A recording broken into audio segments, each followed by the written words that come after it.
which by now you know we call that the IRP. So we'll do our best to define acronyms when we use them today, but if we don't do that, please feel to raise your hand for a definition if we forget that. We are recording this workshop today for the benefit of those who couldn't be here or for anybody who wants to go back and re-listen to portions of this workshop. We are so glad to have all of you here. Your input into this conversation is extremely important to the future of the utility and for the future of all of us as New Mexicans. So thank you for being here. Today, our objectives are shown on this slide. We want to build a foundation of shared knowledge about the PNM system, opportunities, challenges, and we'll have opportunities both in the small groups and in large groups to interact with the many excellent subject matter experts from PNM who are here with us today. We'll also prepare you to be able to make a choice by the next workshop of whether or not you want to engage at the big picture level or at the detailed modeling level. And we are going to attempt to tailor our communications with you and our workshop designs to honor your time and be specific about those different engagements.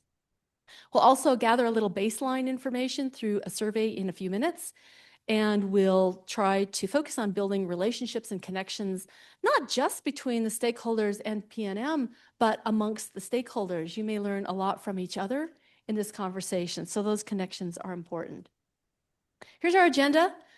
After the welcome, we'll have an opportunity to hear from the PNM experts on some overview presentations, and we'll have questions and answers built into that conversation. We will allow you to ask questions and answers, but if we don't get to all of them, that's why there's 3x5 cards on your table. If there's a question that you really want to ask during a presentation, but we're going to ask you to hold your questions until that time, feel free to jot it down. Or if there's something that we didn't get to address this morning, please write it down. We'll use that same process this afternoon, so at the end of today, we'll have any unresolved questions that we can build into the workshop design for the future. We'll provide boxed lunch, and then we have small group activity planned for this afternoon where each person will have a chance to visit 4 different stations as a small group and interact with the PNM subject matter experts on those particular topics. After a group reflection, we will identify what happens next and have you out of here by 4 o'clock. It sounds like a long day, but we hope to keep it moving and fun and learning and productive. So thank you for being here. I skipped one. No. Just a couple of norms for our workshop. Please hold your questions during the presentation time, and we'll come back to question and answer at certain phases.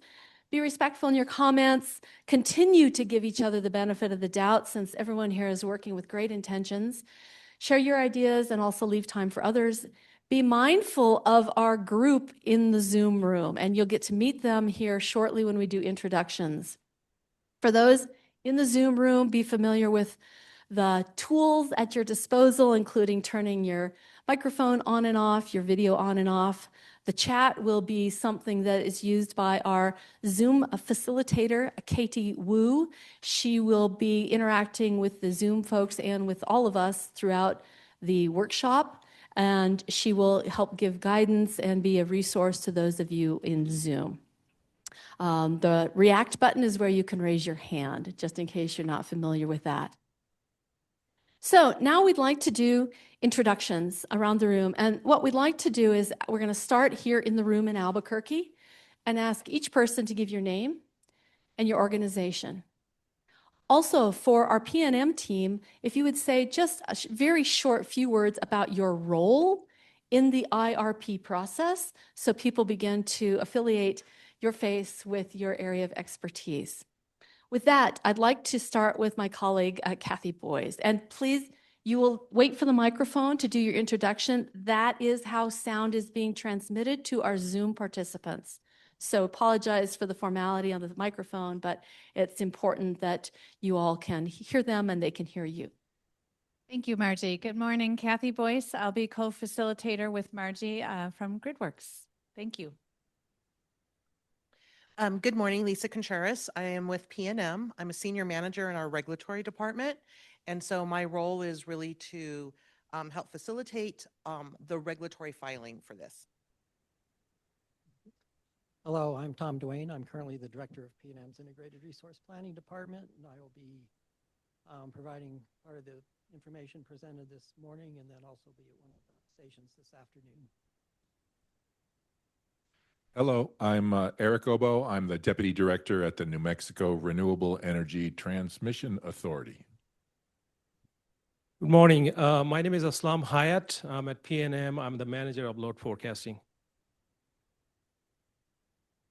Good morning. I am Pablo Magallanes Flores. I am the senior load researcher supporting load forecasting.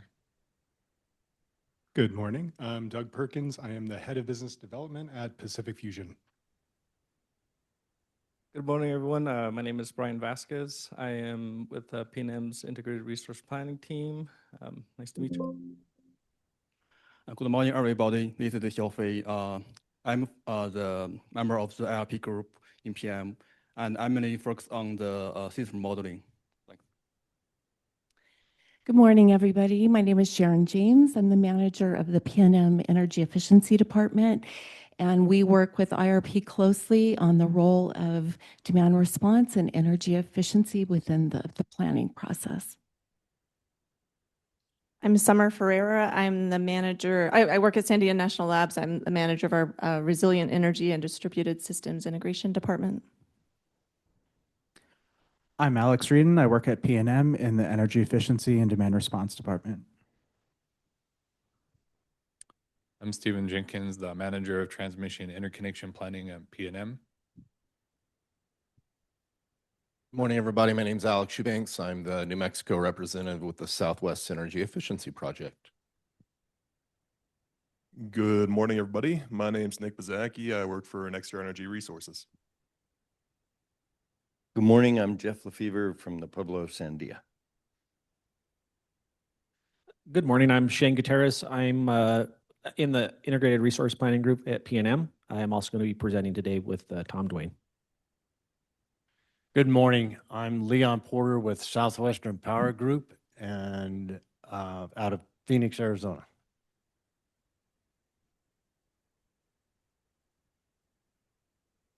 Good morning. I'm Ann Menard, and I'm with the Gould Law Firm, very newly so, and we represent Affordable Reliable Energy Alliance. Good morning. I'm Kyle Schofield. I'm staff at Sandia National Labs. Morning, Jamie McGovern, regulatory expert for Walmart for the West. Good morning, everyone. I'm Sue Landin. I'm a senior strategic account manager at PNM. My segment is Offices Development and National Accounts, and I'm here representing and an advocate for my customers. Good morning. My name is Mohammed. I'm with the City of Albuquerque's Energy and Sustainability Division. I'm Greg Patterson. I'm the director of the New Mexico Independent Power Producers Association. Good morning, everybody. My name is Lori Williams. My role at PNM is Senior Vice President over Integrated Planning and Transmission Development. So really happy and proud to have everybody here. I oversee the IRP group as well as our transmission planning, distribution planning, among other functions, so that we can bring all of that focus in under one umbrella. But I am really, really happy to have all of you here participating and providing us your input on the process. Thank you. Good morning. I'm Kyle Brayton with New Mexico Gas Company. I'm our Director of Gas Management. Hi, I'm Dean Brunton. I'm a retired PNM employee. I was with the Integrated Resource Planning Group. And it's my birthday. Good morning, everybody. I'm Ty Sauer, Development Manager for Access Renewables on our Western Development team. Good morning, everyone. My name is Matt Paul. I'm the external relations lead with Pacific Fusion. Hi, everyone. Antonio Granillo with Economic Development at PNM. Good morning. My name is Grant. I'm an economic development specialist for PNM, and what that really means is that We work with potential customers. And so as we go through these processes with our customers, as they evaluate New Mexico or communities within our service territory, we are providing information to IRP and other teams about what loads there are, when these companies want to be in service, and then they in turn are providing us information to relay to these customers about what we can do to serve their projects. I'm Jim Puckett. I'm a residential customer. I'm just interested in what's happening in New Mexico. Thank you. And I think we had a couple of folks who came in. Oh, that too. Sorry.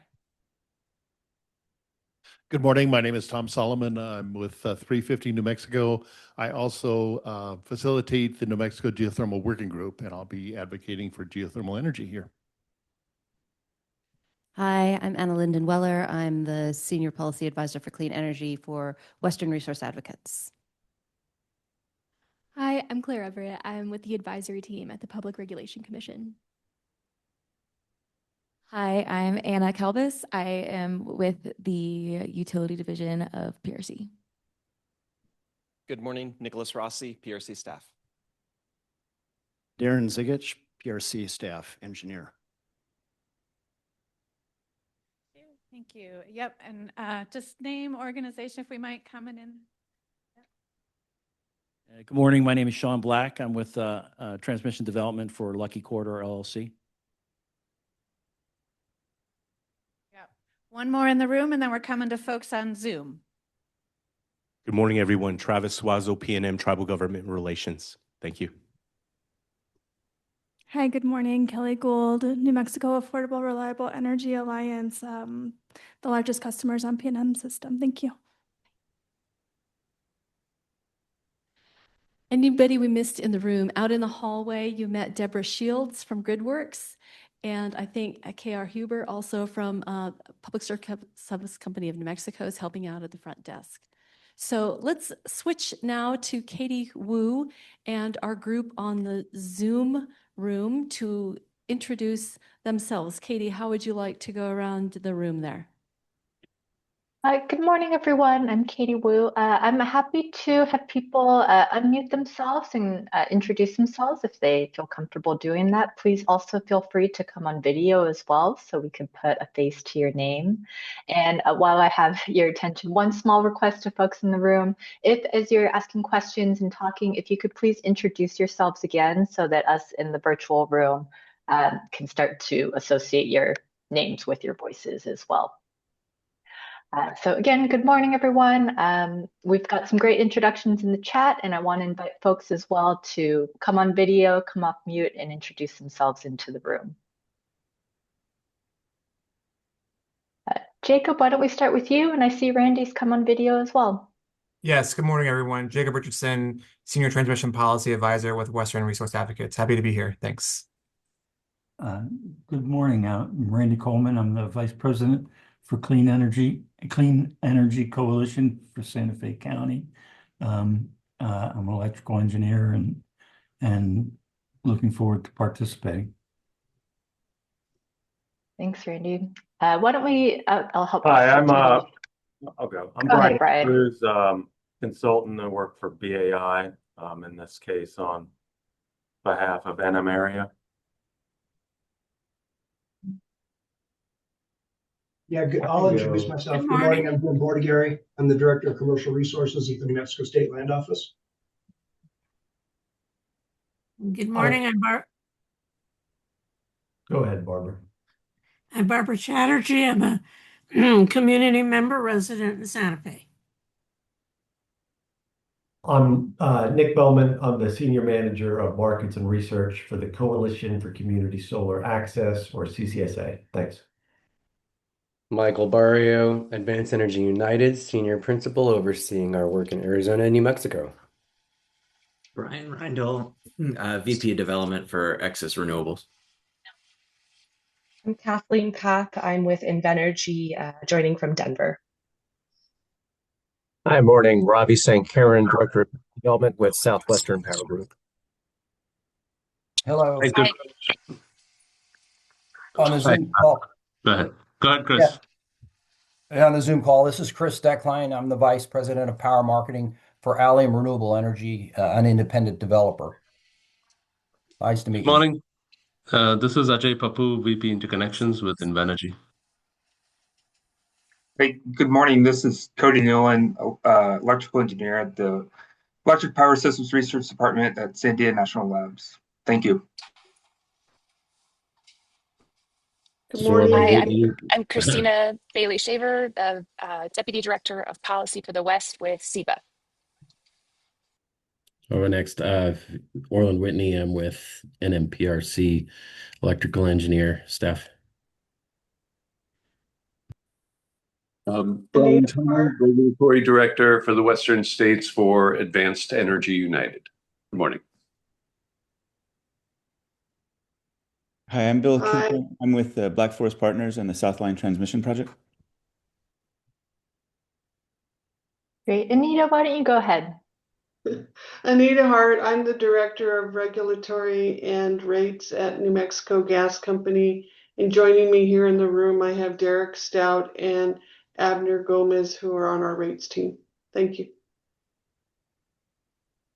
Thank you. Is there anyone else in our Zoom room who'd like to introduce themselves? Gwen, I see you. Godfrey as well. Hi. Sure, my name. Go ahead. Hi, I'm Gwen Farnsworth, Deputy Director of State Advocacy with Western Resource Advocates. Thank you. Hi, Godfrey Jotty, Musqueam Apache Tribe, Musqueam Apache Telecom. We do broadband and data centers. So. And hi, my name is Anna Summer. I'm a principal at Energy Futures Group. We're a consulting company specializing in integrated resource planning and resource adequacy assessments. And I'm here on behalf of CCAE. Good morning, Sydney Beatles, New Mexico Clean Energy Manager for Western Resource Advocates. Good morning. I'm Kara Lynch, an attorney for the Coalition for Clean, Affordable Energy. Nice to see everyone here. Good morning, everyone. Ann Simon. I'm with the City of Albuquerque Sustainability Office.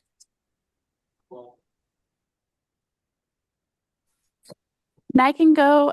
Good morning. My name is Rose Rushing. I'm an attorney with the Western Environmental Law Center. Good morning. My name is Monica Roybal Gaitan with Bernalillo County Economic Development. Hi, Melissa Skelton, joining from the California ISO this morning. This is Louis Lumba with ES Volta. Good morning. This is Hannah Boudreau, also with ES Volta.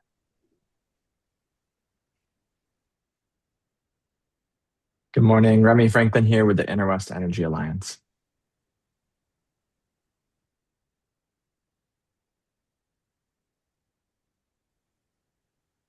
Good morning. This is Dylan Connolly with Director of Development at Affordable Solar and here on behalf of RIA New Mexico. Hi, everyone. This is Sammy Cow with the Renewable Energy Transmission Authority. Carlos Casillas with Tesuque Pueblo. Martin Green with Pattern Energy.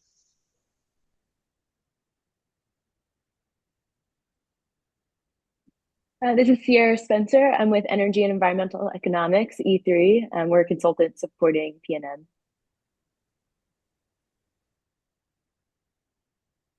All right, thanks everyone. I don't see anyone else on video, so we can turn it back to you in the room, Margie. Great. Thank you, Katie, and welcome to all our Zoom participants. As you can see, our augmentation of this room has gotten about twice as big as it is with all our Zoom folks, and we greatly appreciate those of you who are in person and those of you on Zoom. Please understand you may not have the same interaction opportunities as those here in the room, but we are going to do our best to include all of you in the conversations today. Let me just remind all of you that our work together is guided by this central question. It's also on your table. And our central question to answer as we go through this next months in the process is to answer the question, what is PNM's resource need to meet the expected demand? Our breakout sessions this afternoon will focus on these resource need and expected demand topics. And we've shown here the areas where the New Mexico rule, IRP rule, encourages, requires, and allows for stakeholder input. That's in modeling requests, modeling information, statement of need, and action plan. So this is our roadmap and our focus as we go forward. As my husband calls this is the big arrow. This is where we're headed together. This word cloud is a graphical description of what we heard from all of you in workshop 1 about what was important to you. We will ask you again in a moment to actually take another stab at the question of what is most important to you and put it into our little survey that will be online. We'll ask you to complete in a few minutes. But you can see that the interests of our stakeholders is very diverse. There are some themes. The larger font indicates those phrases that were mentioned most often by our stakeholders when we asked, what is the priority topic of interest for you? So now we're going to give you your first workshop task. Please take a look at the QR code. And I guess I need to move it. Let me get rid of this for a moment. Yep.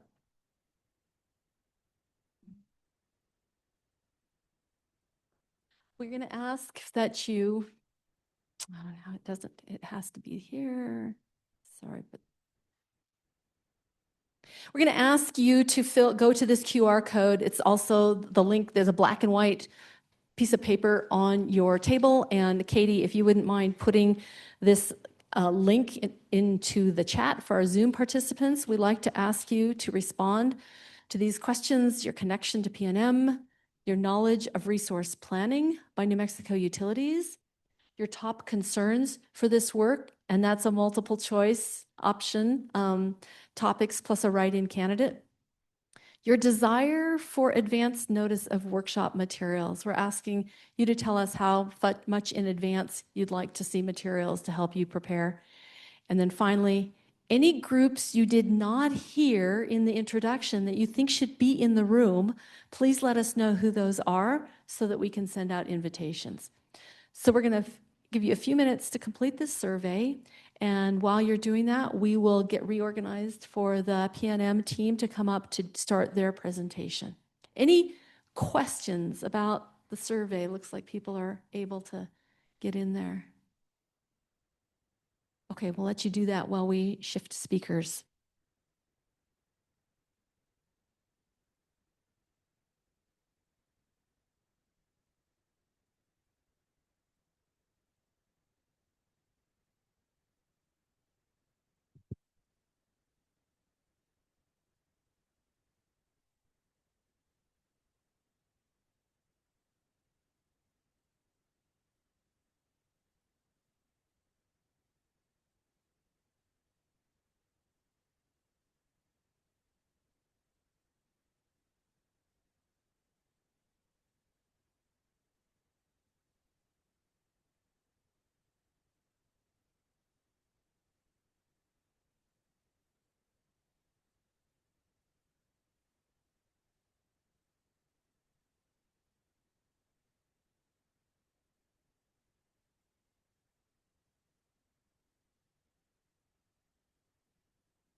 Does anyone need more time for the survey?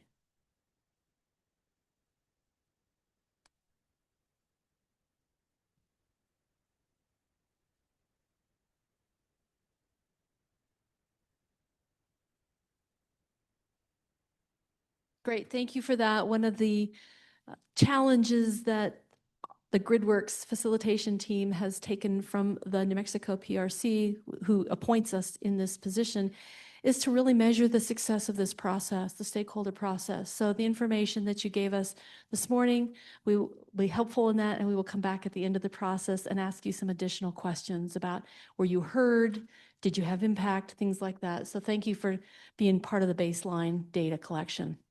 At this point, I'd like to turn the microphone over to Tom Duane, Director of Integrated Resource Planning at PNM. He and Shane Gutierrez will have a series of presentations. Again, we'd like to ask you to hold your questions until the Q&A part of the workshop here. We'll kind of use the temperature of the room to determine whether we want to go through more or less material, but I think the team has got plenty of breaks in there for question and answer. So we'll see how that goes. We will do this session in two parts, part and Q&A, and then a break, and then we'll come back, finish that before lunch. So Tom, thank you for being here and welcome to you and your team. Thank you, Margie.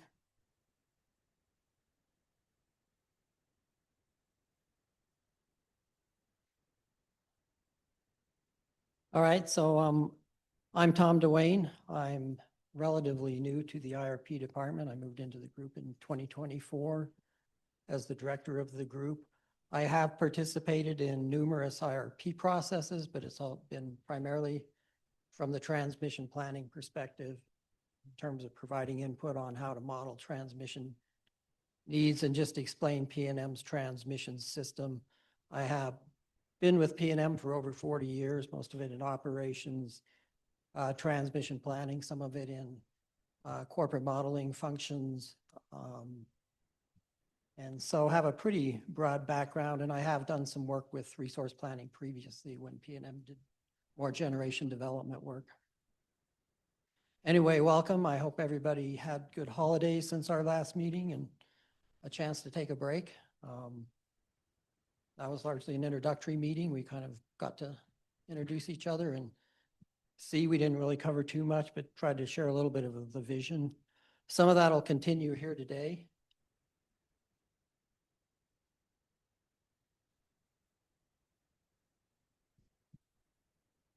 So what I'll be covering along with Shane will be, this is kind of an agenda up here, but we try to give this morning sort of an overview of what is an IRP, what are our objectives there, what are we trying to accomplish.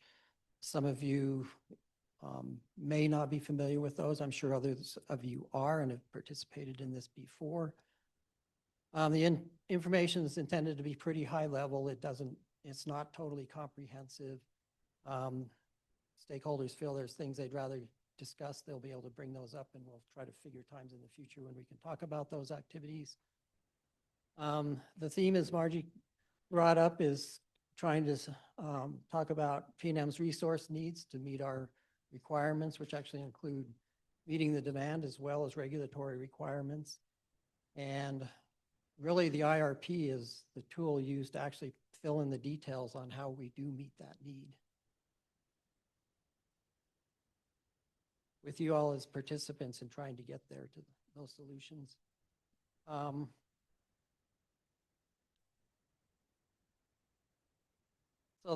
So some of our information will touch on the purpose and goals of the IRP, regulatory requirements of the IRP, some insight on various planning requirements, key trends influencing the IRP outcome, and certain data requirements needed for the IRP. The data requirements are certainly not totally comprehensive, but typically the ones stakeholders like to get involved with and understand the most.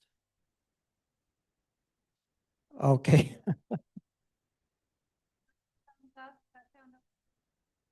So I need to be able to hear myself. Okay. Some of the things we'll do is also review PNM's current resource portfolio. I just do that at extremely high level here. this morning, and then one of our afternoon workstations will give you an opportunity to really see what those resources are, particularly from a locational perspective, and where we are in terms of our goals getting towards renewables. Some of the information will be to understand the role of the load forecast, a critical input to the whole IRP process. A major part of why we do the IRP is to make sure we meet that forecast, which is over a 20-year time frame. We try to develop a resource portfolio to do that. We'll touch a little bit on modeling tools used to establish some of the resource portfolios. They're extensively used in analysis and a critical part of the whole process. Some of the hardest part for stakeholders to participate in and understand those discussions. So our goal is to try to bring that down from an engineering level to a level that will help you understand those. Much of that will be work in future workshops. We introduced PNM's thought on modeling framework in this at this point. That framework is fluid, and stakeholder requests in the future can help alter and add things to that. Primarily, what we talk about as a framework looks at different futures and then different sensitivities around those futures. And then we're going to also review some of the comments from the 2023 IRP, because we were addressing some of those in how we go about communicating with you all in this 26 IRP process.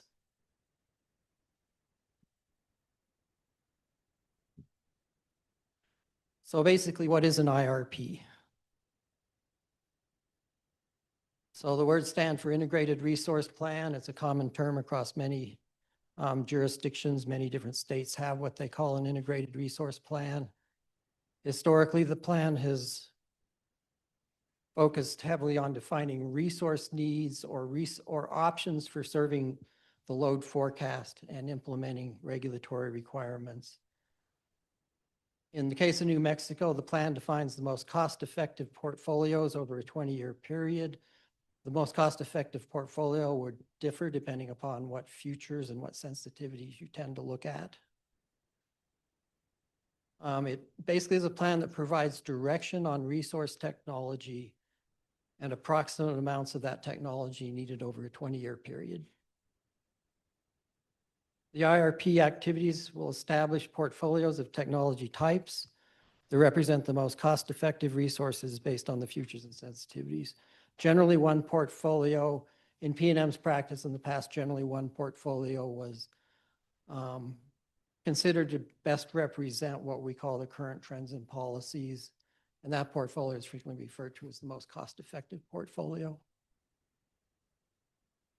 The key goals of the IRP to develop the plan to accommodate current and forecast customer loads and implement regulatory requirements like carbon reduction and renewable energy levels in your portfolio.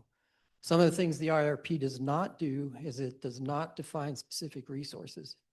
It really defines the technology classes that seem to be most appropriate based on our vision today of the future over the next 20 years. The resource technologies do play a role then in going into RFP processes, which I'll touch on a little more. So it provides the direction for the technologies, but does not in and of itself pick those specific resources that will be installed. And the plan tends to have a lot more emphasis on what comes out of it in the near-term years versus what's out there in 20 years. A lot of what's out there in 20 years is very estimated and not totally clear.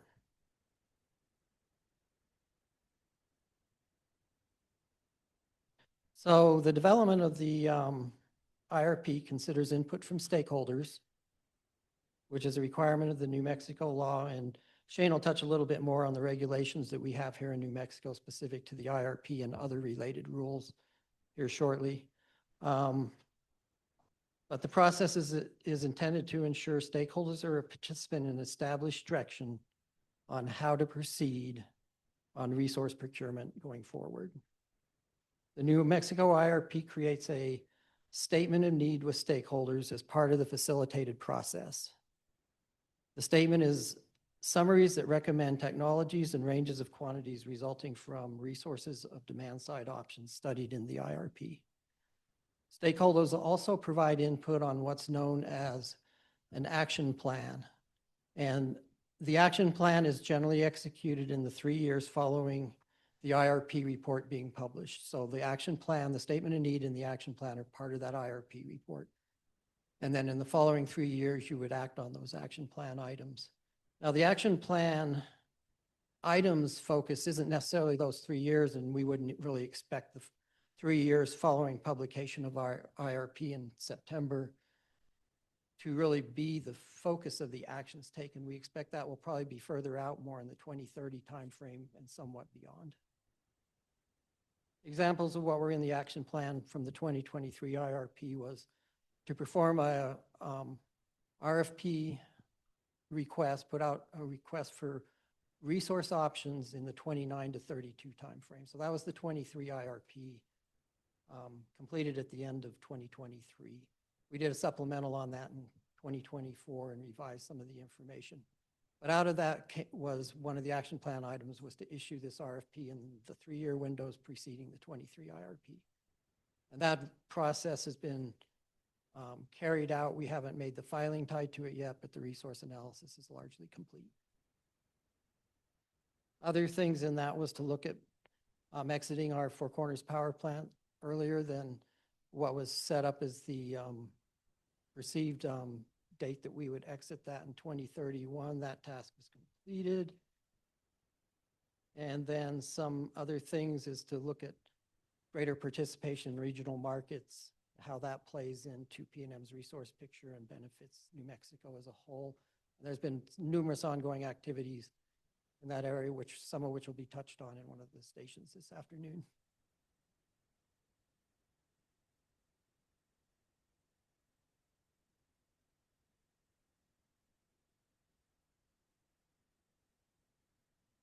So certain key components of the IRP, there is comprehensive analysis that goes on in the IRP.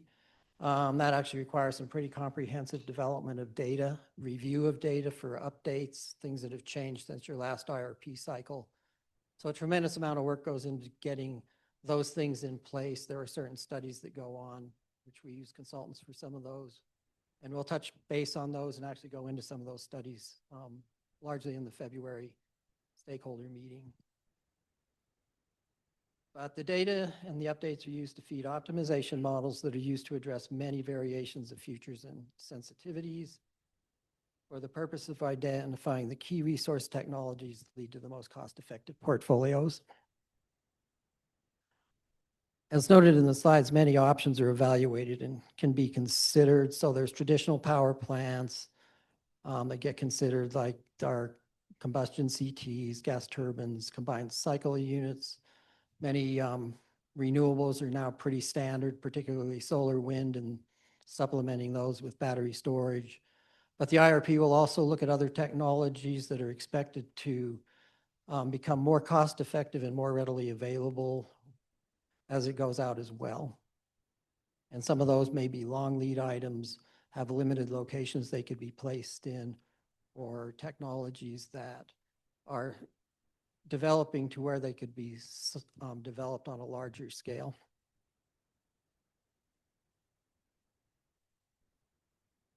The optimization model that requires that portfolios be developed that meet a minimum level of reliability. And the reliability is key. It kind of trumps most other aspects of what's needed in a portfolio. So there'll be a minimum standard that any portfolio develop has to meet in terms of reliability.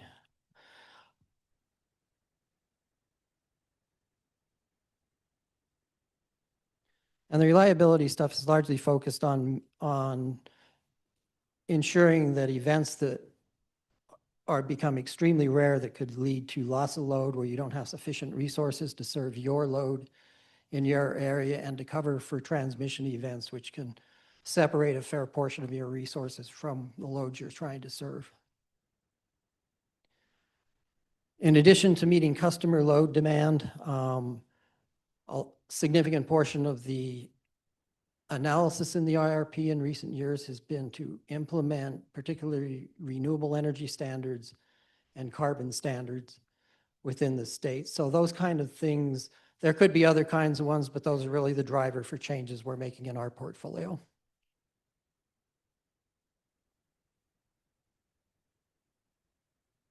So current activities focus on a 20-year time frame with load growth, consider grid modernization needs and shifts in other things like market drivers, how the market's transforming. The introduction of variable resources has created a lot of new mechanisms, a lot of discussion, and a lot of interaction to try to deal with better managing the variability created by the renewables. And then, as mentioned before, a key process of the entire IRP is getting stakeholder involvement and engagement.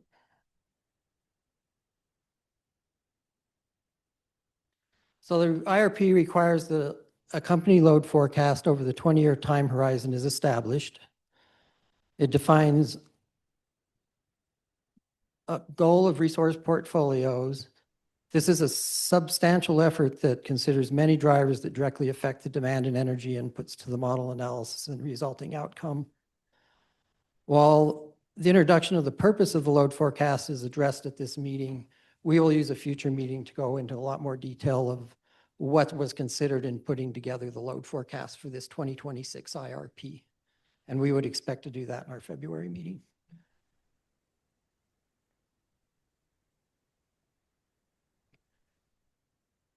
So the IRP will consider a broad range of options. I think I've already mentioned what some of those are that could make up the solutions for meeting the load forecast. These options will include the widely known technologies like wind, solar, combustion turbines,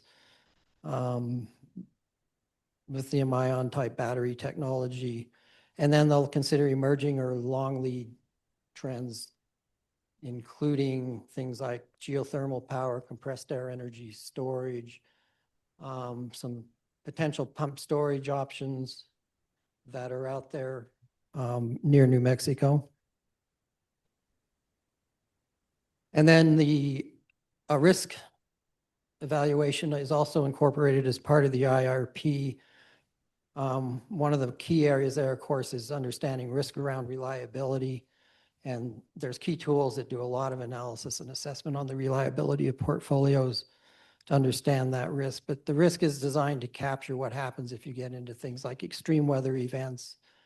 What happens if you get into a period where we're kind of using the term renewable drought, but your renewable energy production is just well below what you would normally expect on typical days. And that does happen. So you have to be sure your portfolio is robust enough to cover those. Consider things like potential fuel supply volatility and disruption and price stability in these portfolios.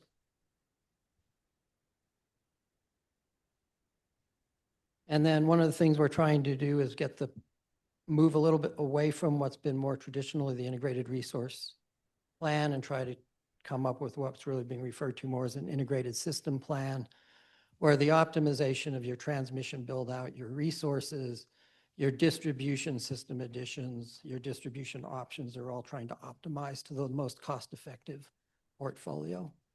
And we'll be doing and sharing a fair amount on some of those activities as we go through this process. The integration of the different aspects of planning and the utility potentially provide better, more cost-effective results and can improve reliability. So key objectives, these have pretty much been there for the IRP for quite some time, but ensuring there is always enough power to serve the load. And even though that's probabilistic, the reliability criteria drives you to where actual inability to do so would be extremely rare. And then affordability will be a fairly significant subject to this IRP. I'll get into that a little bit more as we go through it, but trying to make sure that there is not unreasonable burden and cost and that the development of the IRP portfolios are within reasonable bounds for rate impacts on customers. And then environmental and sustainability are key goals. So we'd be trying to ensure that we're meeting those regulatory requirements. Many of those are in place because the general feeling is that a lot of what was being used as traditional generation supply was not sustainable from an environmental perspective. And that has driven a lot of the regulations to changing up what our portfolios are to something that's much more sustainable, can be carried on in the long term, and improve or certainly not impact the environment in a negative way.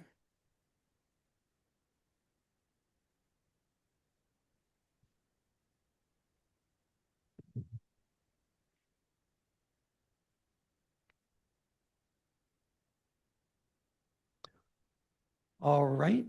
Did you?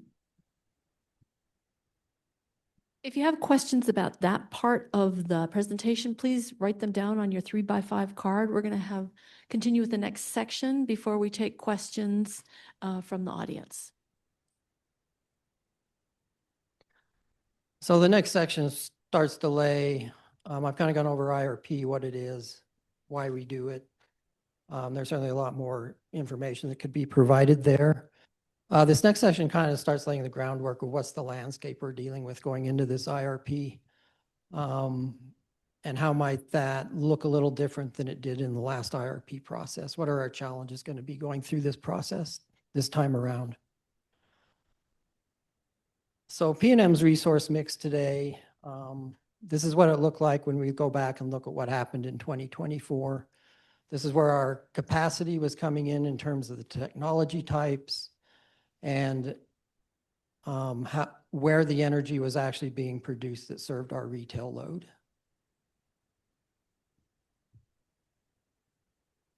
This looks substantially different than it would have 5 years earlier, and especially 10 years earlier when the coal made up a much bigger part of our portfolio.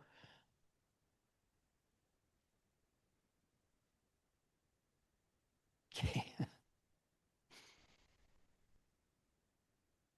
PNM expects going into 2026 that our energy mix will become approximately 70% non-carbon based resources.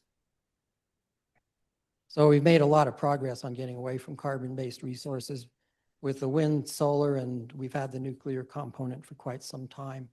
In 2024, the breakout of that energy picture was pretty well split between wind, solar, nuclear, and natural gas generation, with solar being somewhat ahead of the other three categories. We do have one geothermal plant that operates down in southern New Mexico. It plays a very small role in the total energy picture for PNM, although I would expect with some improvements they've implemented, we'll see that actual output of that plant about double. And then the coal amount is down to about 5% in 2024 of our portfolio.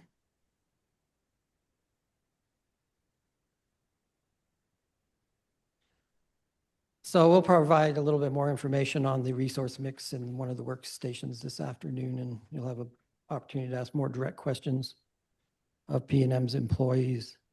There'll also be a map kind of showing where these resources reside, location, and looking at renewables location. Many of them are restricted in where they can be located, which creates some of its own challenges.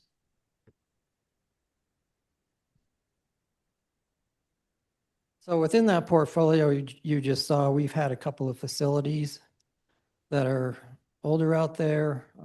There's been assessments. These were kind of contemplated even in the 2023 that these plants here, which are part of that mix you were just looking at, would be reviewed to determine whether continued operation of them made the most sense. To the extent that the facilities did not continue to operate, then the mix in that portfolio was almost certainly going to change and would be replaced in part by renewables. Reeves is pretty familiar. So this is our oldest operating steam plant today. It actually goes all the way back to the 50s when it was originally started operation. Most people in Albuquerque have seen this facility. It is pretty obvious if you drive along Paseo del Norte near I-25. It stands out over in that area. It used to be all by itself out there, kind of on the far edge of town. Today, it doesn't really, with all the development around it, it doesn't look like it's out in the middle of nowhere. And then the Four Corners Power Plant, parts of that were originally built in the 60s. The units we have are more from 70s vintage. They're very large coal units that are jointly owned. We only own about 15% of the facility. And as you saw, it made up about 5% of our energy in 2025. PNM's plans to continue a path towards exiting that plant in 2031. And that will have a significant impact on the amount of carbon in our portfolio. When we go back and look at where we're at today, PNM's following the ETA requirements for the amount of total emissions on carbon we have.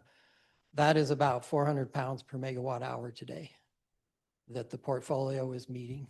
With a shutdown of Four Corners, we expect that to drop below 200 pounds per megawatt hour, which is also a requirement coming up in 2031 that we get down to that level. The 400 pounds per megawatt hour is well below what used to exist 7 to 10 years ago of around 1,400 pounds per megawatt hour, and sometimes above that even in the portfolio.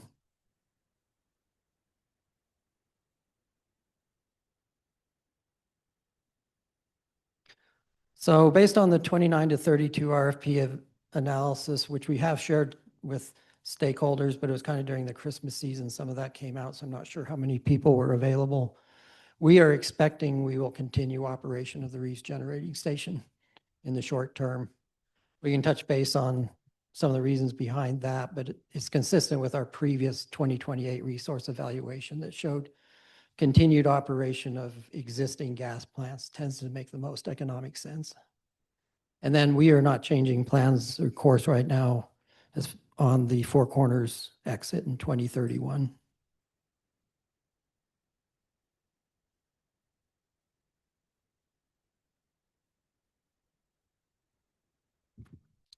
So these are some pending activities out there that many of them affect PNM's resource portfolio and will potentially affect the mix of resources in that portfolio. As mentioned previously, the 29 to 32 RFP evaluation with a planned filing coming up here by the end of Q1 of 2026. There's a lot of components that will go into that filing, but that's currently the target for trying to get that completed. It looked at the replacement of the Four Corners shares, PNM getting out of that in 2031, and what would be put into that analysis for replacement of that. It did the evaluation on either replacement of the Reeves Generating Station or extension of that. And as mentioned, we expect the portfolio at this point will be recommending an extension of that facility. And then, of course, it factored in the forecast load growth that was used in the PNM 2023 IRP supplemental. One of the bigger activities we've got going on right now is to shore up the 345 kV grid around Albuquerque. So a CCN filing has been made to add some additional transmission on the west side of town that will also get down into the southern end of town and help shore up areas like Mesa del Sol, the west side, build a better connection between our resources. Some of that transmission will help eventually set up the ability to stop operating the gas facilities located in Albuquerque, where right now those facilities are necessary over peak periods to ensure transmission stays within limits. We have 30 megawatts of battery energy storage at the distribution level going in. Along with the 23 to 32 RFP being part of the 23 action plan, the utilization of existing sites was one of the action plan items to evaluate that. This particular project is one that does that. We're looking at where we already have solar and we're utilizing those same sites, which we're adding battery energy storage in there and to help improve feeder hosting capacity.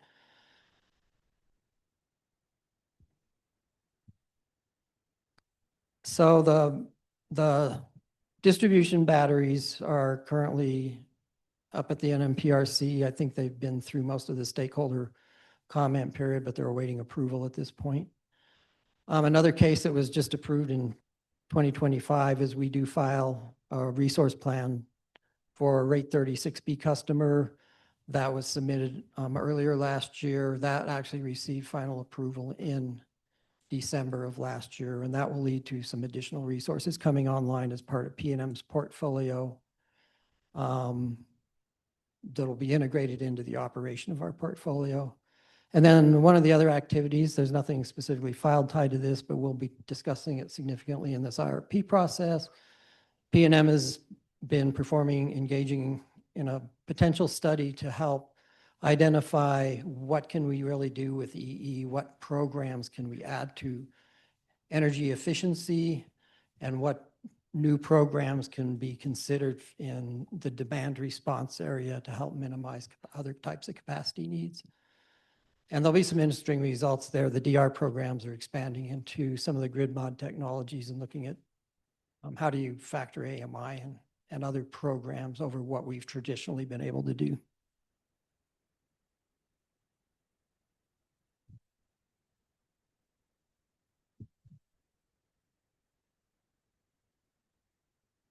So this is kind of setting some of the landscape that where things have changed fairly significantly from when data was put together for the 2023 IRP. There's probably a couple of key items out there that will drive more of a focus on affordability in this particular IRP process. So one of the things that we saw, we had resource plans in place, particularly for Four Corners replacement, for exiting a portion of the Palo Verde, not because the leases on that had expired and would have to have been acquired or purchased by PNM to continue them. So there was a couple of resource plans in the earlier 2020 timeframe. Well, as everybody knows, we kind of got hit with COVID in that. And the initial response to that was actually resource development kind of slowed a little bit. A lot of that was tied to manpower being unavailable to keep projects moving. But it also led to sort of a pent-up projects being behind, and that kind of caught up within a year or two of the shutdown and the time when people really weren't going into the office or even out into the field to do things. So when that kind of reversed, we ended up with more of a supply chain issue that delayed these projects. PNM had projects that probably saw more than 2 years of delays getting into service that were planned to replace particularly San Juan and some of Palo Verde in that time frame. That was further aggravated by the fact that there was a bit of a battle going on with foreign power equipment coming into the United States. Much of that was aimed at China, and the areas that were particularly hit were things like solar panels and batteries that came out of China. So that really aggravated some of the supply chain issues we saw there. And then more recently, the other thing that's really playing into supply chain shortages is unprecedented load growth. Well, when supplies get hard to reach, the cost of the equipment and supplies goes up, and the lead times to get that equipment goes up as well. And then more recently, particularly last year, we saw the impacts of increased tariffs. Some of those have been hard to quantify. It was a seesaw effect last year, trying to understand what is that doing to things we already have under construction if the developers had not already ordered and received their equipment in the United States. In the end, that didn't really end up affecting moving forward with any of our projects, but there will be some cost impacts on them. And that's not settled. Tariffs are still being challenged on a regular basis today. The loss of tax credits for wind and solar is creating kind of a scramble to see if we can still take advantage of those. And we're trying to do that, especially in our 29 to 32 RFP filing. If people can get projects under development or started by the middle of this year, they will still be able to grandfather in the tax credits. After that, there's going to be a pretty big hit to the cost of solar and wind if they cannot figure out a way to get that grandfathered in. So those things will push up the cost of what we really get most of our source of renewable energy today. And then one of the things that PNM has already experienced and included in a lot of its portfolios, but when we initially start adding renewables, you're largely putting in energy. You have dispatchable resources you can back down in that renewable energy CCQs. We've long blown past that level. We have to have storage paired with solar, and the amount of that storage is continually increasing. So when we put in 100 megawatts of storage, we may now need 150 megawatts of 4-hour battery to go with it to avoid having to curtail that energy and be able to use it, or be able to use it at the times it's most needed. But battery energy storage adds a huge amount of cost to the price of the energy delivered. So as you're having to add a higher percentage of storage capacity with solar, it drives up the actual cost that solar sees, that we see with it, even though the solar itself may still have a fairly favorable energy price. We'll show kind of where we are on some graphs this afternoon, what solar capacity does during our 24-hour load serving period. But you'll see that just the solar capacity alone exceeds our load even on peak summer days. And then the other thing is, it's not just renewables that are affected in resources. The cost increases we're seeing are kind of across the board on everything. Some of these projects drive transmission, and transmission costs have also escalated substantially over the years, particularly since 2020. And supply chain shortages on transmission equipment are pretty critical at this point. But anyway, this is one of the probably two areas that's kind of stands out more from what it would have in the last IRP just because of these cost effects. And then I'm going to turn this over to Shane. If we want to take some questions, I guess we can. Yeah, let's take some questions first from the audience here in New Mexico, and then we'll shift to Zoom. So again, reminder for everyone asking a question, please state your name and your organization and your question so our Zoom folks can hear it. Hi, good morning. My name is Kelly Gould. I represent NM area. I have a bunch of questions, and if you're not the right person, just direct me. This one might be for GridWorks. I just wanted to get clarity about PNM's modeling for the IRP, how stakeholders get access to the modeling, when that's going to be sent out, like that process, and if that was already discussed. I'm sorry. So that's one question. And then I had specific questions. So Kelly, before you go on, let's address them so that we don't get a backlog. So the modeling conversation about stakeholder engagement and modeling will happen at workshop number 3 in February, but we can describe to you in the series of workshops from now till the end how that will take place. We'll talk some more about that later today, and I'm happy to talk to you in more detail about that. But bottom line is, stakeholders who wish to have access to modeling information will make that request through a process that we'll work with PNM on so that you can get access to information. Then we'll have conversations in the workshops in February, March, and April about what stakeholders would like to see as augmented modeling in addition to what PNM is already planning to do. And at that point, stakeholders are free to do their own modeling. So those are the two key steps. Is that helpful? Yeah, I guess for us, it's a lot of information and it takes us a lot of time to go through it. And so the sooner we can get the models, the better. Like to wait till February, I guess the timing, if we're going to talk about it in February, we'd like to get the models now.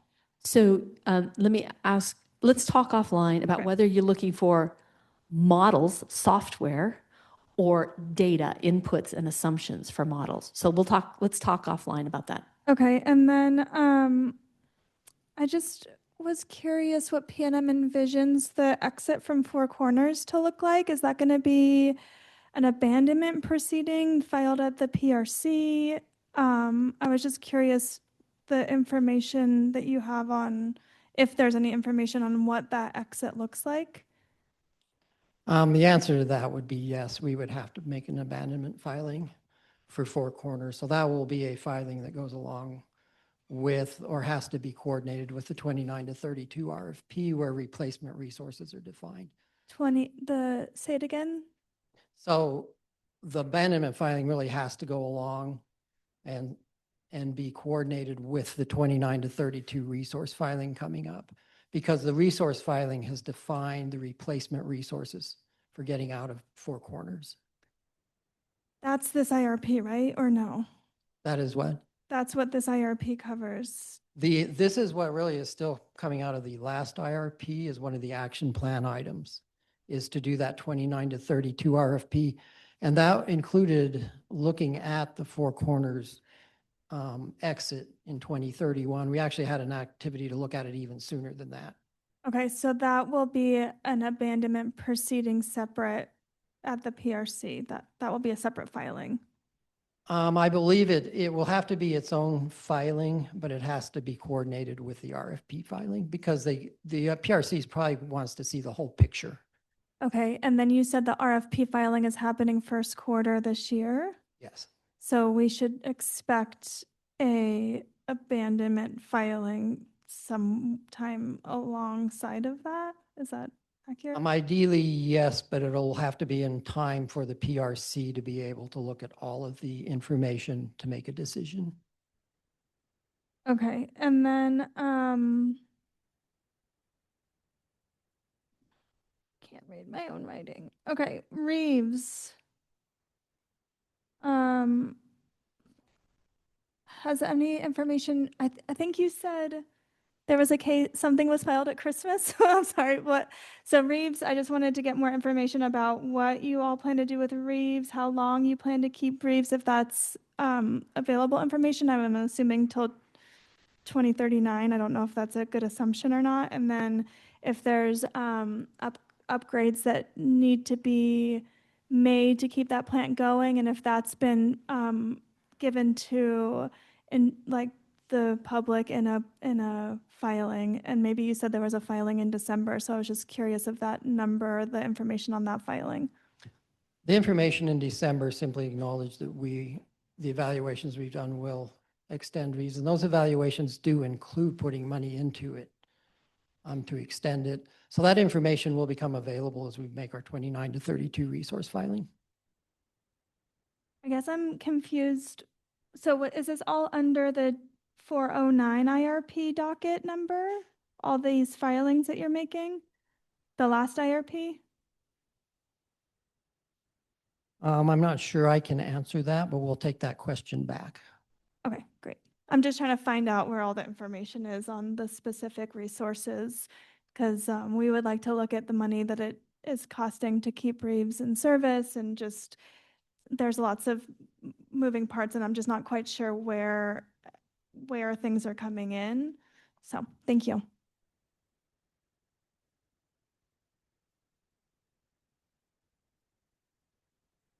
Hi, I'm Anna Linden Weller with WRA. I'd first like to echo what Kelly said at the beginning of her series of questions about getting access to, and I'm not sure what your options for software are, but certainly to inputs and assumptions as soon as possible so that we can make informed requests.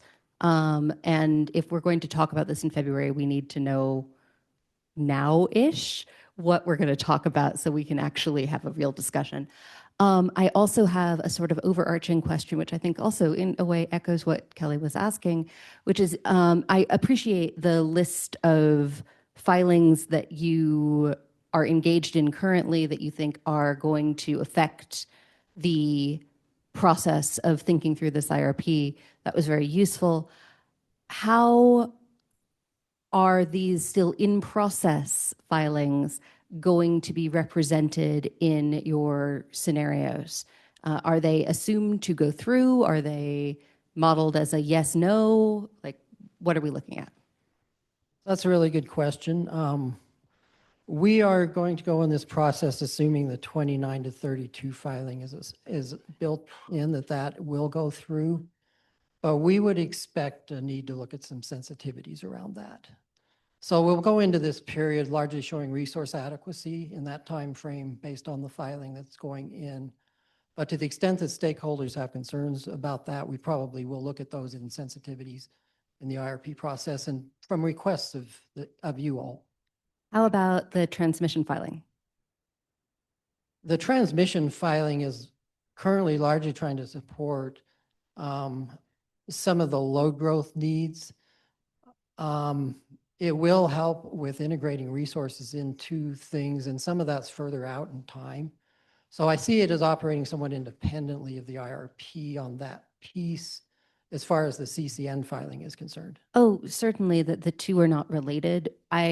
But it's the same question for how your IRP modeling, does the IRP modeling assume the existence of that line? Yes. Thank you.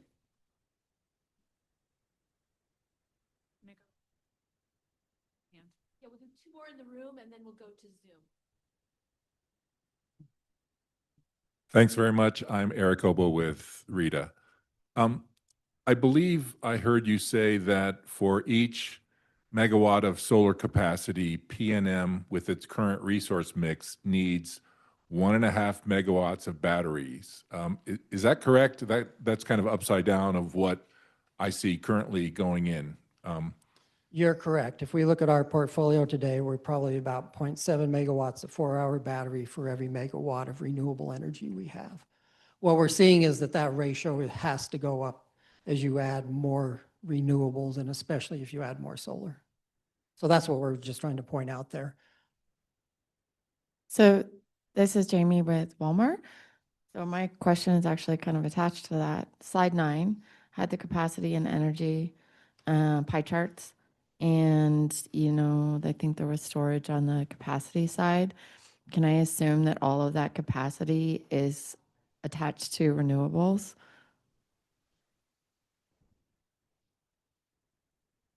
I don't know that we actually had storage on that capacity. Like storage capacity. And you had the pie chart of the capacity. We certainly have, storage is certainly a key factor in deciding how much capacity we have available in all of our analysis and assessing reserve margin. I'd have to go back to that. So there's in the capacity side, there was a storage wedge. Okay. And on the energy side, obviously there wasn't. And I'm asking if the storage is being used for other resources or only renewables. For PNM, it's largely used to store our renewables and deliver it at a different time. Okay. Thank you.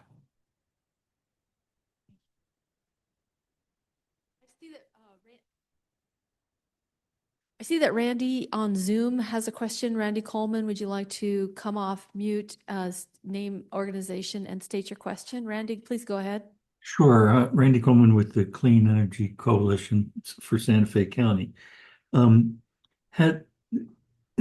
Has the Advanced Grid Technology Plan, the House Bill 93, influenced your planning objectives at all, particularly in the equitable access areas and the grid enhancing technologies?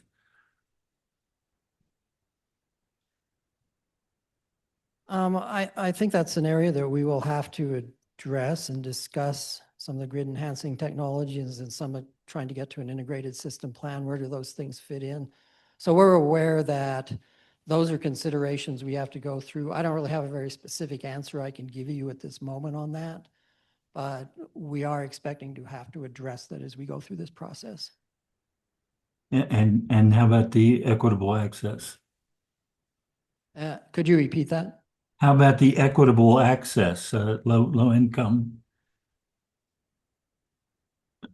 I'm not sure I can address that, but certainly any kind of low income requirements we have, we will be meeting and incorporating in. And there are some out there, particularly tied to some of the programs. We would try to ensure that the objectives and needs are met there.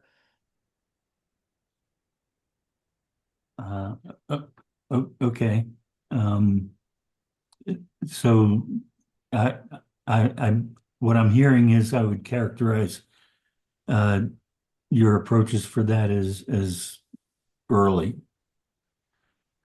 Yes, I think we're early in trying to fully understand what role some of those issues have to play in this IRP, but we are aware they're there and certainly have them on our radar. Okay. Thank you.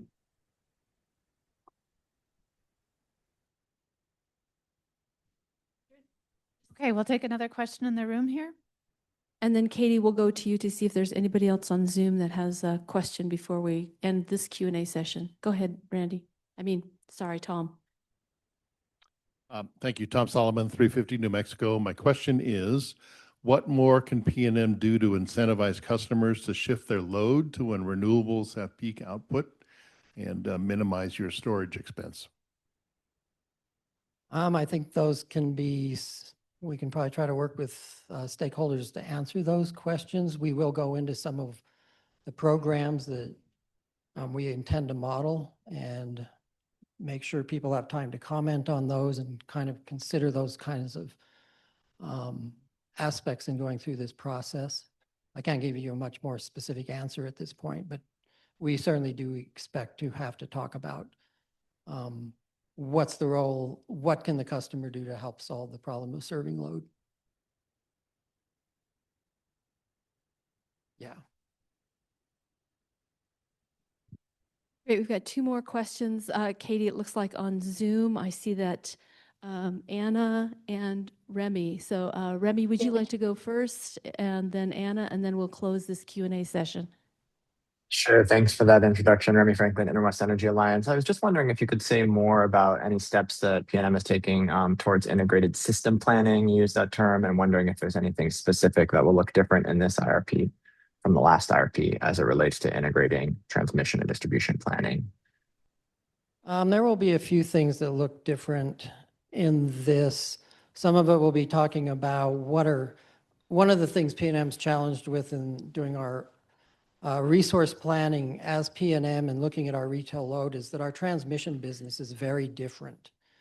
Our retail load makes up only about 45% of our transmission business. So when we go and define a portfolio around that 45%, how does it fit with the rest of the transmission business? And so we will be trying to put some perspective on that, ensuring that resource plans are compatible with the rest of the business as we go through this. We'll touch on that some in one of the workstations this afternoon and just try to show why we're expanding that. We're going to add some nodal modeling analysis in here because that will allow us to capture things that influence transmission beyond retail. Some other things that we're going to try to provide better insight on is what are potentials with interconnections? How does that help with programs, including participation in markets, making more effective participation in markets? If we had other interconnections, we'll try to look at some issues around that. It'll probably be fairly high level, but to get some discussion going on where does the trade-off start coming in between resource planning and more integrated system planning that may accommodate things even beyond what PNM is trying to do. Thank you. Anna, I think you're our final question for this session. Anna on Zoom, please go ahead. Thank you. Anna Summer from Energy Futures Group. Am I correct in thinking that you folks will be using E3's tools, Recap and Resolve, for most of the analysis for this IRP? No, we don't currently intend to use that. We do have some expansion of our Encompass modeling capability, and we will talk about that more in future meetings. Okay, that's very helpful to understand. One of the things that I wanted to chime in a little bit about is what was mentioned in the room by Kelly and Anna Linden about sharing modeling files. One of the, I guess, approaches for that we really like as consultants who tend to work for interveners is a sort of staged approach for sharing information. So, one meeting we might talk about the load forecast and the demand side inputs and things like that. And there's information shared around that before that meeting so they can provide feedback on it. And then the next, we might talk about, commodity pricing inputs and resource costs and things like that. And similarly, information is provided ahead of time about those topics. I strongly prefer that approach to just getting, your Encompass model and starting to go through it, because you know how much work goes into developing that Encompass model. And oftentimes by the time you've gotten to that point of developing that model, it's really hard to spend that time to like go back and change things. So we're personally not looking for a fully developed Encompass model to look at. We'd love to see your input assumptions to start with, and hopefully like we can, if you're planning to just inputs based on stakeholder feedback, that can help you guys save time on your end, not revising your Encompass model given that stakeholder feedback. So just wanted to flag that. All right. Thank you. It. We'll look forward to more discussion around that then. Yeah, it looks like there's a lot of interest and comments on chat about the whole process for access and information sharing for the modeling conversation. So noted, we're going to come back to that, especially as we get going with the group who wants to dig into modeling details. Those of you, we'll have you self-identify. Not everybody wants to be a part of that, but we will definitely make that a priority to get more information to all of you and define that process more specifically. So thank you. Tom, should we now shift to the next part of the presentation? And then after Shane presents, we'll take a quick break before we go into phase 2. So great. Thank you, Tom.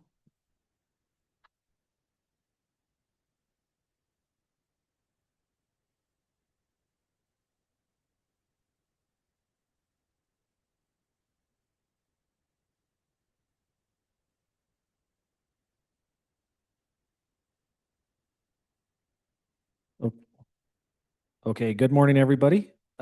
Shane Gutierrez is Integrated Resource Planning at PNM.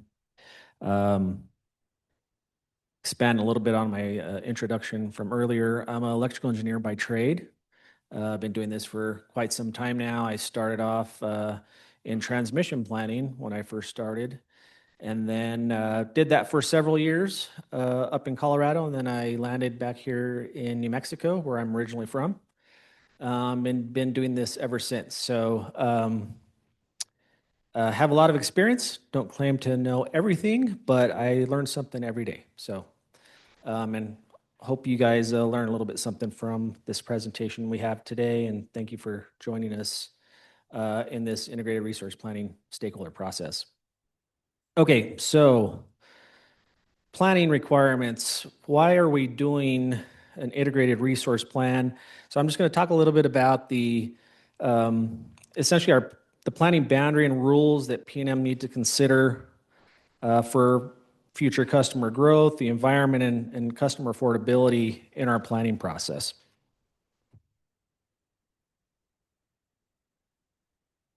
Make sure this goes to the next slide. So essentially, these are the rules and regulations that we consider when we plan our system. The ones on the left are, legislatively mandated, and then the stuff on the right are the NMPRC rules, essentially promulgating the legislation and are bound by the commission assigning and detailing those rules for us. Just a little bit about the legislation that we consider. The New Mexico Public Utility Act, essentially setting the rules and oversight responsibilities for how electric, gas, and water utilities operate in the state. Efficient Use of Energy Act, EUEA, essentially requires electric and gas utilities to manage programs that reduce energy use and improve the load management for customers. Energy Transition Act, I'm sure a lot of you have heard about that one. Essentially requiring New Mexico utilities to shift to clean energy and reach 100% carbon-free electricity by 2045. The first NMPRC rule, and these are not every rule, but these are all the pertinent ones. Integrated Resource Plan, IRP. This is what we base our plans on. Requires us to file a electric plan, a 20-year plan, every 3 years, showing how we meet our customer needs with reliable and cost-effective resources. Another NMPRC rule that we are always abiding by, and is actually we're beyond our requirements, our goals that are set by the Commission. The renewable energy for electric utilities, essentially our renewable portfolio standards that we have to meet. I believe by 2025 is 40% of our energy. And I think by 2030, it's supposed to bump up to 50%. And the Energy Transition Act bumps that to 80% by 2040. And then the last one on this slide is energy efficiency rule. Requires electric utilities to manage programs that reduce energy use for customers and meet state efficiency targets. And our energy efficiency group knows that very well. You can ask them some questions about that one. These are additional rules that we consider. I'm not going to go into detail on all these, but we have a PPA rule, a power purchase agreement rule to consider when we're filing resource applications with the Commission. Certificate of Public Convenience and Necessity, essentially the CCN rule. That's for resources that we plan to own, essentially, and cost recover those from customers. Sorry. The CO2 emission measurement and compliance. This came out of the Energy Transition Act. This is essentially a requirement for us to meet our portfolio emissions requirements set by the ETA and the Commission. There's a community solar rule that we have to consider how much community solar is being added to our system so that we know how much we need to put into our planning considerations. Expanding transportation electrification. There's a lot of stuff there related to electric vehicles, electrification of the transportation industry. And grid modernization rulemaking, that is still in a NOPR stage, notice of proposed rulemaking. So stay tuned on any specific rules that PNM and others need to follow on that front. So reliability is a key component of our resource planning.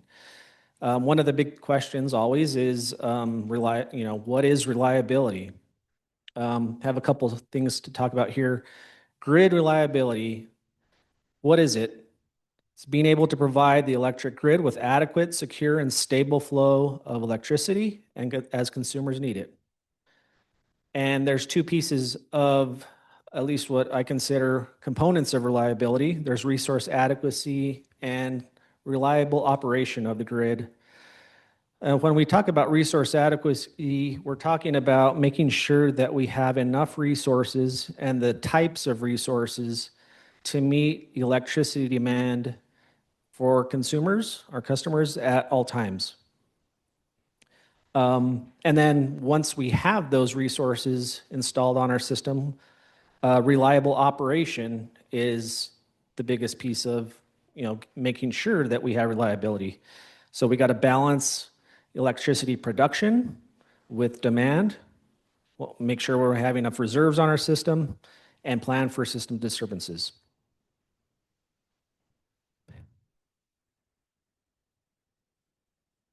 And then we have some other mandated, these are mandated requirements by NERC. North American Electric Liability Corporation wrote that down just in case somebody asked about it.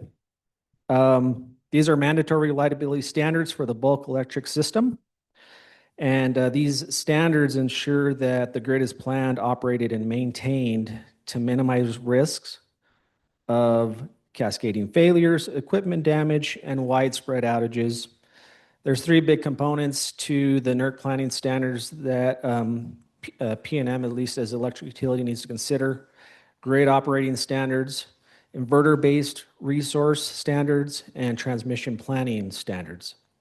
For the grid operating standards, essentially, those are set to help or make sure that electric utilities maintain system frequency and balancing generation with load in real time. Those are critical for grid stability and interconnection reliability. Inverter-based resource planning criteria, standards for performance for inverter-based resources. A lot of those tied specifically to wind, solar, and batteries types of resources. And that's essentially trying to maintain grid stability, mitigate system disturbances, keep reliability maintained. And then last but not least, there's transmission planning standards.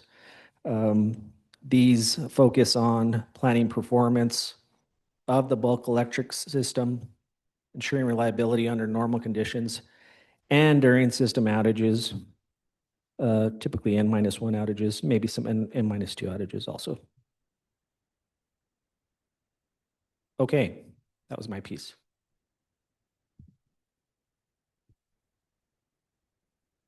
I think we're going to take a break.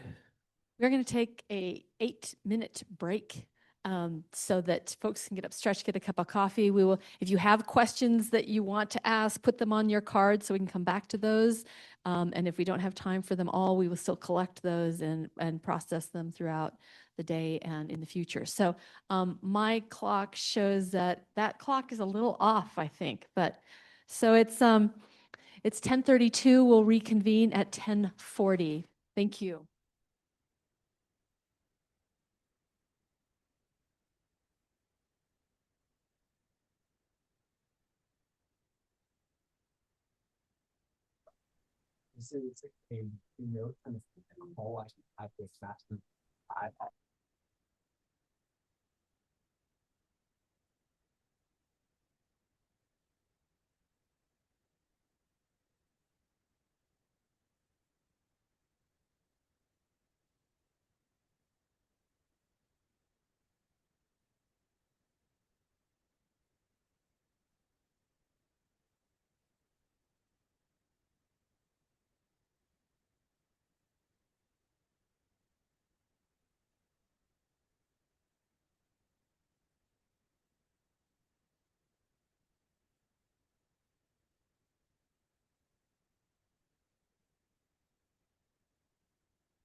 Start it again, please.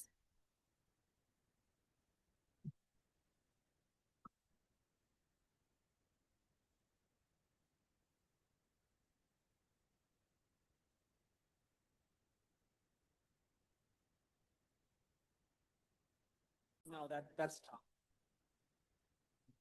Good seeing you. That's Tom.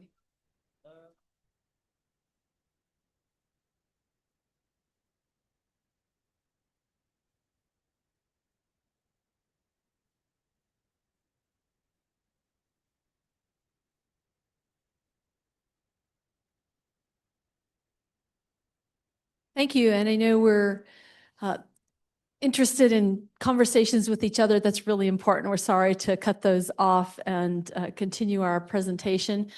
Again, if you have questions we didn't get to yet, please jot them down. We'll collect them at lunch, or you can still ask those questions at our next question and answer session after we hear again from Public Service Company of New Mexico. There were a couple of people that came in that did not get a chance to introduce themselves. So while we're waiting for Tom to come to the podium, I think, Kathy, if you got one of the microphones, there were a couple people that came in. I think Jim and Stephen, a few folks. Please raise your hand if you didn't get a chance to introduce yourself yet so you can introduce yourself to the group. Hi, good morning, everyone. My name is Jim Desjardins. I'm the Executive Director of the Renewable Energy Industries Association. Looking forward to a great IRP. Thank you. And I'm Steve Fishman, and former commissioner at the PRC, and now I'm here representing the New Mexico Consumer Protection Alliance. There we go. Hi, everyone. My name is Thashar Gunda, also just go by T. I'm a research scientist at Sandia National Laboratories, specializing in risk analysis. Back here. Sorry, Jack, as you're sitting there. Hi. Jack Sidler with the New Mexico Public Regulation Commission.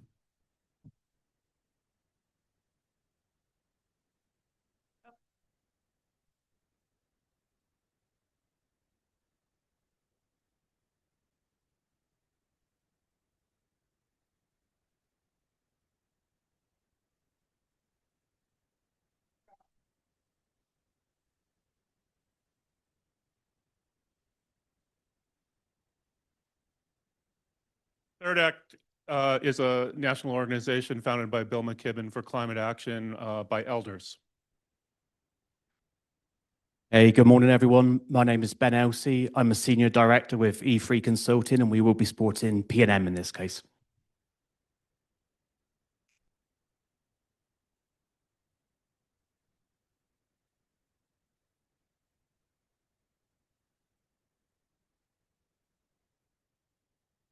Hi, Kelsey Martinez. I'm the director of energy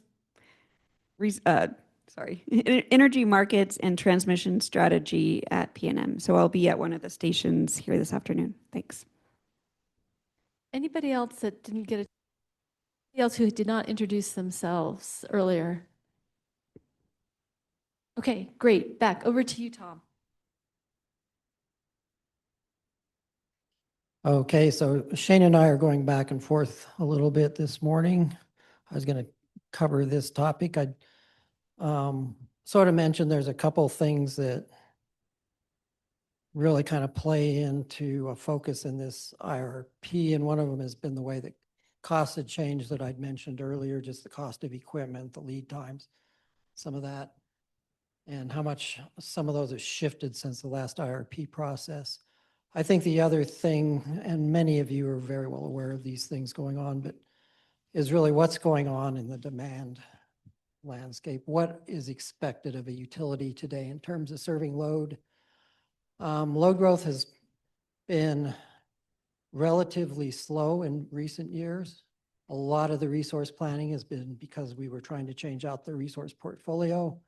When I first started with PNM back in the 80s, load growth rates were much higher than they've been really starting in the 90s and on. It wasn't unusual to see 3% a year load growth common. And when I look back on forecasts before I started with PNM, load growth in those forecasts was 8% per year. And when you looked at what utilities were planning to accommodate an 8% load growth, they were doubling their systems every few years to do that. So much of that slowed down. There was a lot of key drivers in the 70s that led to that phenomena, particularly the energy oil embargo, and then the effect of 3 Mile Island kind of put a crush on some of the ability to supply that with nuclear power. But the shift to using electricity from the Arab oil embargo was huge, and it really affected load growth in the industry. Plus, we were in an industrial time frame when the use of electricity for manufacturing had become much, much more common and much, much more integrated into society. So today, that slowed down a lot going on. Maintaining those rates would have been extremely difficult, probably not favorable from an environmental perspective. And rates dropped down to 2%. A lot of years we saw less than 1% growth from time to time. So we're back into another trend where demand is a very different picture today. This will be one of the things that will be shared in the afternoon workstations. I go over some of this here, but we'll have people you can talk to more directly about it. But economic development has become a much bigger word. It's always been there. We've always supported that, but typically the loads were relatively small compared to what we're seeing today.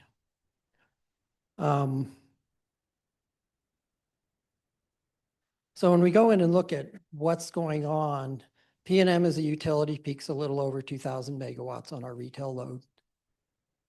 We have in our pipeline of requests for economic development over 5,000 megawatts of interest in connecting to the system and being served by our resource portfolio.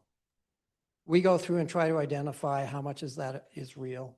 A lot of this, as you know, is driven by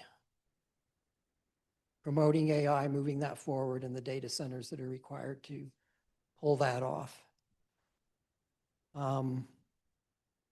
One of the things that the Economic Development Group is they try to put some reality on what can really happen. Where does PNM's obligation to serve these things lie? And how do we factor that into our load forecast? So we're seeing projects, probably 50% of the economic development requests coming in are in this data center category. So that says there's a lot of other things out there. The other 50% makes up a wide variety of other purposes. Manufacturing is one of the bigger ones. But overall, the load potential of those other purposes is substantially below what people are requesting to operate AI data centers. We've got project sizes as large as 1,000 megawatts requesting service. On average, these economic development requests are coming in at about 180 megawatts. So every one of those is actually quite huge from our historical perspective of what we do to accommodate load growth. One 1,000 megawatt project is a 50% increase in PNM service today. And then in that, there's of the 5,300, not all of it is active at all times. We'll have some economic development people who can put perspective on that. But every month we are actively having communications, discussions, providing information on about 30 active projects.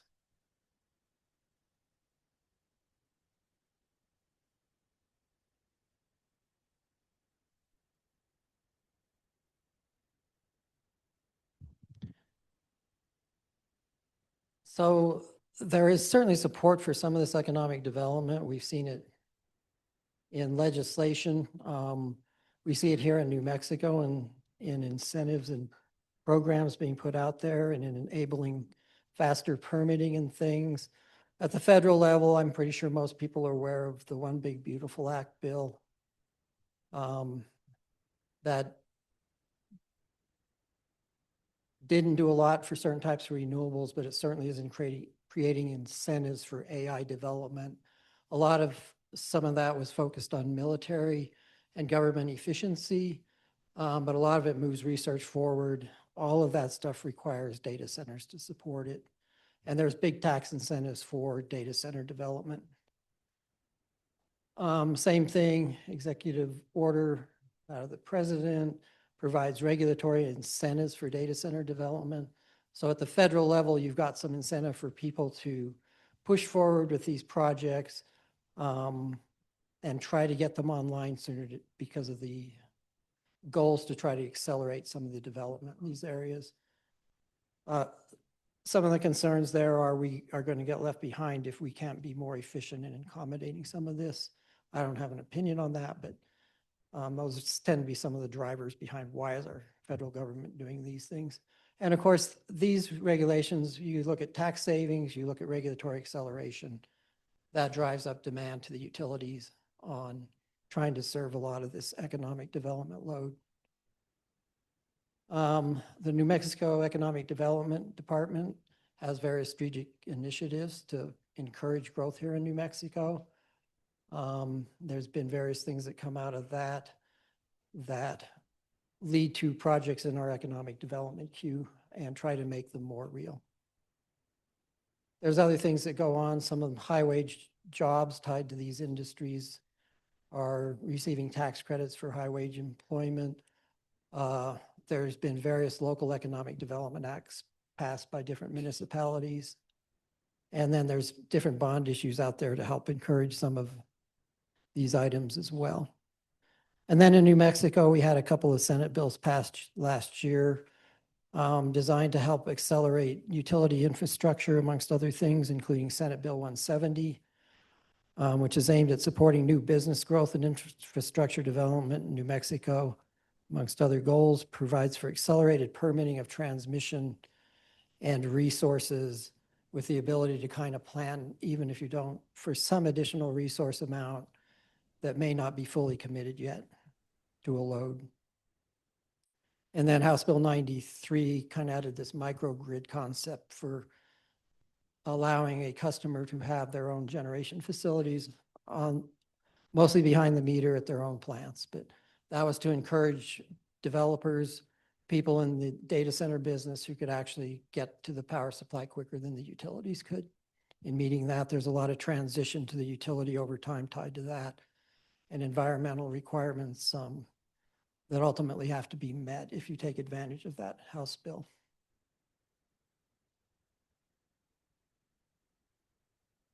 So just to put a little perspective on where we're at here, this just shows what we were forecasting out over a 20-year period from about 2023 to 2043 in the 2023 IRP. And this is the forecast that was already adjusted up in the supplemental analysis. So it included some additional near-term data center load in it.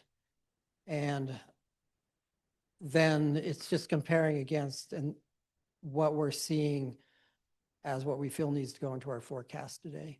And that forecast will be a lot more explanation of how those numbers are arrived at as we get into the February meeting.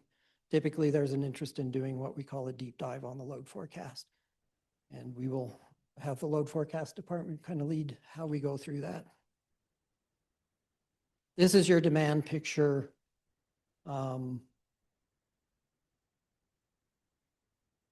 And it shows we were about a 2,100 megawatt peak in 2025. Peaks can be a little bit of a fluctuation because weather patterns differ. Some years we get a extended heat wave, and usually our peaks are more volatile than the energy usage to those kinds of things. So we've actually hit our all-time peak back in 2023 in terms of demand. With the pressure for load growth, we're seeing that jump pretty quickly in the near term. And then the next slide really is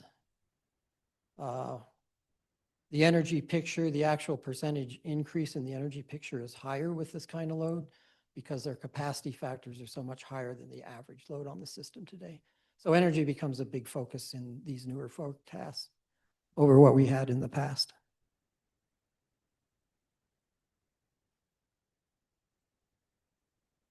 And I'm going to go back to Shane at this point and let him finish up a couple of items.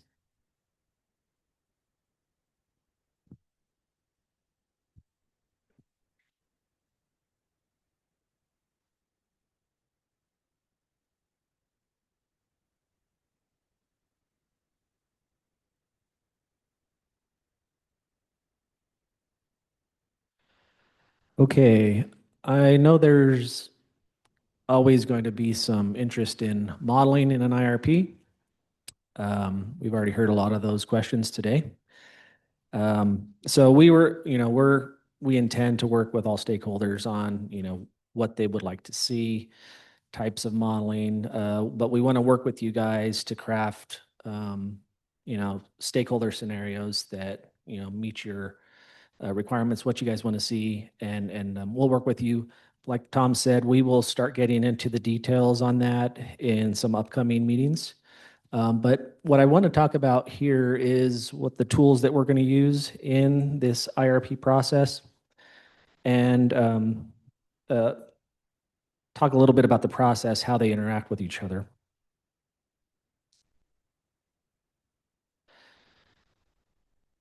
So big picture wise, we have massive amounts of input data that we have to consider. Load forecasts, resource characteristics, production shapes, for renewable resources, operating costs, capital costs, emissions, simulation parameters, tons of information that we have to consider. We have to make sure that we evaluate all that information, put it in the right formats, compile all that, and put it into the software tools that we're going to use. Okay? Then once it's in the databases that we use in the software, we run simulations using that input data to determine several things, and I'll get into that in the next few slides. But the simulations produce extensive amounts of outputs. This is where the IRP team and our consultants will help us sort through that data, compare results from those simulations, and that will help inform the PNM resource planning decisions that we're going to make.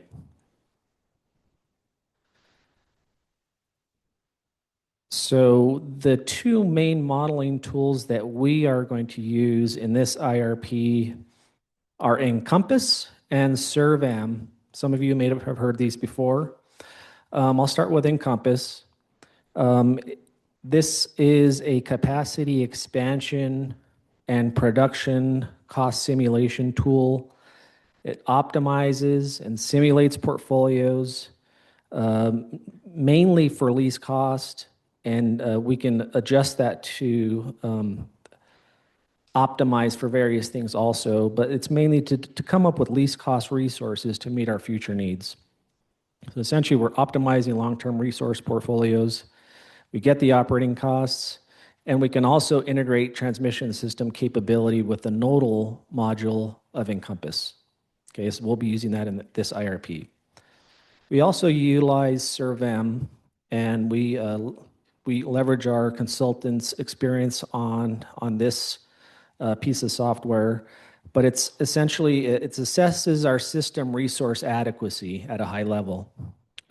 Essentially helps us define our planning targets to meet our reliability requirements. You might hear loss of load probability, that's what we're trying to target. And essentially quantifies, we can use it to quantify capacity value for our resources. Some of you may have heard of effective load carrying capability, or ELCC. We try to provide a capacity value that we can account for resources during our times of need to meet our system requirements. Both of these models, these pieces of software, they're widely used, highly regarded throughout the industry, and suitable for IRP type analyses, especially for PNM system where we have high penetrations of renewables and storage on our system.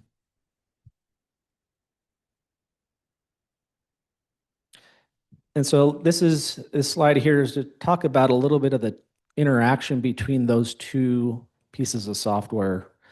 So we essentially start, and just to kind of give you some context here, the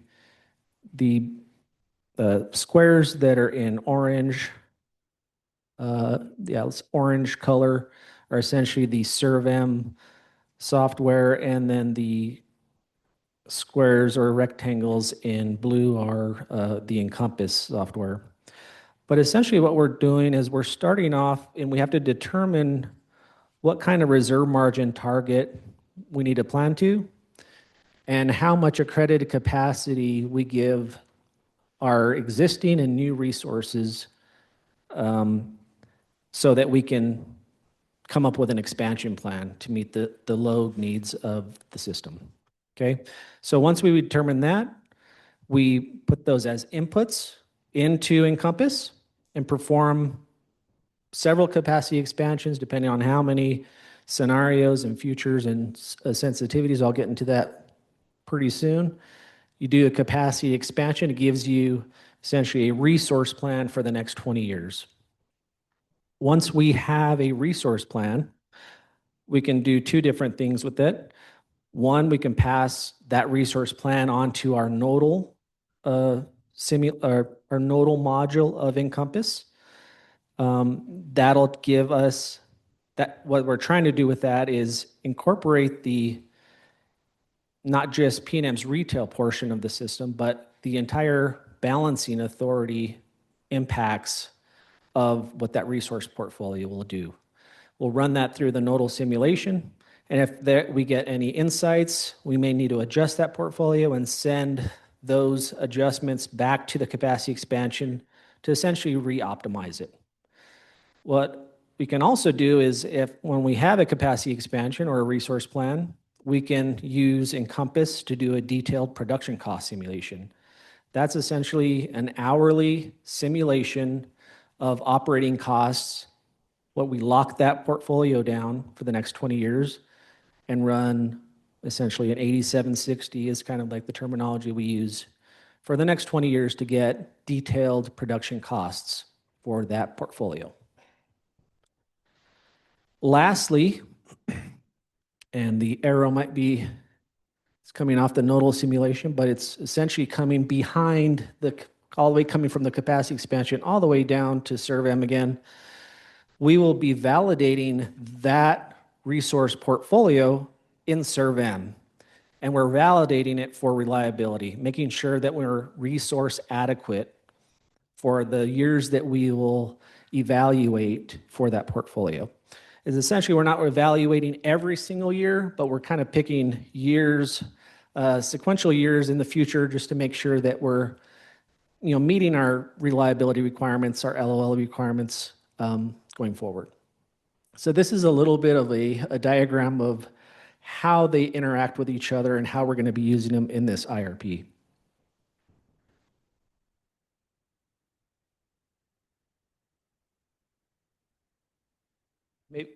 Did you want me to take some questions on this before we go to the next section? Okay. I'll keep moving on. And so talk a little bit about a modeling framework. This feeds into the modeling tools that we'll be using. Essentially what I want to be discussing here is one is the terminology we'll be using in when we're talking about modeling framework. And then kind of our first shot at what the modeling framework looks like. And so let's go ahead and get into that. So terminology here, and we'll be talking about this going forward, but this is setting the stage on how we define each of the pieces of the framework. So we have a future, a scenario, and a sensitivity. And when we refer to a future, it's a combination of forecasts and projections creating a planning landscape. So we're essentially varying several components across categories. And I'll get into the detail, a little bit into the details here on what that means. Just keep in mind on the future, we're varying several things to make a state of the world in the future. A scenario, we're exploring specific sets of choices to evaluate a best path forward. So we're varying several components in a specific category. Just keep that in mind. A sensitivity is we're just varying one element within a given future to understand the impacts. So we're just taking one piece, varying it. For instance, if I have a base case scenario and I just want to see the impact of a higher technology cost, that's a sensitivity on technology cost, okay? So let's talk about what a future looks like. We have put together 3 futures that we initially planned to model in this IRP. And I've labeled these, one is essentially what I'm calling like our reference case. And we refer to that as the current trends and policies future. We're essentially taking all the different components and essentially saying, this is our best guess of the future for PNM in each of these categories. And each of the categories are there on the left. Load forecast, behind the meter solar forecast, how much EV adoption we expect to see in the future. Same for building electrification. What we expect or best guess for economic development. And then a few commodities, we have a gas price forecast, carbon price forecasts, and then technology cost forecast. We have costs for the different technologies that we expect to see in the future. So essentially, we have a current trends and policy case, which I call our best guess. And then we have essentially a high economic growth and a low economic growth. We're making adjustments to several components. As you can see, kind of like what we talked about earlier, the future is adjusting several pieces at one time to create a different state of the world. In the high economic growth, we're making adjustments to the load forecast, EV adoption, building electrification, also economic development. And then to make sure that our high economic growth shows a higher load, we have a low behind the meter solar forecast, essentially makes your load higher. And then we're doing just the opposite on the low economic growth, putting the low estimates on each of those components that we just talked about, less of an impact in the reference for all the low components. That would be our futures. Now for scenarios, this is a little bit different from, I think this time around is going to be different from our last IRP.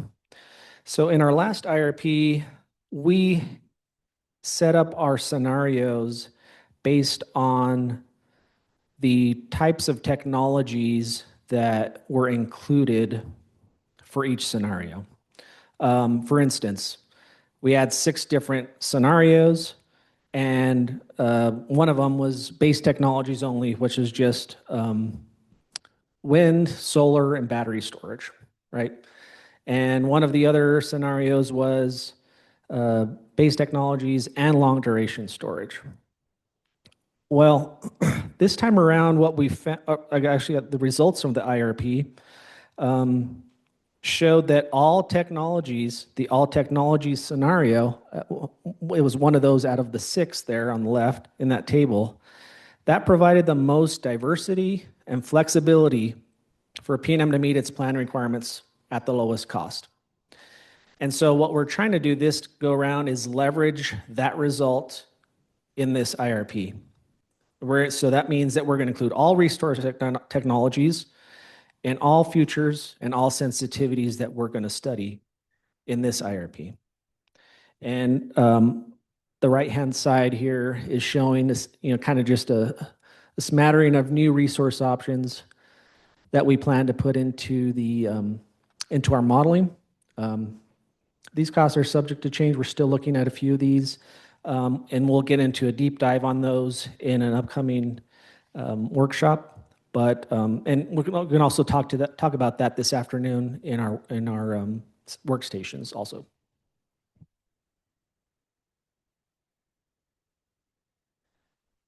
And so we've talked about futures, we've talked about scenarios. We're going to include all resource technologies, and these are the sensitivities that we plan to model at this point. We have 3 futures, and we're going to have a set of sensitivities that we're going to run off of those futures. And by sensitivities, again, remember we're just changing one thing at a time. So for instance, under current trends and policies, we'll do a high electrical vehicle sensitivity, high penetration of electrical vehicles on our system. And I won't go through each one of these, but this is our initial list. We have, we have some that are essentially impacting or going to be impacted from our load forecast, essentially like TOU, time of use rates. How does that impact our resource plans going forward? We'll have an impact on that on our load forecast, our base load forecast. We also have 4 different new transmission expansion scenarios that we're going to look at in conjunction with resources and the nodal analysis to see if that we get any insight for those potential or prospective types of projects. Let's see, what else do we have?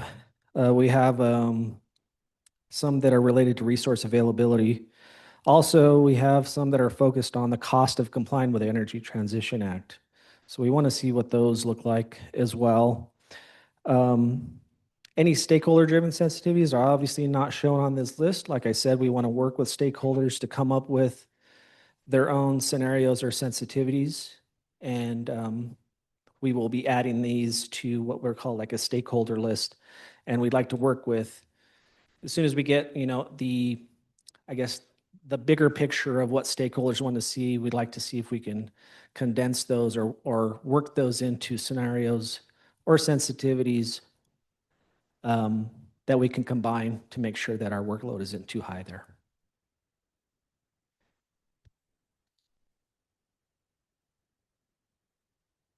And I think that's it for my portion.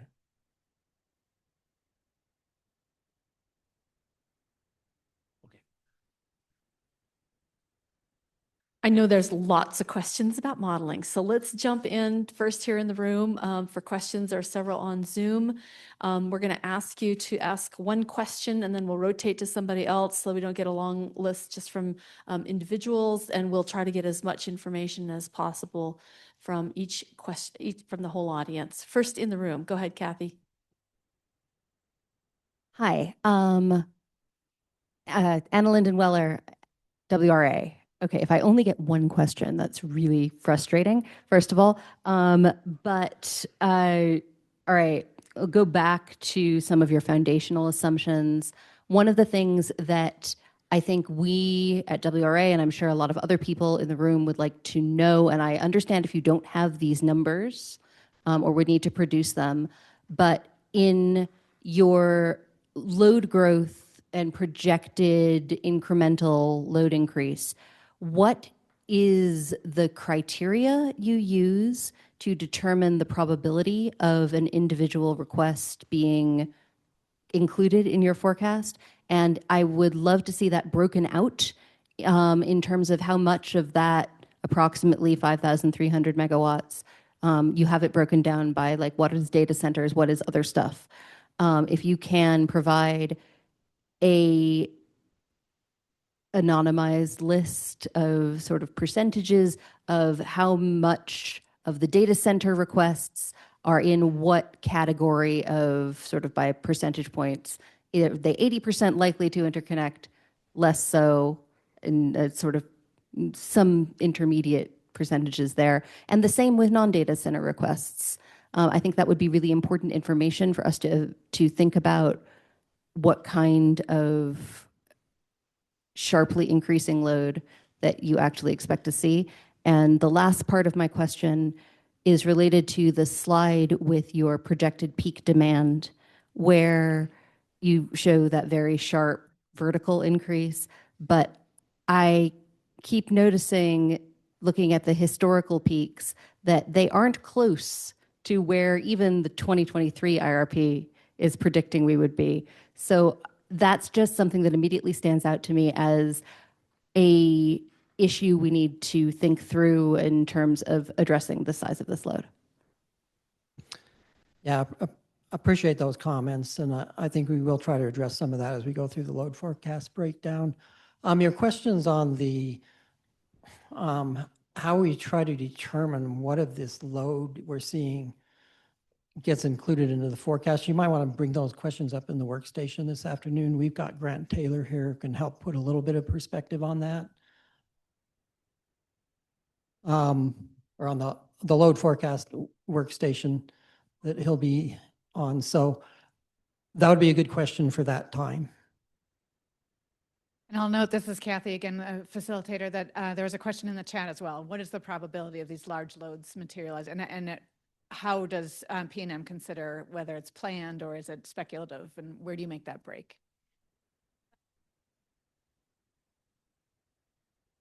Hi, I guess I'd say that, oh yeah, Glenn Weichel, third act.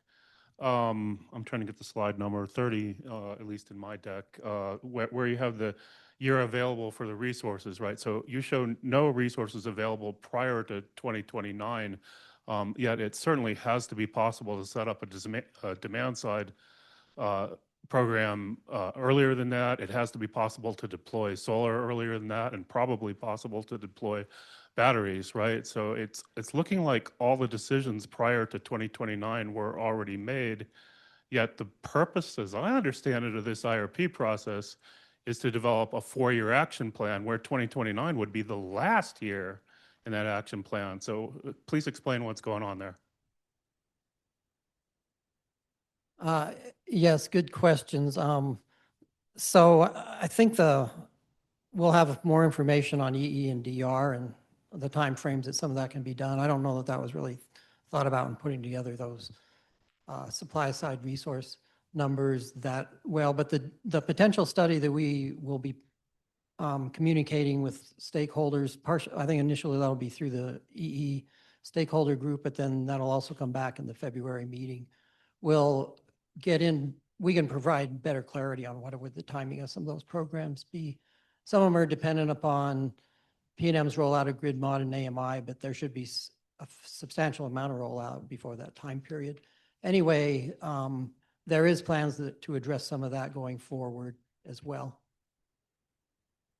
Okay, another question. And then I guess the other thing is on some of the supply side, there may be some opportunity if people have positioned themselves well to get something in before that. But if we go out, do an RFP bid today, we would be surprised going just through that process that you're going to see much of the supply side stuff that's available before 2029, if it hasn't already been addressed in our existing 29 to 32 RFP.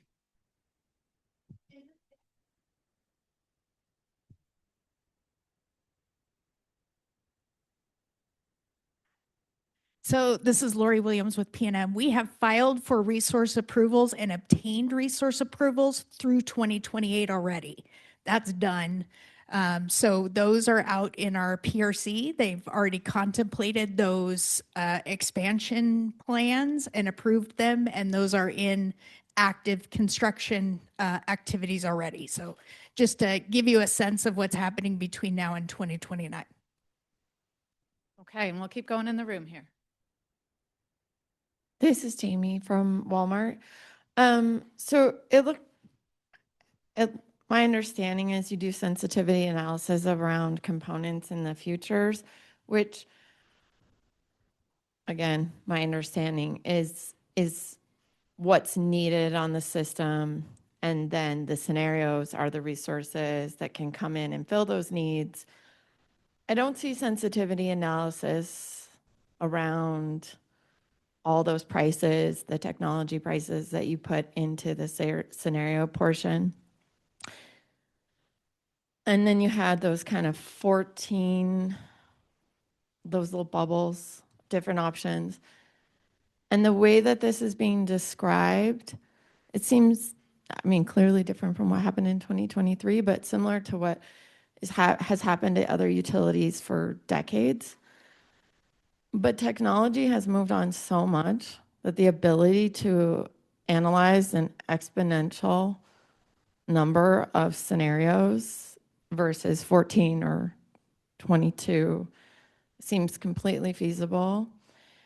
And to that extent, it seems like one is the company doing that. And in that context, you know, an example could be even with battery or particular resources coming in, like analyzing those in tranches or significant or relatively meaningful tranches versus a set of resources, because there is a point of payoff and declining value for all those different resources. So I'm trying to understand, like, is that a heuristic example that was put up on the slide of the sort of somewhat finite steps in the analysis and the scenario analysis, or is it way more expansive than that, utilizing a sort of multiplicative number of scenarios?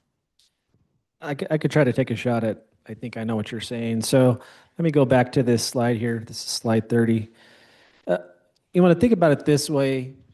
All these resources here at their cost, and these are just a given 1-year cost. These costs change over time, right?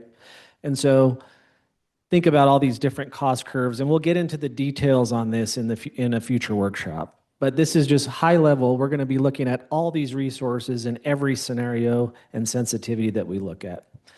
Now, when you go to and just having this amount of candidate resources available in the future creates millions of different types of portfolios. The modeling tools will sort through that and give us a least cost portfolio, given all that information, right? And that's just the resource side. This doesn't even include, a bunch of different demand side resources, which we'll get into later, but there's several of those also that are going to be feeding into this decision. And then, based on our forecast, the load side, our load is going to be changing over time. We have certain demand requirements, energy requirements. All of that is going to feed into this massive problem that it's trying to solve for each of the sensitivities and the futures that we're going to look at. So when we go to this list, and this is our, like I said, this is our first shot at this. We're trying to pick sensitivities that we think are going to have impacts that stakeholders want to see and impacts that we want to make sure that we're covering when we're looking at the spectrum of resource planning for the different load forecasts that we're going to be evaluating. So different amounts of how fast, how soon, how big our load and our customer base is expected to grow. So each of these will consider tons of information. So I don't want the takeaway to be that, well, just that one sensitivity is just going to produce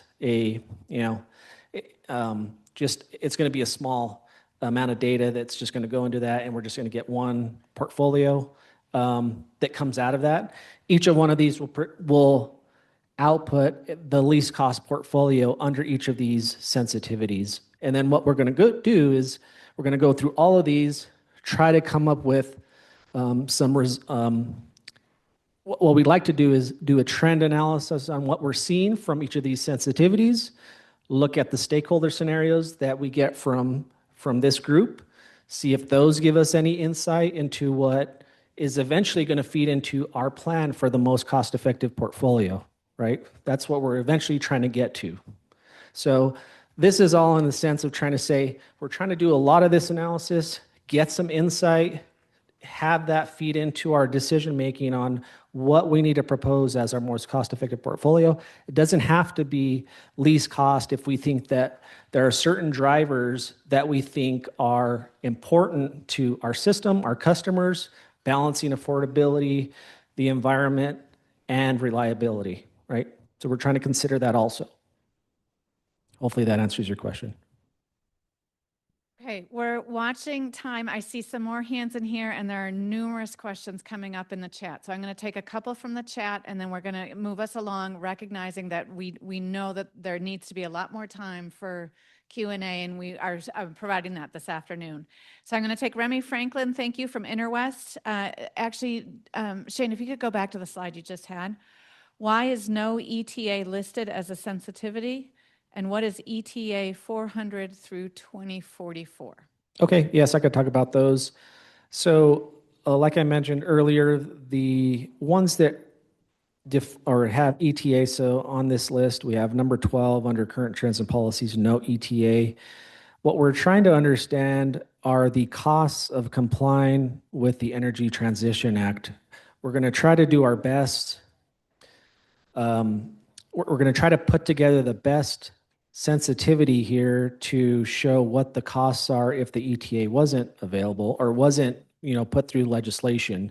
We want to compare that so we know what those costs are. We've gotten several inquiries about what the cost of meeting the ETA is. And so this has kind of been a discussion that we've had with stakeholders in the past. We've also wanted to know ourselves. We just haven't had, I guess we just really haven't put that down on our list of sensitivities that we wanted to look at. And we want to know what that looks like as well. The ETA 400 through 2044, kind of going back to the Energy Transition Act.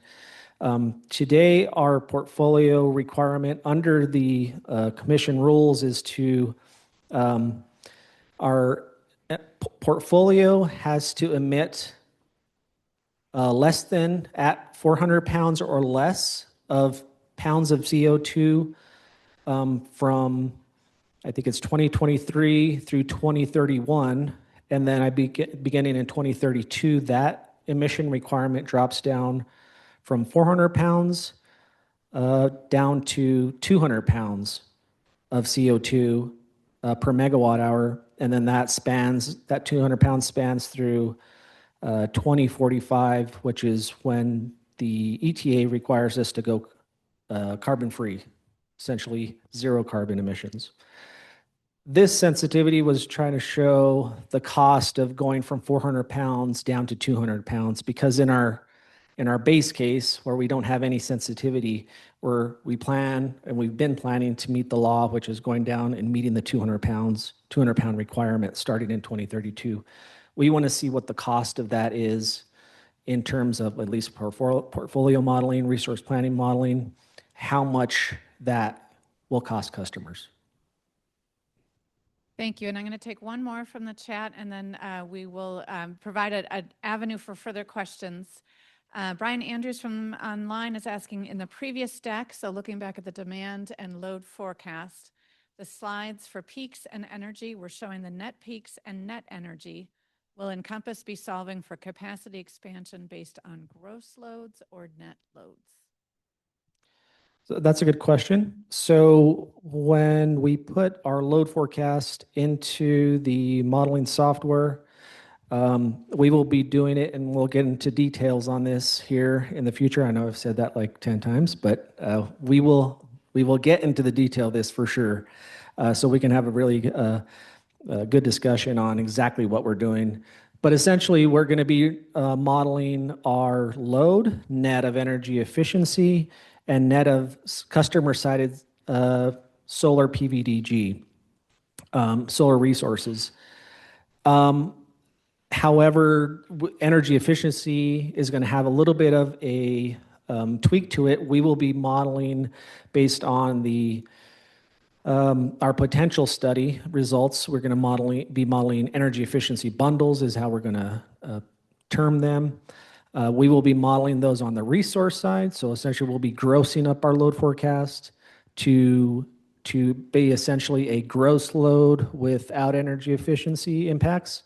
And then we will be modeling, and essentially, we're trying to capture the economics of going above and beyond the energy efficiency requirements that we plan to meet in our energy efficiency filings.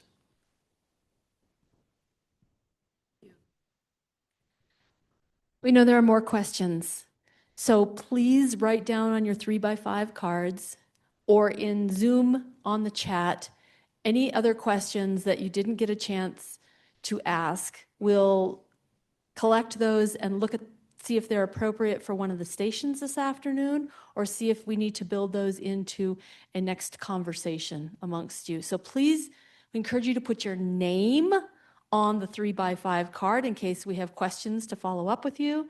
And of course, chat folks, you'll have your name in your questions. So I apologize for the frustration that there's more to talk about, but this is just the start. Remember, today we're building a foundation of knowledge for all stakeholders so that everyone can have a basic understanding of what's happening, what's going in next. We will have more targeted conversations with those of you who want to get deep into modeling. And so please understand that we're helping everybody come along on this journey with a common understanding today. So with that, I'd like to also refer you to the slide deck that we are not going to hear the last part of the presentation. You can read it.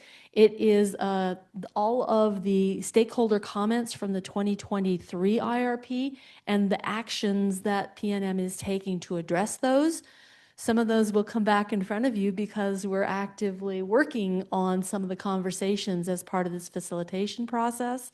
So if you have questions about that, you can let us know, but you're welcome to look at that at your leisure. So with that, I'm going to turn it over to Kathy to describe what's going to happen after you get refueled. All right, give me just a minute to adjust slides here. This will be much easier if I can pull up our graphic.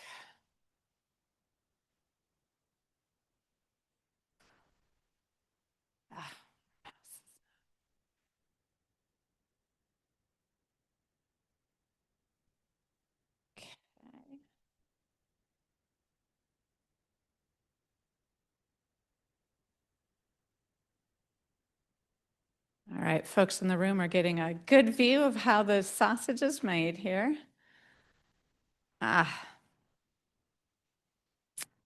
Okay, so as Margie said, this is just the start of the process. We recognize there are a lot of pent-up questions. We are working towards that. This afternoon will be a lot more give and take and a lot more chance for dialogue. But if you have something that prompted to now, please grab for those of you in the room, grab the index cards, write your questions down, hand them to us over the lunch hour. And for those of you in the Zoom participants, please keep dropping them in the chat. We will compile those at the end of today. Some of these may be addressed this afternoon during our discussion stations. And if not, we will also use them to guide workshop 3 and some of the office hours that we anticipate in the next coming weeks. So this afternoon, this is just a little preview for you so you know what to expect. The purpose, again, we're building that shared foundation of knowledge. Our central question, what does PNM's resource need to meet expected demand? We are going to have 4 stations around the room. 3 of them are discussing different types of resource options that PNM can consider. So transmission and markets will be 1 station. Supply side resources will be a 2nd. So those are the large utility scale. There's been a lot of questions in the chat about different options of generation types. Bring those questions to that station. Demand side resources and behind the meter. So some of the questions we just had, bring those back. You're going to have subject matter experts that will be available to ask and answer those questions with you. And then the other side of the equation, with all of those resource options, what is the demand that PNM has to meet? So 2 sides of the equation that have to equal each other to serve customers reliably. So we're going to do 4 stations, 30 minutes at each. So you are going to pick up and physically move across the room. We have some music for you to shimmy your way across, so listen for that. So if you would look at your name tag, you all have a dot on there. That color you will get to each station. Please do not be concerned that you have to pick. You will get to each of them. So we're going to rotate you through. If you have a red dot, you are going to start at my station. So you want to look for me. We're going to reconfigure the room a little bit. But for red folks, you're transmission enabled in markets. If you have a yellow dot for round 1, you are going to be at supply side resources. And I believe Zhao Fei, if you want to just raise your hand or maybe stand up. So if you have a yellow dot, you want to look for Zhao Fei. If you have a green, you are distribution and behind the meter resources. And Bridget, I'm not sure from PNM, she'll join us shortly. So just look for the green dot.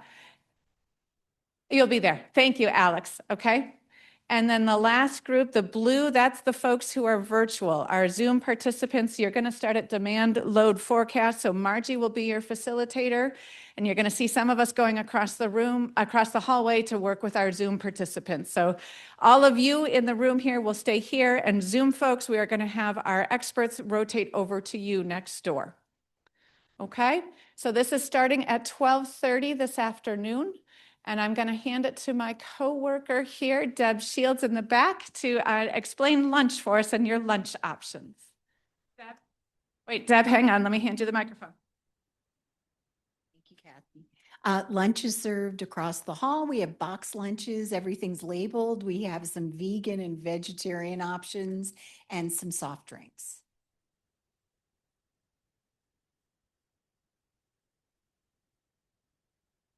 So for folks virtual, we are going to break now until 12:30. Stretch your legs, get a break. For folks in the room, we invite you to lunch and then be ready at your station at 12:30. Thank you.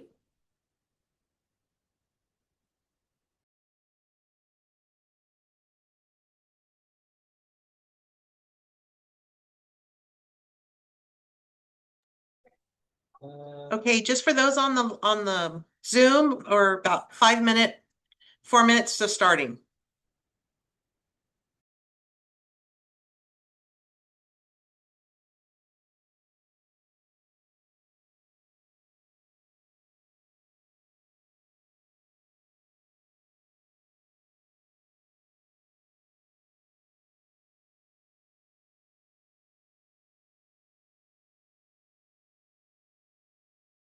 That one is different than the one in real. Okay, so we do have a 2-minute warning.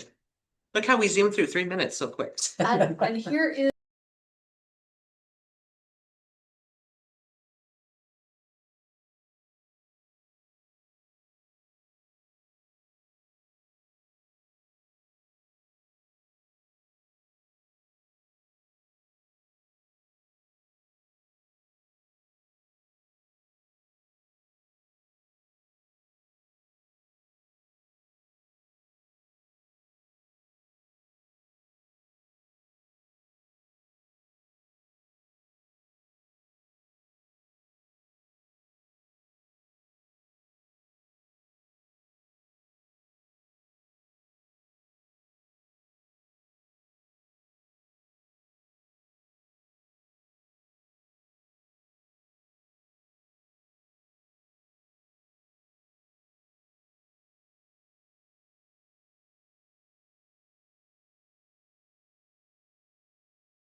Okay, I think we have our folks here in the room. So Katie, I'm going to turn it over to you and we'll get started. Okay, welcome back from lunch, everyone. So this afternoon, we are going through 4 rounds of small groups where the PNM subject matter experts will walk through the discussion guides that are posted to the GridWorks website. I'm happy to share the link again in the chat. And they'll go through the discussion guides a little bit quickly, and then we'll have time for questions. Our main purpose is to gather, your reactions, thoughts, concerns that you have. Similar to this morning, we probably won't get through all of the questions, but this will help us to understand what topics that we need to come back to or go into more detail into in future workshops. So please feel free to leverage the chat, or we'll again have time for discussion in each of these small groups. Each one will be about a half an hour long, and we'll go from there. So I'll turn this over to you in the room there. Thank you, Katie. My name is Aslam Hayat. I'm the manager of load forecasting. As you know, every resource plan starts with this load forecasting process.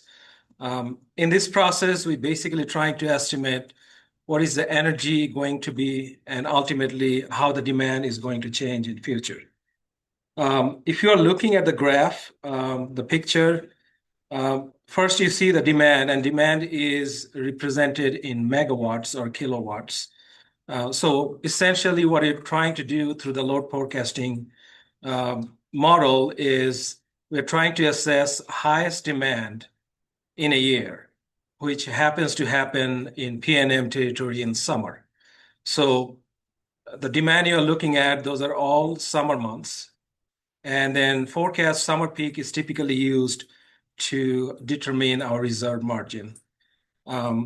Do I take questions in between the conversation, or should we take questions later? I can take questions anytime, actually, if somebody wants to interrupt me. So. Why don't we try to get through some of this content, and then we'll take questions. Okay. And then energy number, basically the energy drives peak in a way because we start with the energy, and the energy models are sectionalized in different rate codes, residential, commercial, and industrial, and then of course the large loads. Again, the highest energy usage happen in summer because a lot of people are, they're converting to cooling load, meaning they're essentially moving from probably room AC to central AC, and that's what's driving the load. And also in our territory, there are a lot of swamp cooling. They're converting into the central AC system. So the energy also happens in summer months too. Now, how does PNM's forecast differ by season? If you look at the summer peak drives the need for capacity and reserves, as I mentioned. The load forecasts are based on extreme weather, sort of. So we have a forecast of the HDD and CDD, which is heating degree demands and heating degree days and cooling degree days. So we forecast that weather, and then based on the weather, we are driving this summer peak. So in the graph, you'll see the red line and the black line. The red line is, basically it's saying. I can talk about the red line. Okay. Right after you're done. Okay. Those two. So the black line is essentially the summer peak, and red line is reducing that summer peak by other solar generations on the system that is happening in the system. Winter peak is similar way, secondary importance in our resource planning, but we still consider the winter peak because we have to maintain the reliability, in the grid system. I do want to mention that solar generation on the system impacts less during the winter months as the daytime hours are less than the summer month, and which is driving that line. Shane, you want to mention something? Sure. Yeah. And just to kind of expand on the orange lines on both the summer peak and winter peak graphics here, you can see that what we're trying to essentially show is, the black line is the forecast that we're planning to.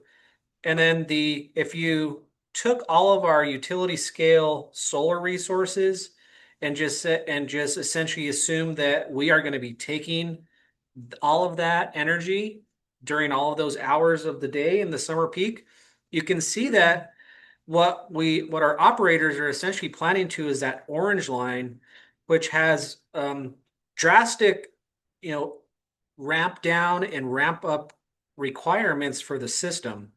And essentially, what you're showing there is if you take this peak, the summer peak, out to the right-hand side, you're in hour 20, which is, you're talking about sometime between 6 and 8 p.m.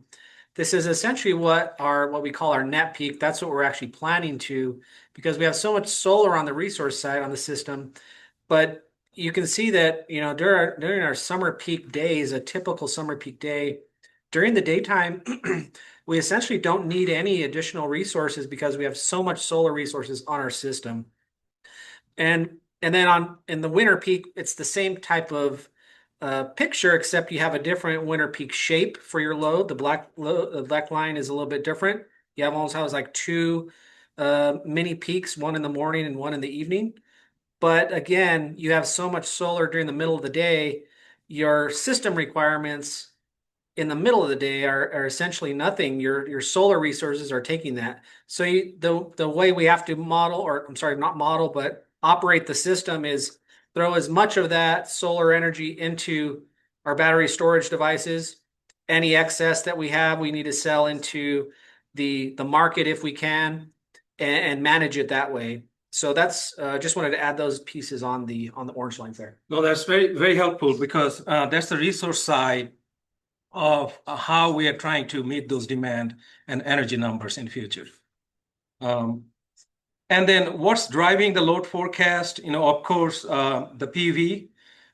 We do have a PV separate forecasts. We use publicly available data to use the shape to drive our capacity. We know how many installation we have in our service territory. We took a solar shape in our zip code and drive that capacity into 8760, which is essentially the hourly profile of the PV going forward. EE forecast, as Shane mentioned in the first presentation, for the demand, we are taking our study capacity numbers, which will be reducing the peak demand going forward. On the other hand, if you look at EV, that's going to drive the load a little bit higher. We have an EV separate forecast that we actually add to our existing forecast. TOU happens sort of same way, because essentially the customers are changing their behavior. So the way the load profile used to be going forward, the 8760 shape will be changing.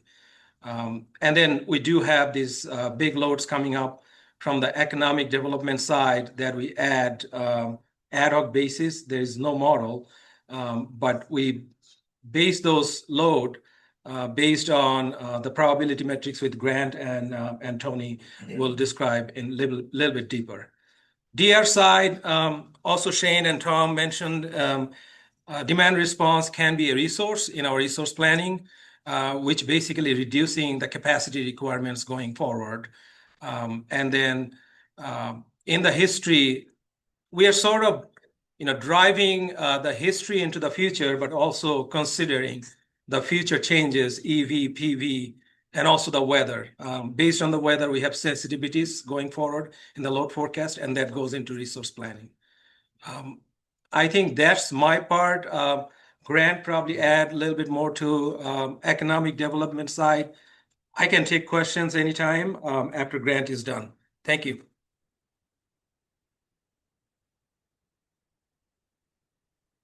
Hi, good afternoon. So we in economic development really only work with the load side of the business. There are projects that do incorporate some type of generation that might be behind the meter or something else. But really primarily we deal with the load side. And in our reporting on a monthly basis to our internal leadership, we are reporting out really what are loads, not what is generation. So first of all, what I would really like to point out, and we had a really great question asking about what do our projects look like? What's the makeup of those of our pipeline, particularly around data centers? And so you can see in the first year of the information that we provide, 15% of those projects, 15% of that load that you see there, about 1,700 megawatts, consisted of data center projects. And then as we go through those subsequent years leading up to 2025, you can see that there is a gradual increase in the share of projects, a share of the load coming from data centers. And also on the other side of that, conversely, we're seeing a decline in manufacturing. The last that you see there in terms of the classifications that we've assigned, the other might consist of warehousing and distribution. We've had fuel production projects, and then also film. There was a question also regarding what do we assign as probability of these projects. So if you're looking at, for 2025, 5,300 megawatts of load inquiries or load requests to PNM, how much of that really it has a strong chance of going forward? And so we don't have hard and fast bands in terms of this phase gate that you see. So projects by phase, but the lower the phase, the lower the probability. So phase one, that is the introduction of a project to PNM. There might not be a lot of form around what that project is going to be. It might be a company that is still doing assessments on what is going to be their demand. They have not yet provided a one-line diagram, for example. And so there's pretty low probability, I would say less than 50% probability of a project materializing on our system if you are looking at it as phases 1 through 3. But as we receive more information from the customer, and we in turn are providing more information to that potential customer, that probability will increase. So you can see that of those projects that we are only getting some very initial information in those phases 1 to 3, about 88% of that 1,600 megawatts that we're looking at in phases 1 through 3 are data centers. Phase 4, that's what we call our detailed phase. And at that point, we have a pretty good idea of what this project is, what is our ability to serve it. And right now, for those projects and their corresponding probability in phase 4, we've got 0% data centers, 0% manufacturing. Phases 5 and 6, those are negotiation and contract. So at that point, we are negotiating what are the terms of a deal, and also we are executing a contract that might be our service contract or the precursor, what we call a reimbursement agreement, and that is a way for us to secure a deposit that allows us to order long lead equipment and also begin engineering and design. And so there is substantially more certainty about the project going forward because the potential customer has put a significant amount of money down to proceed with the project. On a monthly basis, our pipeline consists of about 30 projects. We are pretty aggressive in how we manage our projects. So for instance, if we have not heard from a project lead, we have not made contact with a project for 6 months, we pull that project out of the pipeline. But as you might expect, we are pretty persistent in having communication with these projects. And then we want to point out that for the typical timeframes of our projects and where there might be a little bit of a disparity, we have figured out that our average timeline to be able to serve a 5 megawatt load for some select economic development sites, these are sort of our usual suspects, it takes about 17 months. At 10 megawatts, 20 months, and 50 megawatts, about 26 months. For those projects that require new generation, many of you know that it could take 4 or 5 years to be able to get there. And then the last point is a lot of these projects are looking to be able to energize in 6 to 18 months. So we are trying as best we can to meet the needs of these projects as well as be proactive so that we can be more competitive. And I'm getting the sign to move on to the next part. So thanks a lot. We're gonna actually ask you to stop and take questions. We're 15 minutes into this station. So could we have a couple questions from chat. Should we ask Katie, maybe you can ask Katie to go ahead and have her folks ask questions. Katie, you want to go ahead and go through the list of questions that you have, and we can try to start answering those. Yeah, absolutely. The first question I see from Brian Andrews is, how does the load forecast include all of the Schedule 36 load? Grant sort of alluded to those new loads. These are new technology. We had to put together a profile for them, based on probably the states that are already ahead of us. Take those profile and also the probability metrics, right? How much is it going to happen in next 3 to 5 years?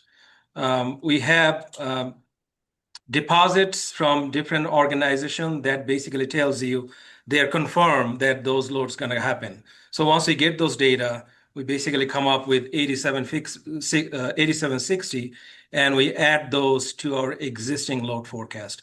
These are sort of like exogenous forecasts, you could say, out of model. We are still modeling the profile, but we also taking into consideration how much of that load is going to occur in next 3 to 5 years. And based on that, we have to plan the systems in a way.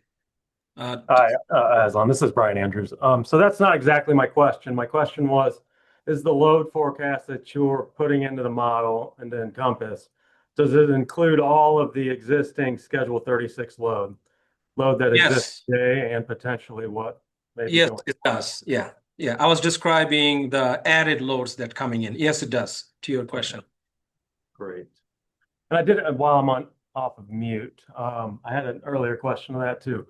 So when we were talking earlier about net loads and gross loads, and I had asked the question this morning, are the net loads, or what are the net loads essentially? And that discussion made it sound like it was load net of energy efficiency and behind the meter distributed generation.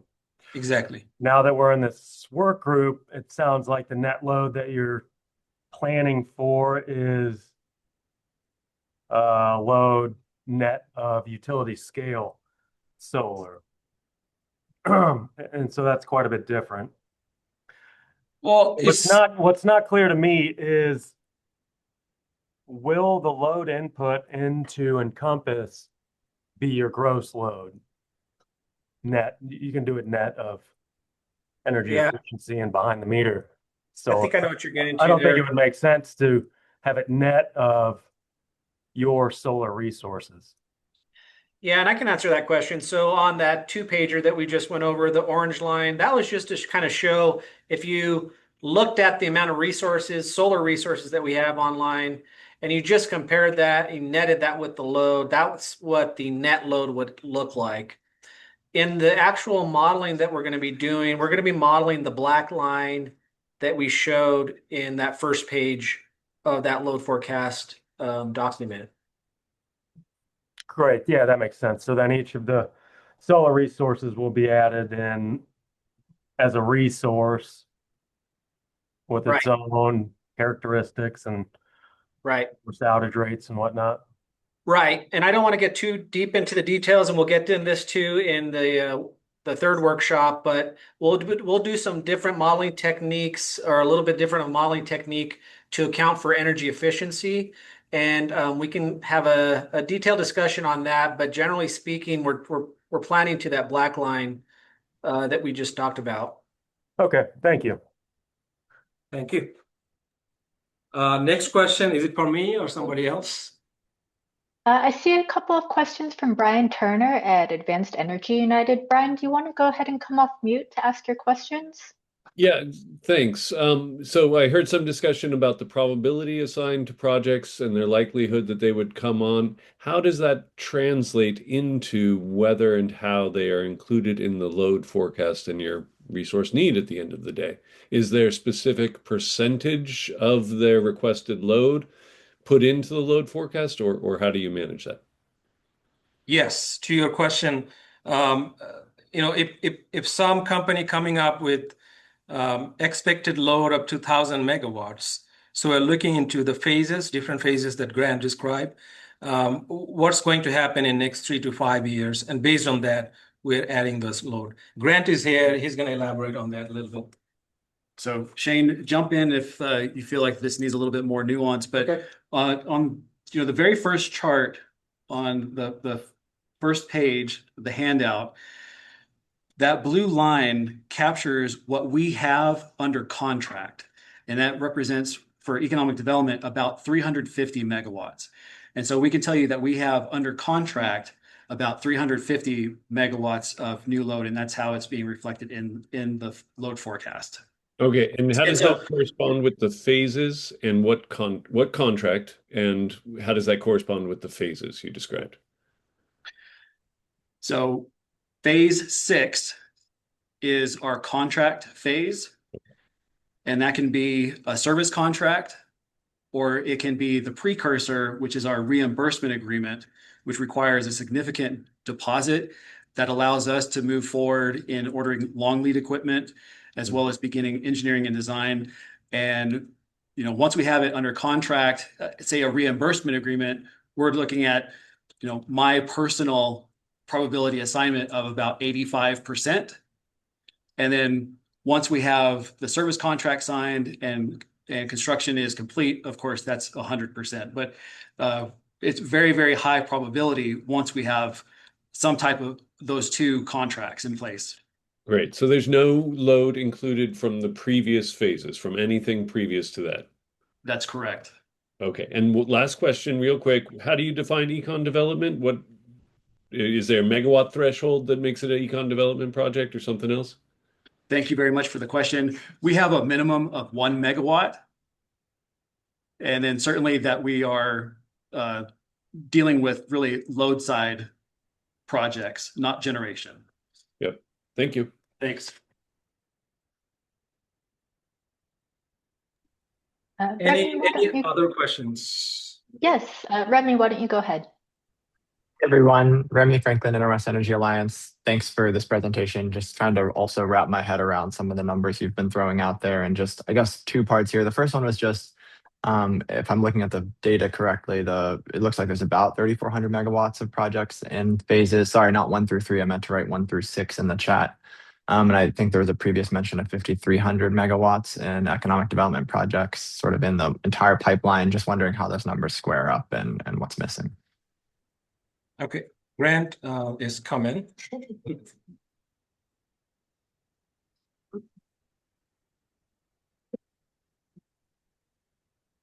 So on 2025, this is under economic development requests. That 5,321 megawatts is our monthly average across the 12 months of 2025. And then after that, the projects by phase, we're providing you our most recent data of those projects and where they landed in our phase gate. Okay, thank you very much. That's helpful, that distinction. And then I guess the other question sort of on the same thread, thanks, Grant, is if I understood correctly, we have about close to 1,800 megawatts, mostly data center load in those phases 5 and 6. It sounds like that's relatively high probability. Is that all in the load forecast? It just seems like a huge increase in load, and starting at what date? And yeah, just curious if you can help us understand that. So at this time, between those 2 phases, really what we have under contract is reflected on that first chart, that 350 megawatts. So that balance is right now what is still being negotiated. 5 minutes. And so, yes, there is at this point, an assignment of a high probability, but not to the certainty of having a contract in hand. Okay. And in the modeling, will the other, the remainder of that 1,800 megawatts in phases 5 and 6 be part of the load forecast or no? So I think the way we're gonna try to attack that is what you're seeing there, the blue line on the first page. That is going to be essentially our current trends and policies forecast. I think our best forecast that we have today. We are going to have a high load forecast that is going to go higher than that, and then we will have an extreme, a high load forecast with extreme economic development. Uh, I guess penetration, whatever the word you want to call that.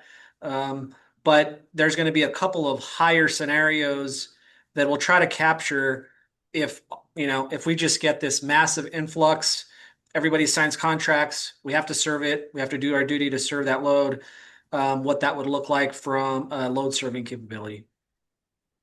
Thank you very much.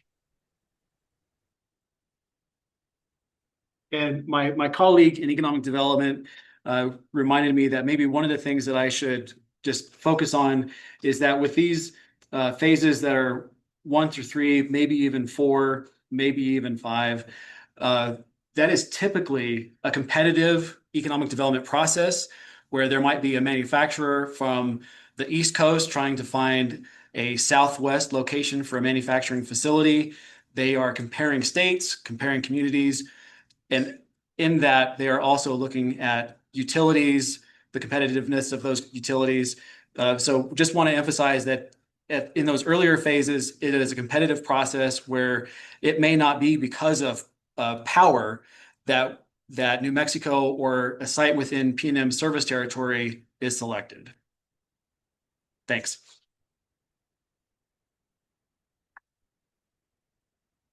Any other questions? I do want to add something. This is sort of like modeling and also arts too, because you don't want to overbuild your system, right? You have to be within a bandwidth, in the resource planning side of that. Because if you overbuild, then that means that's going to translate into our rates too. Just to be mindful of that. I'm sorry, I don't have my hand up and can't find it right now. Maybe I can ask this question. Which specific decisions in the IRP are directly driven by this forecast? Resource additions or transmission upgrades, demand side management, budgets or procurement timing, and just what parts are informational only at this juncture? Shane, if you want to. I could try to answer that, Orland. So you got to think of the IRP as essentially like a roadmap to the types and timing of different technologies resource technologies that we expect to serve our load forecasts. We're going to look at a couple ranges of forecasts. Really, at the end of the day, we're going to pick a most cost-effective portfolio that probably more likely aligns with our current trends and policies forecast because that's our best forecast.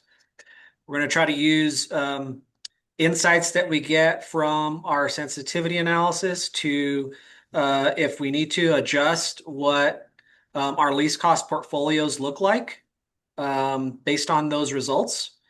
And so really we're going to get this essentially, here's the types of resources we're going to need, and this is when we're going to need them. Sure. After Yeah, that, my background is power systems and control, and I just did the El Paso Electric IRP, and I'm on NMPRC engineering staff, so I'm very familiar with IRPs and what they're intended to do. I know that these forecasts are often presented in stakeholder engagement workshops as informational only, and so my question is, which specific decisions? Do you have anything specific at this juncture, or is this just informational for, I see quite a jump in the megawatts there. And I think, expected with our hyperscalers. Um, so yeah, I guess I'm not understanding your answer, I guess. As we sit here today, we're talking about the load forecast, and what we're showing in those graphics is one of the blue graphic. The blue line is our today's guess of our current trends and policies forecast. So that's the load that we're going to plan to. That is going to drive, essentially, be a major driver to what is going to be the outcome of our IRP. Okay, thank you. Okay, so we need to transition. All right, Katie, I think we're done on our side. I think we hit our time. Yep. Thank you, everybody, for your questions. Hope we answered your questions. And if not, we will definitely try to answer those in the future. We'll get back to you on those if we did not. Thank you. Thanks, everyone. Thank you. And Thank you. folks in the Zoom, if you do have questions or maybe half-formed questions, please do feel free to drop them in the chat. This gives us a sense of what follow-up is needed, what topics might need to be in future workshops. So please do feel free to leverage the chat as you continue to reflect on the discussion guides. Oh, Margie, we don't hear you. It's on mute. Okay, can you hear me now? Mm-hmm. So I think we'll have the person here in the room share the discussion guide for the next topic, since there's a lot of flashing back and forth. When you've shared the document and you probably go off and taking notes, it blinks every time. So we'll have somebody here in the room to share the discussion guide, and you can focus on taking the notes if that would work for you best. Sure. Thanks very much. Okay, I'll let the next person know. Thank you. And we have transmission next. Is that correct? Yep. Okay, is that you? Yes. Are we on mute or?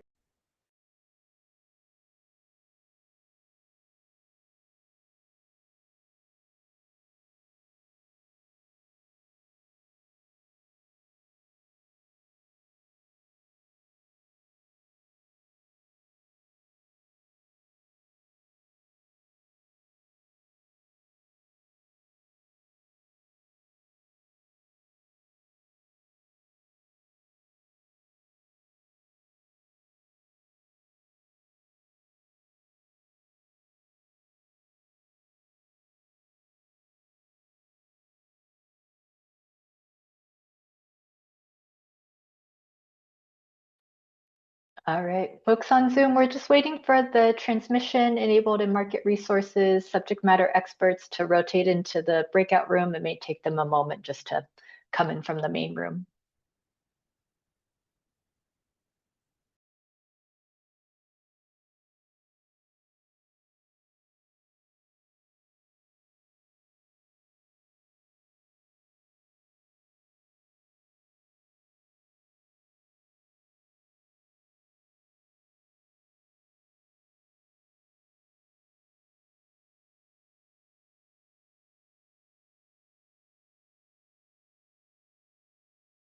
I think that worked. And Katie, I'm gonna go ahead and share this next. I'll share the screen. It seems pretty natural how you think of doing, especially based on the. It's kind of referencing the other uses of the system. Yeah, kind of setting a frame of what is transmission.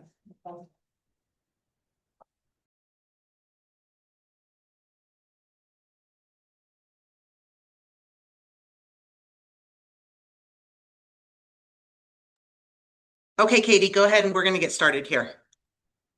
Okay, great. We are in our second round of our small groups. So we're covering transmission enabled and markets solutions. I'll actually turn it to folks in the room. Similar to last time, the PNM folks will walk through the discussion guide, and we're aiming to have a lot of time for questions. Please feel free to drop them in the chat along the way, or there'll be time as well for you to share your questions once the presentation is done. Yeah, so we just wanted to start out just giving kind of a sense of what the New Mexico transmission system is and kind of why it was built the way it was, where our resources are located, and then just seeing, probably giving you all an opportunity to stop and think about what are your questions and how is transmission playing into this IRP. But effectively, I don't know, can you see my mouse? I don't know if that shows up. New Mexico. Yeah, we see it. The lines on this particular map that are the thicker lines are all lines that PNM owns or is a joint owner in. There's a bunch of smaller lines shown on here, which doesn't mean they're any smaller. It just means that we're not the owner of them. Some of those are 345 kV lines of other utilities or interconnected to our system, or they're smaller underlying 115 lines. We have, particularly Tri-State has a lot of transmission that's interconnected with us up in the northern part of New Mexico. The resources dots shown on here, if they're in color and go along with this legend, they are actually resources used to serve PNM's jurisdictional load. And then the other ones is just to show that there's a lot of other resources beyond PNM that exist within this state. Many of them are interconnected in a way that their flows do affect what flows on our transmission system. And then there's some, New Mexico is split between the eastern grid and the western grid. The vast majority is in the western grid, but there is this portion of New Mexico that gets served out of the eastern grid. And there's very, very little interchange capacity because the two grids are not synchronized. So transfer capability is dependent upon what's known as back-to-back AC/DC converter stations. And that's a very limited amount. In terms of where resources lie, obviously this part of New Mexico has a lot of the wind resources out here because historically that area has very, very light population densities, really no major cities. Transmission was never built out in a significant way there. So one of the challenges of all this wind generation, which has a high demand, is to get enough transmission to interconnect that to PNM, serve PNM loads, and a lot of it, there's a demand to export it out of state. There's a lot of solar generation that is available, a lot of solar potential out. Pretty much anywhere in the state you've got that, but the solar tends to be built where transmission didn't need to be constructed. It was better positioned to take advantage of existing transmission, partly because there's so many more locations you can put solar in. And then along with solar, there's a lot of battery installations. Many of them are at the same sites as the solar. In fact, the vast majority of them are. Down in southern New Mexico, our load service territory is small compared to entities like El Paso Electric. So we have some transmission down here, but it's pretty limited. We do have some major gas resources in that area, and we have some smaller solar resources down in that area. But anyway, this is kind of just to give you a layout of what's there. This transmission was largely built for PNM system to import the baseload coal and nuclear that served the state for many, many, many years. But a lot of it is no longer serving that purpose and is now moving renewables in both directions. One of the things that we're trying to deal with in our IRP is that PNM's retail business is about 2,000 megawatts, but our transmission business is about 4,000 megawatts. So how do you overlap? How do you capture the effect of all that other transmission business, and how does it fit with the resource plans you're coming up with when you're focused on retail? So we're 45% retail roughly and about 55% transmission service that we provide. And then one of the other things is, because of the way it's built, there's fairly decent interconnections with other entities. A lot of the Arizona entities we have interconnections with. We have some fairly limited interconnection capacity to the north, to Colorado, with WAPA, with Tri-State, with Public Service Company up there. And then there's these ties to the east, which like I said before, are very limited. Some of that in the IRP, we're looking at what would it mean if we actually increase some of the tie capacity to surrounding areas. That's kind of a market question. What does it do if you can get better interconnections and create more transfer capability to other areas? And I think I'll stop there and just see what questions people may have. Thanks, Tom. I do see some questions in the chat, though I think that they relate to the forecast section. Do folks have any, or correct me if that's wrong. And if there are other questions about transmission, please do feel free to come off mute.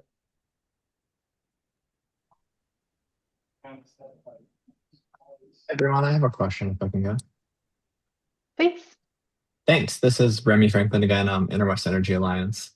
And feel free to let me know if I know there's probably a lot of detailed discussion that will happen about transmission in the future. So if any of this is too in the weeds, I'd just be curious when we'll address it. But I'm interested in the sort of bigger picture dynamic y'all have mentioned a couple times now around capturing the 55% of PNM's business that is transmission service, and sort of taking into account that expansion that's needed when also considering the retail needs.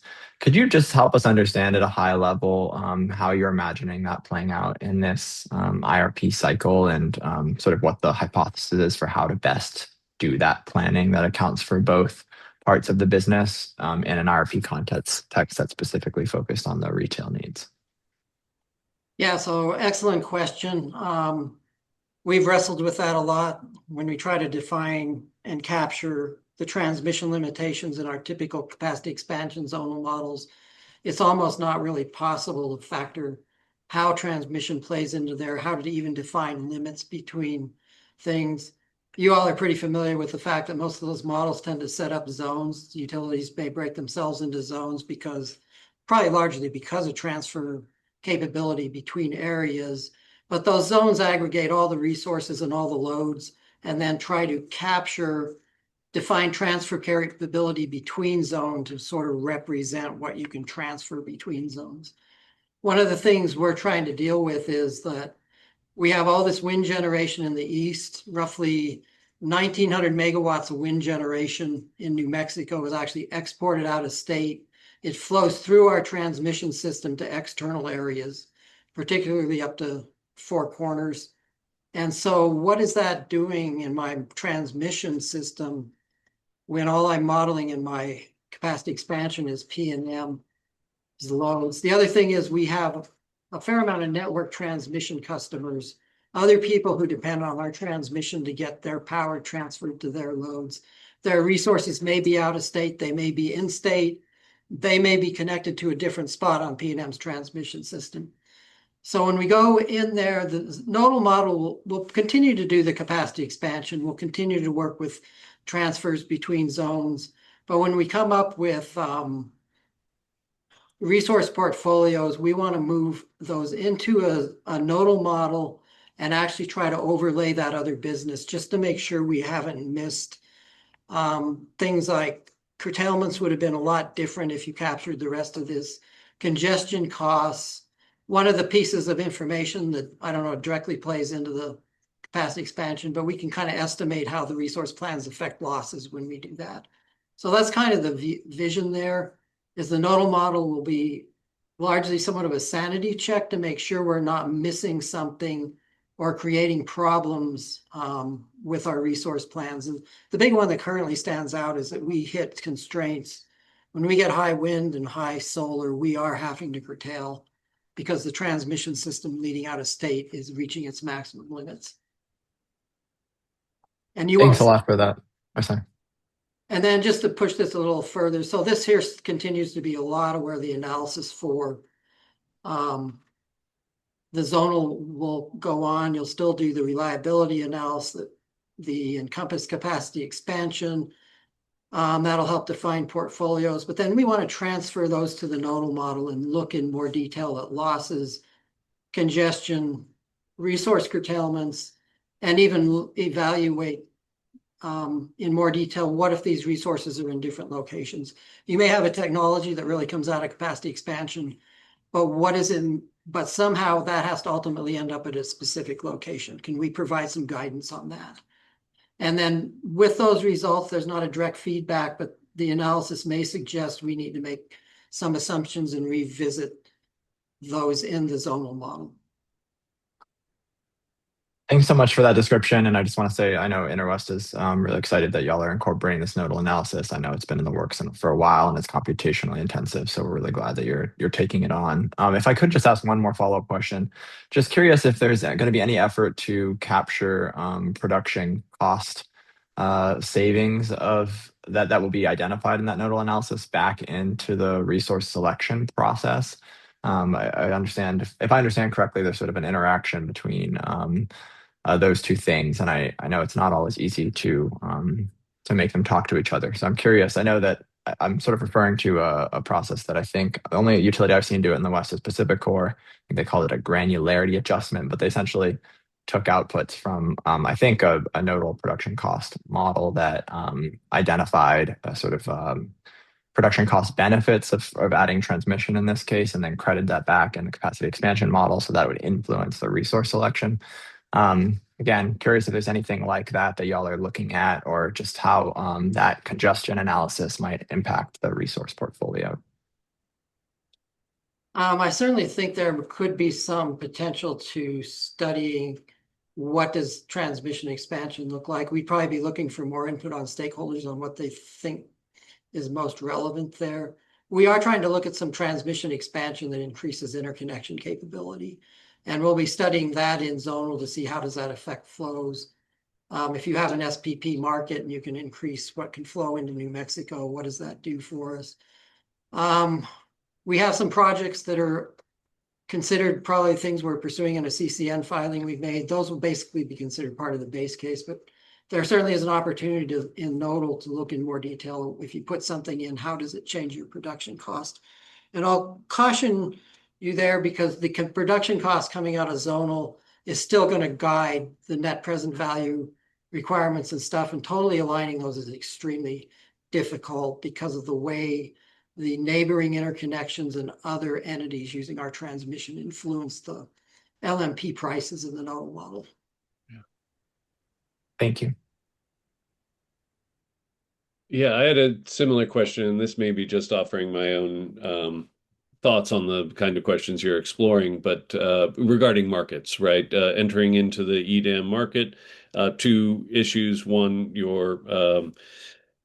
well, the transmission rights will change, right? And so your transfer capability may change as you yourself or your network customers offer up their rights to the EDAM system. Then would that allow for more off-system sales, less curtailment, and therefore changing your resource selections? Yes, there's certainly some interplay there. I'll go ahead and let Kelsey speak to how we kind of expect EDAM to work around the transmission utilization. That'd be great. Thanks. Yeah, thanks. I think the question I won't be able to answer, but I'm going to think about it and hopefully we can tackle it in the future, is how, before we have data from EDAM, how that might inform our IRP resource selections and curtailment expectations. But I think we will definitely be able to use data from that once we have it, once we've gone live in EDAM. So now I'll go backwards in time and kind of frame the question up a little bit. So the PNM is, I think, as probably a lot of people on the call understand, PNM is currently participating in the energy imbalance market that's operated by the California ISO. We've been in that market since 2021. We're looking at extending our participation and going into EDAM in October of 2027. EDAM is not operational yet. It's going to be operational starting in April of 2026. And the big difference there, a lot of the big difference has to do with exactly what your question was surrounding, and that's how transmission is used in the optimization of EDAM. So in EIM, that is looking at just optimizing a plan that was generated by each entity separately and was not co-optimized. And it just looks at optimizing that in real time. And it, with regard to transmission capability, it just assumes the transmission is there and it does not include it in the optimization. In EDAM, PNM as a transmission owner, operator, rights holder, and any other rights holder in our balancing authority area will be able to decide whether or not they want to offer their available ATC to EDAM to use within the optimization. So you're right, it's really going to change things, and I'm hoping that it really allows us to improve any kind of curtailments we've seen ramping up especially with the large solar production during the middle of the days. So the transmission each day, a new input into the market optimization will be every bilateral schedule we have that was not previously an input. And also how much ATC we're giving to CAISO and where that exists. So that will all be part of the optimization going forward. Sorry, Kelsey, ATC? Available transmission capability or transfer capability. I hope that answered your question. I think That was great. And yeah, yeah, I the hear big you part's that going to be getting data and then feeding it back around. I feel like that might be the next IRP because we just won't have the data yet. Yeah, I wonder if there's high level assumptions that could be made. Yeah, potentially. One more question, if I might. I'm just surprised to see the SPP expanded HVDC option included there. My understanding of not only is that linkage very, very expensive to upgrade, but then the transmission on the SPP side may be pretty weak on the western half of their system. And I just wonder if there's any studies that you've done, preliminary studies of what those costs and benefits might be that we could take a look at. Yeah, we are planning on doing a production cost study, specifically looking into that. But we have done other analysis, and yes, you're right. It is expensive. It doesn't pencil out for our ratepayers to even rebuild the existing capability on the tie if we're just looking at historical short-term or long-term transmission sales through the tie. But all of the markets, market expansion and evolution could really change the benefit picture of a converter. And we anticipate that any expansion of the converter would have to be a partnership model where we're partial owners of it. So we're looking at other partners that would be interested in partially owning and partially expanding the systems on both sides to accommodate that. Part of that also just goes with looking at SPP's long-term plan. All of their 765 lines identified to serve the oil and gas industry are very close to the Blackwater station on their side. So we're looking at that as an opportunity where that expansion might just make sense for them. On the New Mexico side, it's also on a corridor that is going to have more and more wind development. So there could be future 345 kV line, that would enable more capability to use a bigger HVDC converter in the future. Great, thank you. Katie, we're about 10 minutes in, so remaining, so we can get through some of the remaining questions. Okay, great. Yeah, I see a couple of questions from Kathleen and Pat in the chat. Kathleen, do you want to come off mute and ask your questions? Yeah, sure. Thank you so much. Hi, I'm with Invenergy, and I just wanted to ask a little bit more following up on the idea of building out transmission resources or to interconnect new resources, and if you have an idea of kind of potentially where large loads might be going on and if there's going to be need for new transmission to connect those resources. Yeah, I can tackle that. So we are in the midst, I think everyone knows the large load focus that's taking place in the country today, and certainly a lot of interest is showing up in our service territory. So we have devised a way to kind of study it in a cluster approach. So we are relying on customers to participate in a cluster study that would attempt to master plan the sites that have shown a great deal of interest from large customers over the last few years. So that study is underway. And then once that wraps up, we will open a new window and allow large customers to participate in the next round of cluster studies. That's how we're planning for some of the more exploratory projects. Otherwise, we have more certain customers that exist in our service territory that are interested in expanding, and we are interweaving the transmission and resource picture in a plan to serve those customers. And it's, it's just looking at their expansion plans, making sure we have a resource plan for them, and making sure that the transmission could be built to serve those, to bring those resources to the load on time to meet their expansion. I don't know if you want to add to that at all, Tom. No, I think your response sounds. You want to mention Senate Bill 170 at all? Yeah, we could. So, in addition to support economic development in general, there were two items of legislation passed in 2025. One was Senate Bill 169 and one was Senate Bill 170. And that allows sites to be identified as economic development sites.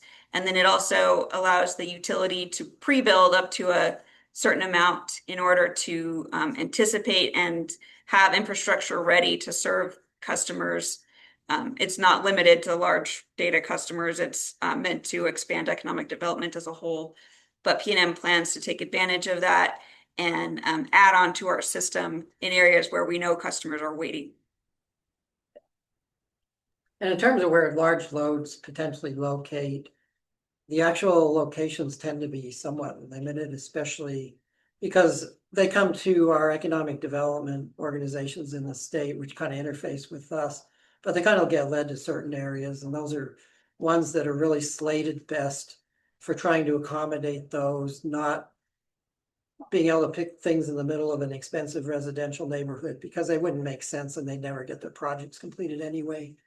So in terms of where the loads are located, that's not as broad as you might expect. And there's a lot of things around Albuquerque's west side, Mesa del Sol area, and then down in the Los Lunas area where we see most of that activity and interest.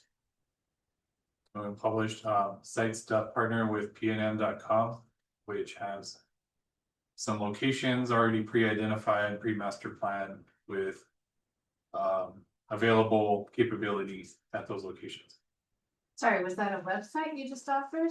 Yeah, sites.partner with PNM.com. Okay, thank you. It's like the Zillow for data centers. Oh. Were you able to hear that, Katie? Did you capture that? Yes, I heard sites.partnerwithpnm.com for possible data center sites or large load sites. Perfect.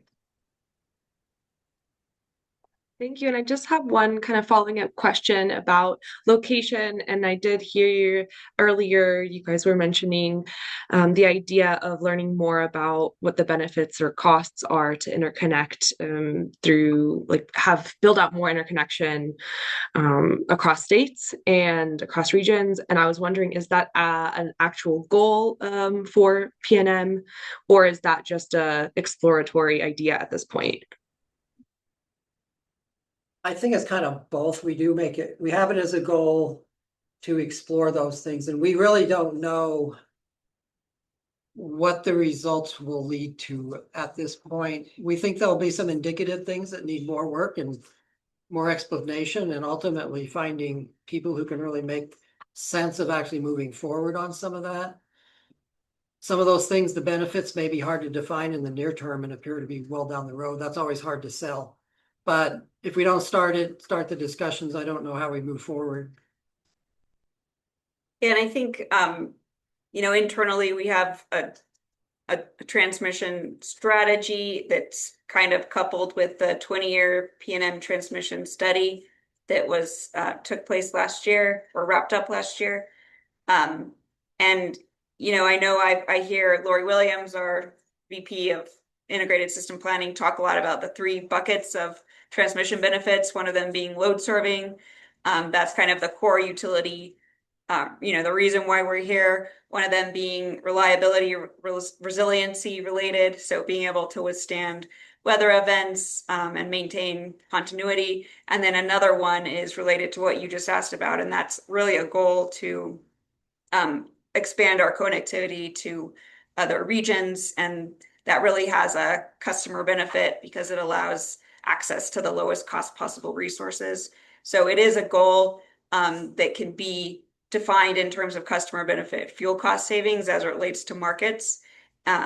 It's just, it's maybe outside of the primary goal of keeping our customers' lights on, but it is definitely in our sphere of goals. Thank you. Great. And I think, Jacob, you'll have the last question, and then I think this round will close in 5 minutes, 4 minutes. Thanks, Katie. And I think it'll be pretty quick. So for these transmission sensitivities that PNM is planning on doing, is it essentially just going to be like running the PCM with and without these transmission lines and then comparing the present value or present need for revenue requirement and just comparing those deltas? Is there any plan to include like multiple of these in one scenario, or are you just going to look at each of them as a snapshot individually? At this point, we've kind of put it out there as looking at them individually, but certainly if there's interest in looking at them combined, and there's some of them, it makes a lot of sense to potentially look at combined. That's certainly not outside the scope of what we could probably do. Appreciate it. We're still okay. We've got a few more minutes here. If there's anything else from the Zoom folks.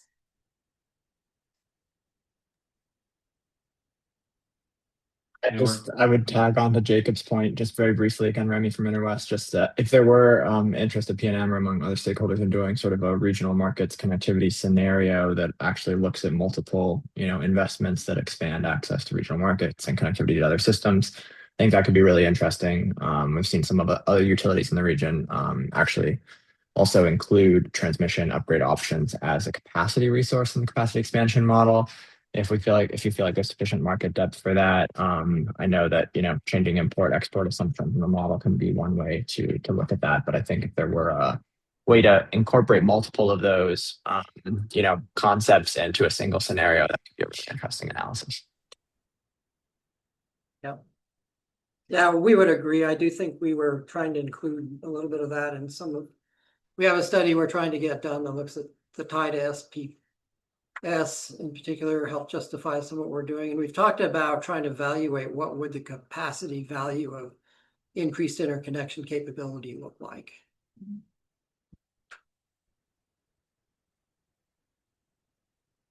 Yeah, I think those kind of sensitivities, or I don't know if they're scenarios or sensitivities, sorry. I'm more peripheral to the modeling stuff so far, but I'm going to be following it closely. But I think some of those could play really well into the transmission lines identified. One of them is a connection to Sunzia. One of them is a connection to Rio Sol. Both of those would, and then a third one is the expansion of Blackwater. So all three of those represent, new market connectivity, and maybe we could get stakeholder input into exactly how to drive those scenarios. There's also the fourth one with third Four Corners Rio Puerto line.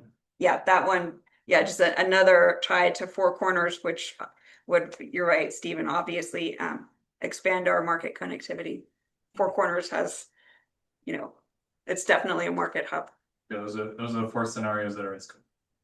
And I think with some of the modeling we already have, it wouldn't really be the nodal, but just going back to our reliability model in SERV-M, that one is sensitive to how you model interconnections to other entities in terms of how it shifts your reliability, as well as we back into those models are used to show whether our portfolios meet the right level of reliability, and they help define what reserve margin we plan the portfolios to in the capacity expansion. So to the extent you've got better interconnectivity, generally that drives down your planning reserve margin you would use. So if we have time, I know there were a lot of questions in the chat this morning about transmission modeling plans and inputs, assumptions. Anna Summer, I don't know if you're still on, if you want to go back to some of those that we weren't able to get to this morning.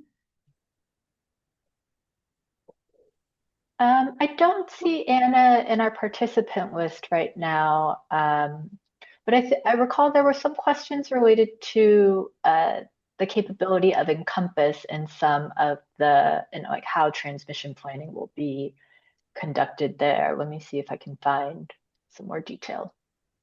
Yeah, Katie, I had a question about that, but I think Remy and a few others have touched on it, essentially asking whether Encompass, if it selects a transmission line, will allow more transactions with the market. And it sounds like that is the case. Yes. In terms of the capacity expansion, I don't know. We haven't fully defined what level transmission will be part of your options that can be picked, but that capability is certainly there. And if you put those options in, it will factor those into the optimization. Gotcha. And kind of just what you were touching on previously, the reduced PRM will flow through the model, through the PCM, and that will show up in the required revenue requirement at the end. Is that correct? Yeah. Okay. Yes. Wonderful. Thank you. I had one question related to the 20-year outlook as well, which I think Kelsey mentioned, but just curious if you already know whether the projects in the 20-year outlook or which of those will be included in the IRP, as you know, whether that's the zonal model or the nodal model, and when that will get decided. That was on the slide 31. Those 4 projects were listed as scenarios are the ones that are in scope. Yeah, there's Okay. there's 4 projects that were specifically identified as sensitivities in there. The 20-year plan did include some projects we just filed a CCN for, and as noted this morning, those will be assumed as part of the transmission grid for the base case starting out for the IRP base case. Those are local to the Albuquerque area. They won't really play directly into the zonal model, but they will affect what we see in the nodal model. I saw those on the sensitivity list. Is PNM also going to take a similar approach as to the 2023 IRP, where there are transmission cost adders applied to zones in the capacity expansion model that are based on specific conceptual transmission projects? Yes, to the extent that we model similar technologies or the same technology, but factor in different locations, the big difference there will be those transmission cost adders. Okay, great. Thank you.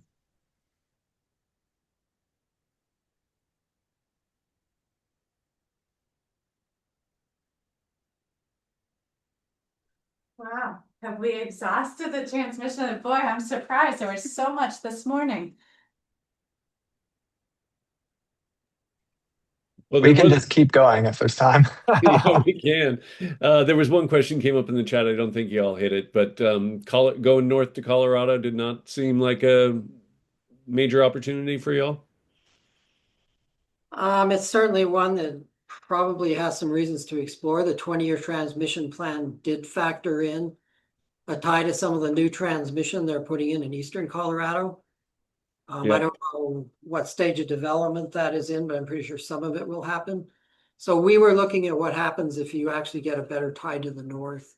Yeah, there's also what was it? Chris Hansen out of now with La Plata Electric Association saying they're investigating something coming down from the western slope down into New Mexico.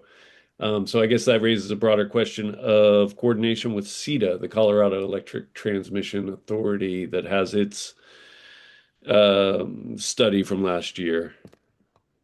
Yeah, as I guess it's it's separate from the IRP because it's more uncertain, but we are part of other regional planning activities. One of them is called the Western Transmission Consortium. Both RETA and CETA join in on those meetings, as well as La Plata and other Colorado entities. And we had a workshop focused on the Four Corners area and different projects that could expand out of the Four Corners hub north into Colorado. So it hasn't made it into our likely scenario in this IRP, but that is work that we continue to have regionally. Thank you. Okay, and we're hearing music from the main room, so we're gonna thank everybody for the transmission, thank our subject matter experts, and I think we're rotating on. Thank you all. Okay. Thank you. Thank you. Oh, no, you're good. You're good. Thanks. Yes. Lisa, could you?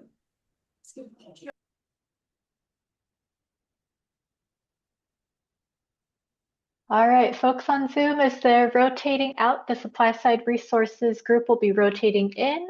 We have about 5 minutes for this transition, so feel free to take a stretch break, get a glass of water.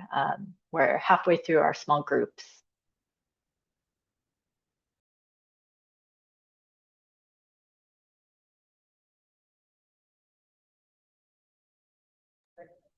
Katie, we're on supply side next, right? Yes. Okay, perfect.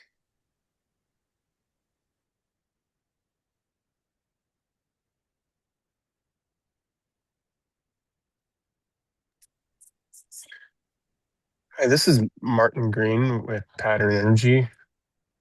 Do you mind if I circle back to something just really briefly? Please go ahead. What was it called? Site Stop Partner with PNM.com website. Mhm. Are those properties controlled by PNM? Well, that I don't know. I think I will. No, they're not. They're just privately owned sites that have been identified as by PNM. Okay, so okay, because I'm seeing like vacant lots and things like that, so I didn't know. Okay, thank you. Appreciate it. Thanks, Dylan.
Katie, we're good to go if you want to kick us off.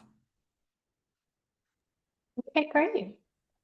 All right, we are in our third small group here. We're talking about supply side resources. Mildly more organized now. Our subject matter experts are Monique Raymond and Brian Vasquez from PNM. And I will turn it to you. Great. All right, I have been instructed to give you a little spiel on this 2-pager, and then I will open it up for questions and feedback, if that's okay.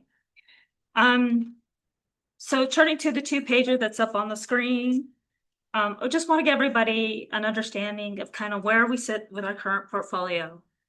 By the year end 2024, we'll generated about approximately 70% of our generation for load from carbon-free and renewable resources. By 2026, they'll grow to 71, with approved resources that have been approved and not in the ground. And by 2028, with our approved resource that we just got approved, we'll grow to 78%. And then by 2032, we'll have eliminated all coal from the portfolio.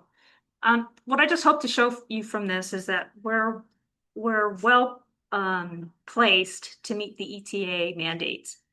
And that's all I want to leave you with this. And that PNM has a variety of resources that we're using in order to get to the carbon free. A lot of times, many people don't understand kind of where the resources are. So we've provided a map on the bottom of this page to show you where the majority of the resources are. In the dark orange, you'll see that's our PNM service territory. And then from that, you'll see PNM's transmissions lines, which are pretty solid on this map. And then it's segregated by resource type and their location. What I want you to take away from this map is that you'll see that most of the generating resources are located near load side or the load pocket. And when they're not, they're usually located near a natural gas pipeline and or transmission. And so that's the only thing I would like you to take away from this graphic. Katie, can you turn to the second page, or is that me? That's you. Okay. So here, where are we going? For the 2026 IRP, these are the candidate technologies that comprise of the base core technologies that we're going to use in our reference case. These are the technologies that we've vetted through our consultant and with our expertise and our RFP solicitations. These are the ones we think have the most promise over the 20-year planning period. And so what I just want you to for consideration is to realize that going back to the December meeting, we talked about a three-legged stool. And these are the biggest things that we look at. We look at environmental impact. And by that, we look at carbon-free or carbon intensity. We look at reliability. How do these generating technologies contribute to system reliability and how flexible they are? And the last thing we look at is affordability. So how do these costs roll into making it affordable for all customers? And then other impacts that get filtered into the data is when are these technologies are available and kind of where they're located, because where they could be located will depend on what the cost can be, whether they need transmission or not, or whether they require specific siting conditions that might cause the prices to go up. This is just a snapshot in time. And in February, you'll see the technology cost curves associated with these. So you'll see what we think long-term where these technologies are going. This is just the first endpoint. I think that's all I want to talk to you about that. And then on the last part is I think it's important to recognize the timeline for approval of technologies. For mature technologies, those are the ones commercially available. It used to be in the old days we could get these things approved and online within maybe 2.5 years. Now, because of the regulatory process, we have IRP, we have RFP process, we have contract negotiation, we have to file the application to get approval, and then once we get approval, we have construction. It usually means that we end up looking at 4 to almost 6 years in order to get it online. In the case where we have emerging and evolving technologies, it's a little bit longer because the approval, the testing, the construction of that takes a little bit longer. And so we think that it's going to take 7 and 10.5 years. And you'll see this timeline for approval wraps into the table where it says first available. That's the first time in the model we're allowing those resources to be picked based on their maturity level. So that's all I want to talk about that. And I want to open it back up for questions for anybody who has any. I will say before we do that, this is our first guess at, and these are like literally hot off the press in terms of costs.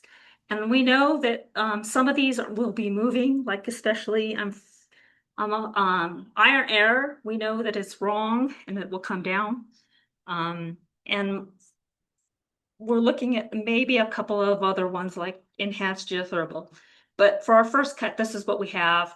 And you're welcome to ask to provide feedback if you think this is too high and to work with us and what our costs are. I will say that we worked with EPRI to determine these numbers, and they're working with Sargent and Lundy, who's a company out there, to help us determine these numbers. And I'll leave it at that and open it up for questions. Thanks, Monique. I see a few questions in the chat. Gwen, why don't we actually start with your questions, since I think that may be the most straightforward, and then we'll go to Brian Andrews and Brian Turner.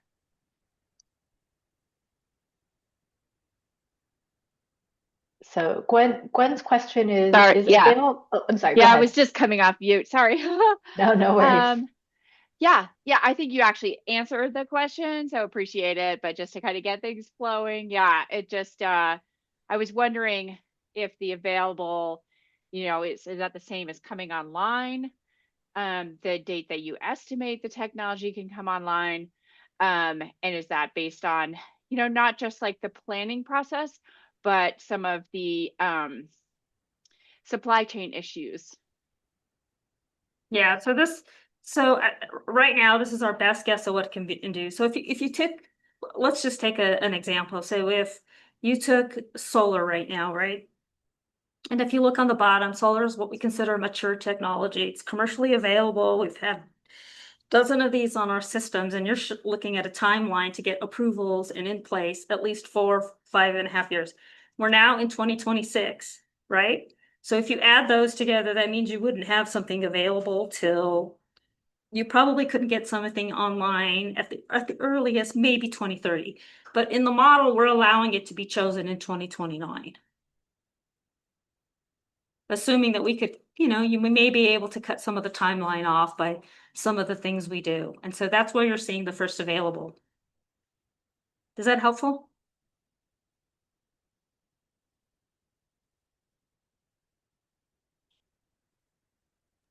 No? Yes? I think so. Yes, that's fine. Yes, thank you. Great. Brian Andrews, why don't we go to your question about the no ETA sensitivity and potential for a new coal plant?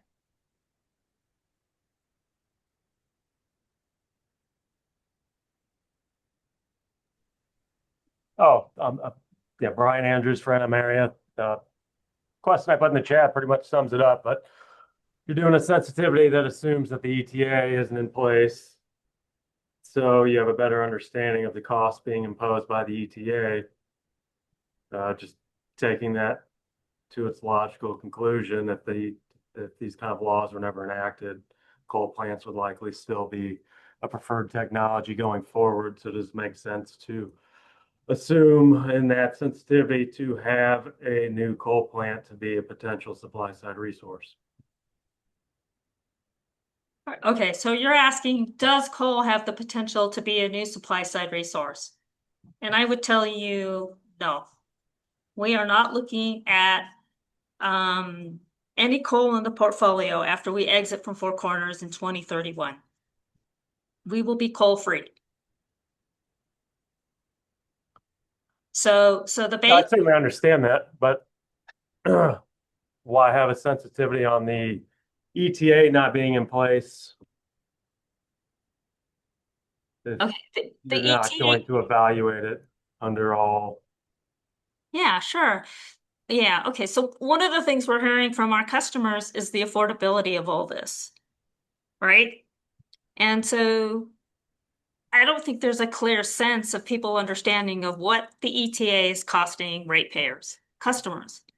And our job's to get a handle on that and understand and show people this is what it's costing you in order to comply with this mandate.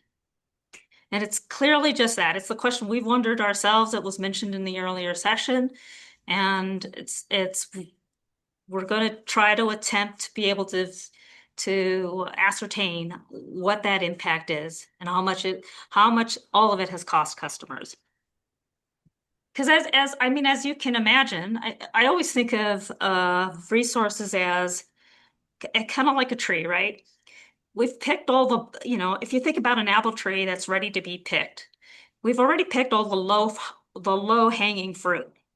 And then at some point, we got to get to the middle and the top levels, right? And to get to those, we need different type of equipment. And it becomes more expensive in order to harvest those apples. And so at some point, to get over that line, it might be way more expensive. We just don't know that yet in order to comply with the ETA mandate versus not. And so that's the only thing we're trying to gain an understanding of. And so that's why we included that scenario. Yeah, that's a fair explanation. I was just wondering if you really want to get to the bottom of what the ETA, what kind of additional costs have been imposed because of the ETA.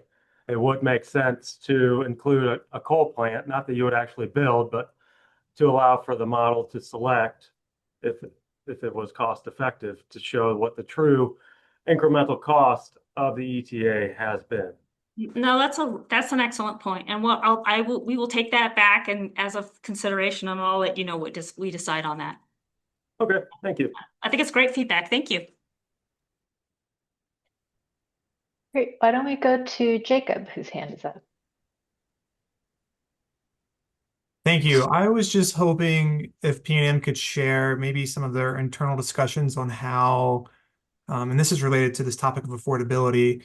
Like, for example, you might have a resource, like say, for example, enhanced geothermal that is more expensive, but it doesn't have any exposure to a fuel market price. So you compare that to natural gas.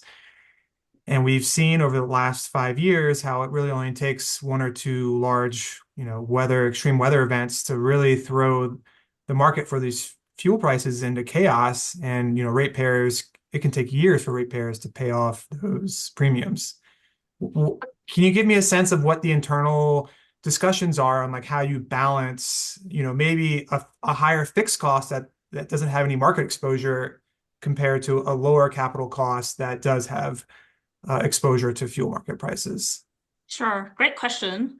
One of the things we're going to look at, and one of the things we do is through what we call our reliability modeling, which does a Monte Carlo simulation based on anything that's out there. Thousands of simulations run, high prices, high load.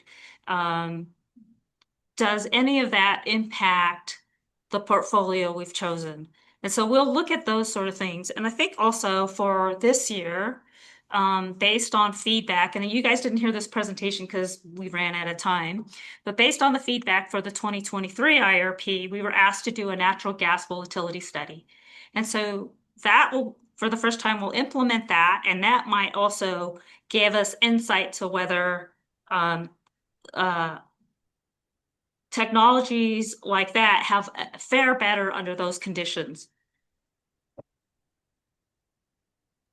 Okay, thank you. And will PNM, I guess, will they present that analysis to stakeholders? Yeah, actually, like I said, in this morning's meeting, which they cut short, we are going to have a special office meeting to bring in our consultant to ask for stakeholder feedback on how to do. We'll have our consultant present what they think the modeling should be like, and then we will ask for feedback, and then we will take that back in, complete the study, and then roll it through our analysis, and then you will see the feedback when we get to the analysis. I mean, not feedback, but the results when we get to the analysis section. Great, thank you. Uh-huh.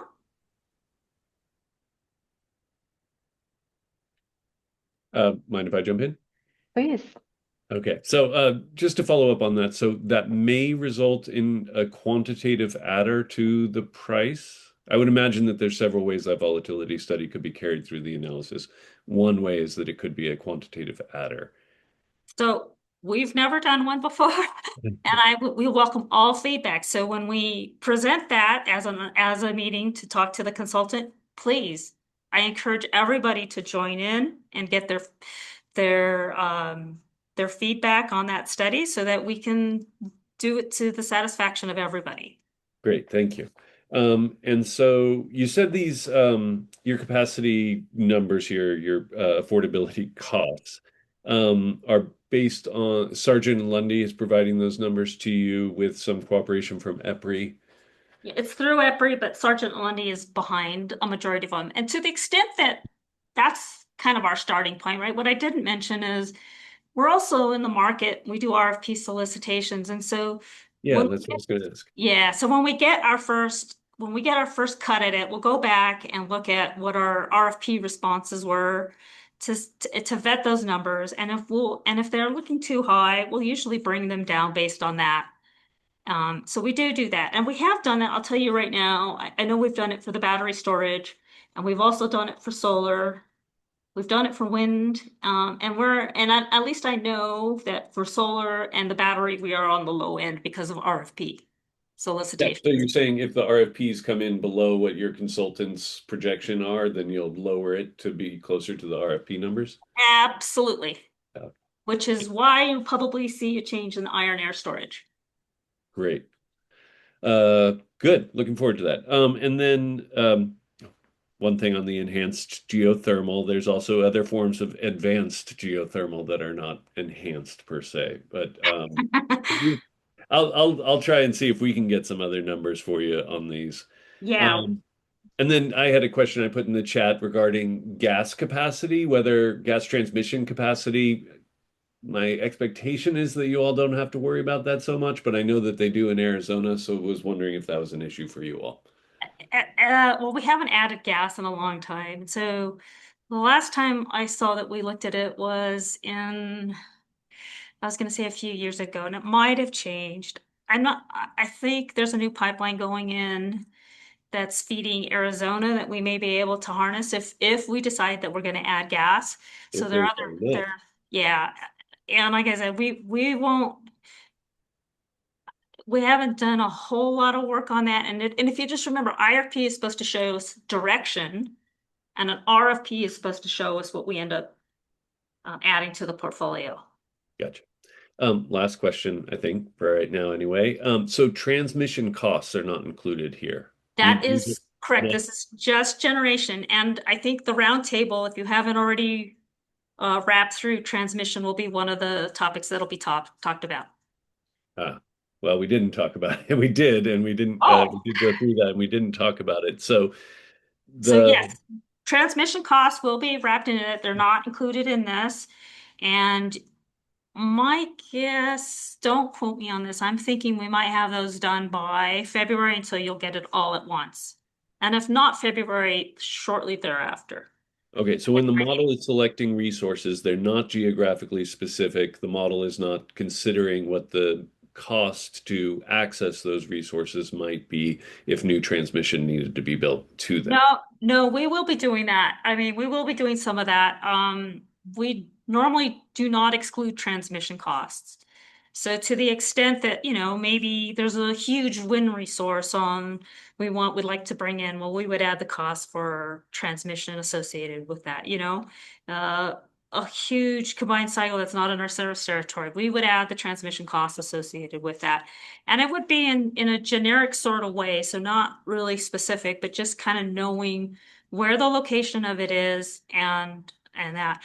Also, the other thing, and I didn't know if you talked about this, which is kind of the nodal modeling, is supposed to help us gain insights of whether market conditions, regional market conditions, regional markets, wholesale markets can help us lower those costs and things of that nature. Mm-hmm. Great. Thank you very much.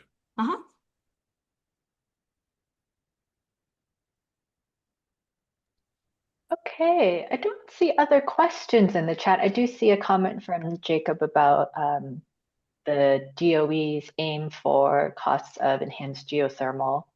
Gwen, why don't you go ahead and then we'll go to Remy. Well, I'll go, but then I do think it'd be great if you guys could address Jacob's question about the enhanced geothermal after me, because I think what he's basically saying is, you know, would you reduce the cost assumption in your modeling given these types of data points? But so my question was about like the distinction between the 20-year time frame.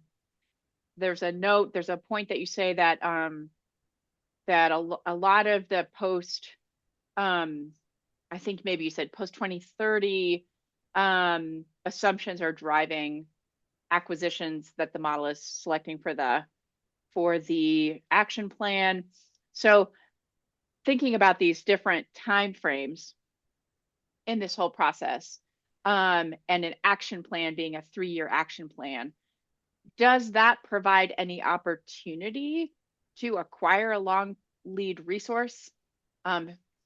How would a resource like geothermal that might have a longer time frame to come online, how might that be selected in this process? Okay, so there's two questions. Let me address the first one, which directly was about, and then I'll hit the enhanced geothermal cost.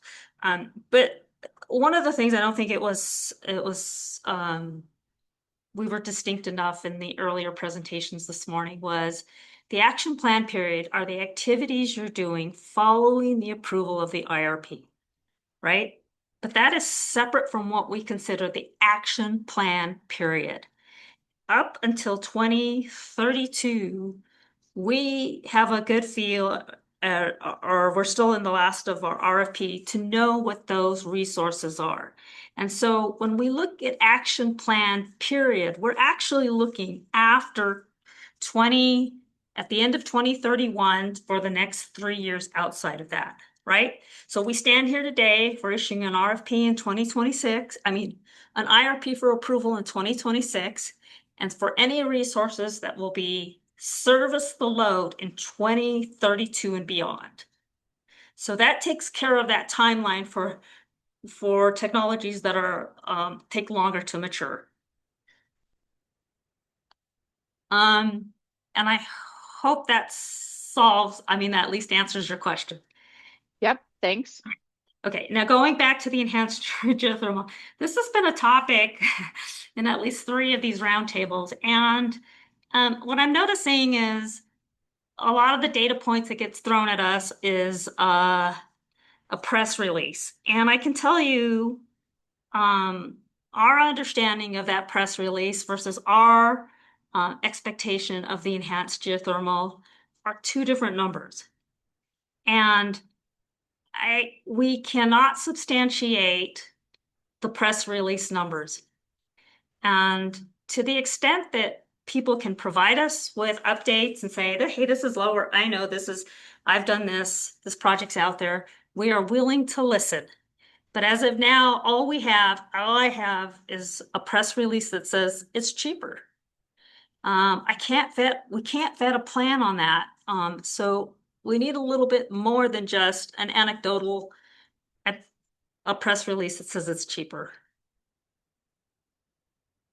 So with that, I think because it's come up 2 or 3 times, we'll go back and we'll take another look at it. We'll talk to our consultant. We'll talk to the people who are out there in the market and see what their idea of what it should be like. And if we change the number, we'll get back to you on it. But you are certainly willing to provide us more information, I would say, where you think we're too high. You will get all the performance characteristics in the February meeting, and we can go from there.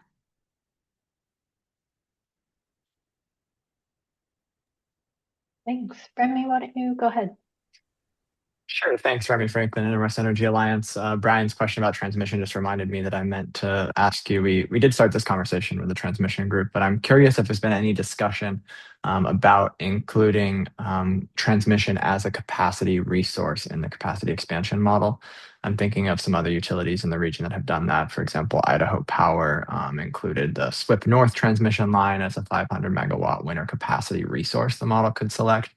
to account for the transmission that they were considering to access Desert Southwest resources, which are abundant that time of year. Fiasco did something similar through a sensitivity that was requested by stakeholders in their last IRP, where they modeled a DC tie interface as a capacity resource. So I'm talking about that sort of thing. Curious if that's come up as a possibility at PNM for this IRP. That's a great question, but I think you're stretching the limits of my knowledge. And I would pose that to the transmission people in our IRP department. So we'll take back that feedback and I will get back to you on that. I do not know, and I don't have enough understanding. This is the first time we're incorporating nodal modeling in our IRP. And I don't know if that's a thought on their minds of how we're going to incorporate it, if that's a possibility. Thank you so much for considering that. And yeah, just to clarify, the version I'm talking about, I think those assumptions can show up in the nodal modeling, but it can also show up, I think, in a traditional capacity expansion model. Just what you're doing is giving the model the option to build a transmission line that would access additional market imports, but that are assumed to be available. In certain markets, you can make that assumption, that maybe there's 100 megawatts that could be imported over a DC tie at certain times of the day. And you're giving the model the option to build that transmission line as essentially like you would build a power plant, just assuming that instead of a generation resource, you're accessing imports. So again, it's not done frequently, and yet some in the region are doing that to, where there is market capacity available at reliable times. And the cost assumption is in that case a transmission upgrade. So it gets built into the capacity expansion model just like a generation resource would be. It's one way to account for those opportunities. So, Remy, could I ask you to do me a favor? Sure. Could I ask you to detail this to me in an email and send it through the IRP.com website so that I make sure I capture all the nuances you just listed? I may not be happy to. Yeah, I think that would be helpful as I can bring it back to the team and see if we can accommodate and if we're going to accommodate that sort of thing. Thanks a lot. No problem. And just to confirm, is there a comment form on the IRP website, or should I send it to the IRP email address? Yeah, just like you did before, like just IRP at pnm.com. It's dedicated solely for this. So, and usually when we see that pops up right away, and we can determine whether we're addressing it. I'm afraid if I go back and verbatim, I might miss some of the nuances that you just mentioned. No problem. Yeah. Thanks so much. Happy to. And just so you know, Katie, Gridworks is recording this. Yeah. So we'll have it. Oh, that's true too. I forgot about that. But, it's helpful. I just think, yeah. Definitely helpful. Yeah. Thanks, Remy. Thank you. Okay, I think we're nearing the end of this round. Are there any outstanding questions that folks have, or maybe half-formed questions that you want to come back to later?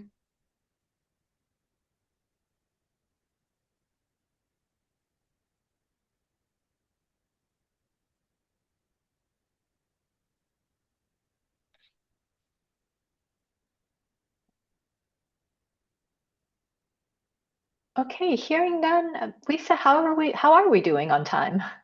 Yeah, we have maybe just a minute or two, so we're pretty good. If there's any last questions, we have just a minute or two. Okay, folks, do feel free to come off mute and share any reactions or thoughts that you'd like us to follow up on in the future as well. Let's see. Yeah. Okay, just maybe a quick is this the group where we talk about like the different portfolios that you would then carry over to use to test bids in the RFP bid evaluation process? So, you're going to run the bid, that you have a process to sort of stepwise like narrow down your selection of bids and then model them in portfolio runs. There's a whole lot there to unpack. This is just to give an overview of supply side resources. So to the extent that RFP can impact the costs of this, then we try to wrap that in. But the RFP is even though it's under the IRP rule, the RFP process is a very different solicitation. It's a very different process under the IRP rule. I mean, I know it's under the umbrella of the IRP rule, but because of its nature, it tends to be more site specific, more detailed, more up-to-date data than maybe an IRP might do, because the IRP is meant to give direction and not the actual resource and amount we're going to be. Of course, you're missing the point of my question, which Okay. is not about that. Okay. But when you model, when you look at bids in an RFP, presumably, you're going to say like, how can we compare these? Oh, let's use the modeling assumptions that we used in the IRP. That would be the most like obvious thing because you just spent all this time designing a model to correctly test alternatives of resources. Right. So presumably you're going to use this model and maybe you have like 20 different portfolios that you test in this IRP, but then you narrow it down to like 5 or 6 scenarios or portfolios that are kind of like a set of assumptions that you will then use to test the robustness of multiple bids. Okay.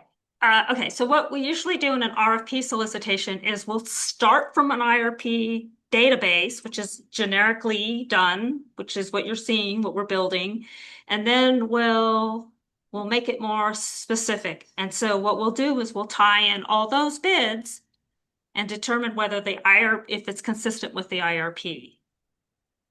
And we can have another conversation about this, knowing that it's more than a 1-minute conversation. So no, I think you're right. And I think, and I know one of the feedbacks we got from the 23 IRP was to be able to for stakeholders to understand the difference between the IRP process and the RFP process and how they wrap in together. And so we'll take that back and yeah. Okay.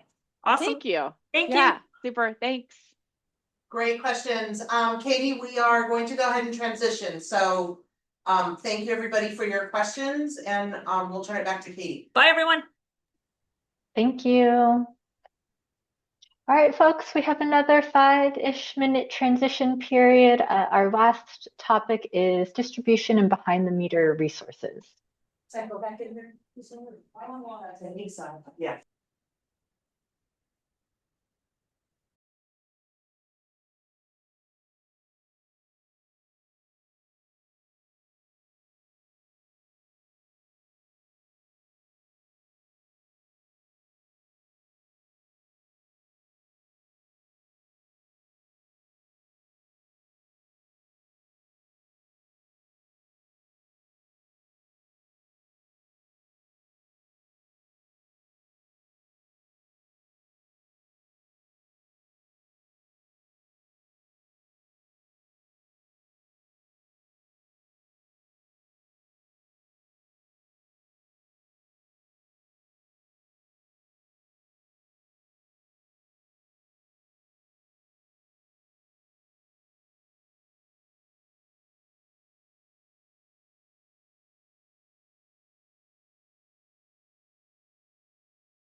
Katie, I think we have our presenters in here, so I'm going to go ahead and turn it back over to you.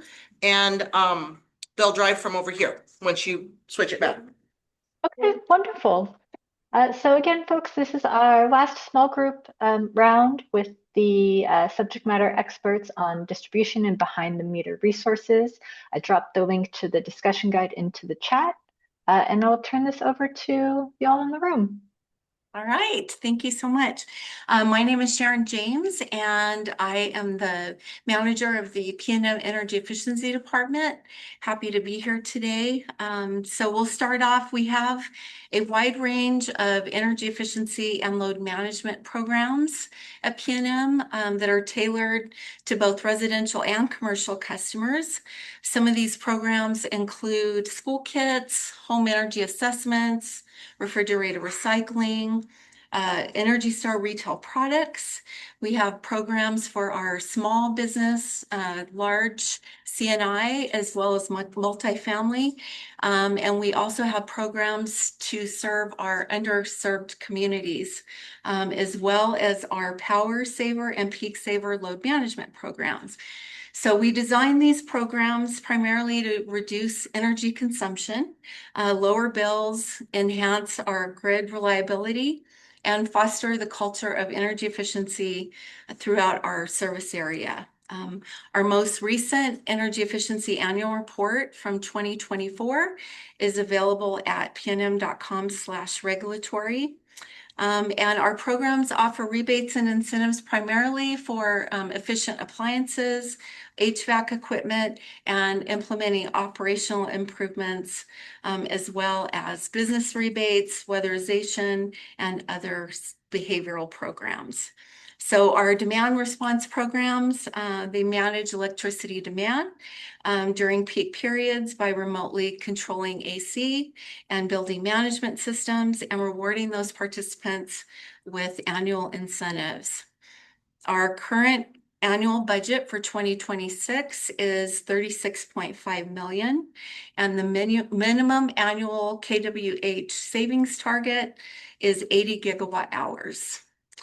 We anticipate also exceeding our 2021 through 2025 savings target of 395 gigawatt hours. And with that, I will hand it over to Alex. Hi, I'm Alex Reedon, the Program Manager in Energy Efficiency. I'm going to talk about the energy efficiency and demand response potential studies. So every 3 years, we run a potential study. It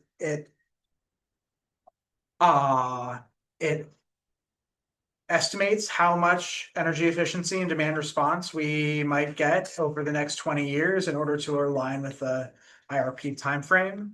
We use that study's results for the last 17 years of the time period. For the first 3 years, we use the 27 through 29 energy efficiency plan that we're going to file with the commission in April. The studies also inform what particular programs and what we call measures or interventions might be implemented by PNM over the 20-year timeframe. And I believe on your screen you can see a graph of how much energy savings, this is in gigawatt hours, we've achieved over the past quite a while, since 2008, however long that is. And now we're going to have Alaric Babe talk about the transportation electrification and community solar programs. Apparently, you have to stand right here. I'm gonna stand right here. Be in front of the camera. Yeah, no, I got it. I got it. Where's my mark? Can we flip the next slide? The mouse. Oh, I have that. You have that. All right. I thought someone. You're in control. I love that so much. Okay. Well, I apologize to anyone that's on full screen. You have to look at my whole head while I say this. So I'm going to first talk about the Transportation Electrification Program. This is a program that is designed to help PNM customers adopt electric vehicles, but as part of the statutory requirements is also designed to increase system efficiency and flexibility. So we achieved this through a number of ways. The TEP started back in 2022. We are now sort of on the second iteration of a triennial program. But primarily we can break it down into these 3 categories that I have here on your sheet. So We have charging infrastructure, and what we say is residential vehicle incentives. Let's start with the charging infrastructure. We have incentives for level 2 charging, both for the, I admit someone, I'm way in control. We have incentives for level 2 charging infrastructure, both on the residential side as well as on the commercial side. And then DC fast charging infrastructure on the commercial side as well. So on the commercial, for the commercial incentives, we do break that down into different categories such as workplace, public, fleet, mass transit. And then going back to the vehicles themselves, this was the first time in this last program cycle that we've offered vehicle incentives. So for low income customers, we did have an EV purchase rebate. And then for all PNM customers, we had e-bike rebates. The e-bike incentives were increased for our income qualified customers, but we also have market rate incentives as well. And then something else that we've been running for a little over a year now is a fleet advisory services. And so that's, while we're not helping with the purchase cost of EVs for fleets, we do have a management team that is helping fleets plan for electrification, what vehicles are available, what infrastructure would they need to electrify their fleet over time. Another way that we're able to help with that system efficiency and flexibility is through our rates and our load management program. So we have 2 rates that are part of the, I'll say TEP, Transportation Electrification Program, because that is hard to say a lot of times. We have a whole home EV rate. That is our residential rate. It incentivizes charging off peak. Currently, that is an overnight rate, so it's a lower cost of energy to charge from 10 p.m. to 5 a.m. Then we also have a commercial rate. This is rate 3F. This is a really exciting one because it's a volumetric only rate, meaning that there is not a demand component. And then that does fluctuate between the times of day. So again, trying to incentivize using that energy off peak. What we launched just, sort of second half of 2025 was our first managed charging program. This is currently a pilot, but it does help us to plan or schedule residential customers' charging profiles. So for example, we can look at what state of charge they want and by what time. And rather than every single EV that's enrolled clicking on at the same time, we plan that overnight and help smooth out that load curve. Finally, we do have customer education, outreach, and marketing. This takes a lot of forms, but one of the couple of things that I want to bring your attention to is we work with the National Energy Foundation and their REV program to educate that next generation of EV drivers. So we work with school kids across the state of New Mexico to inform them of the new technology, how it works, how the costs calculated. And then just generally, we have marketing and education and outreach to all PNM customers to let them know about the PNM programs. And we also do really great things such as ride and drives we've done in Albuquerque and Santa Fe that put butts in seats, because any car salesman will tell you that's what actually moves the needle. Moving on to community solar, I'm going to cover this as well. This is a little bit outside. This is a little bit outside the, behind the meter, as it were, but we do see it as a customer program. And so we wanted to make sure everyone was aware of it. This is a new program in the state of New Mexico where third-party developers are selected by the PRC to interconnect 5-megawatt solar facilities and interconnect them to the distribution. PNM customers or any IOU customer in New Mexico can then subscribe to the output of that facility. PNM will put a bill credit on the customer bill, and then that customer will also pay a subscription fee to what we call a subscriber organization, or colloquially more like the solar developer or the subscription manager. This has been broken down into a couple of phases so far. Currently, PNM has been assigned 125 megawatts of community solar to interconnect in phase 1, but that capacity was increased. So PNM will be connecting over the next number of years an additional 185 megawatts. So it's a total of 310 megawatts available for customers to subscribe to. And then just to, so that everyone knows, this is not a theoretical future program. This is available today. PNM connected the first community solar facility back in September of 25. By the end of last year, we actually interconnected about 25 megawatts or 5 facilities, and the first subscribers are receiving bill credits today. So really exciting, a lot more to come on that. Again, a little bit out of the scope of behind the meter, but really important for PNM customers. So with that, I will turn it over to John Hawkins to talk about grid mod. Good afternoon. Yeah, John Hawkins. I'm our Associate Director of Grid Modernization. And so some of the themes that I think you're probably hearing from Sharon, Alex, and Alaric kind of revolve around rates and incentives and data and customer engagement. And that's really what the Grid Modernization Program is helping to create a foundation for.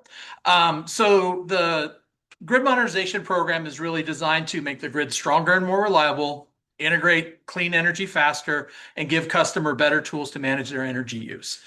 The primary technology that touches the subject that we're on today is around the advanced metering, right? So the advanced metering infrastructure, it's a key technology that we're deploying currently.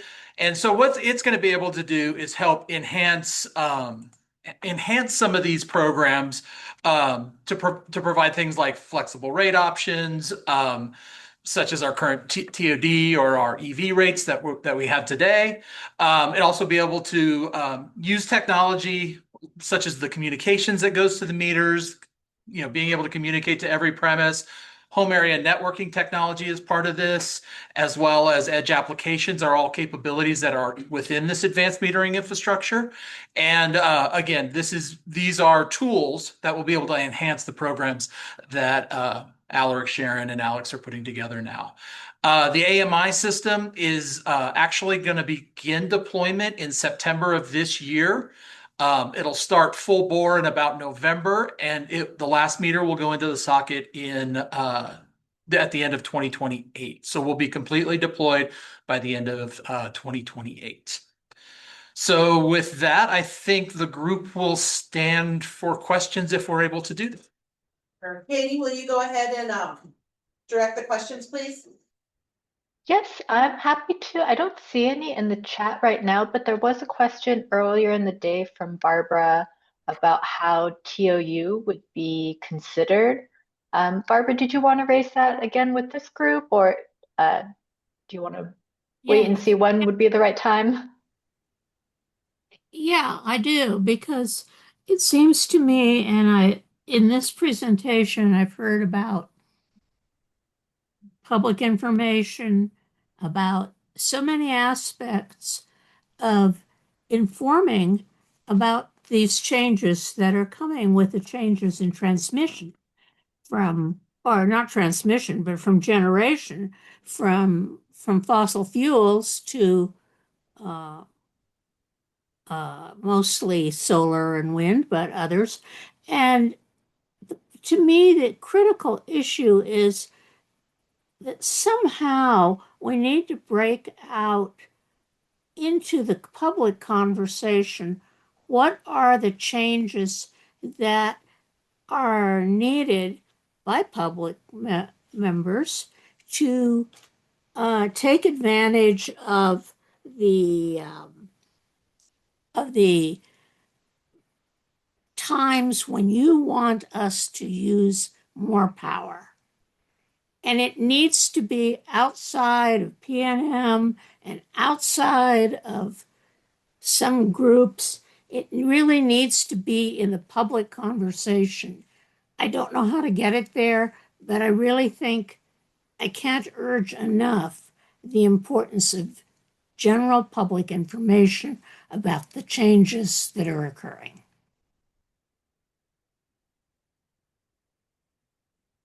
Okay. Well, I guess yeah. So we'll take that as an action item on something that we can see how we can get that into the broader public views. So thank you for the comment. Yeah, so maybe put another way, I guess I'm curious if there are any public, other more public workshops about the IRP process or sort of the clean energy transition that I think is what Barbara is referring to. I got you. I'm going to introduce also Brian Vasquez. He's in our integrated resource planning group, and he can talk about the IRP process and the inputs for that. Hi, good afternoon, everyone. My name is Brian. I just wanted to talk a little bit about the energy efficiency and demand response inputs. We will be talking about that in an upcoming meeting more in detail.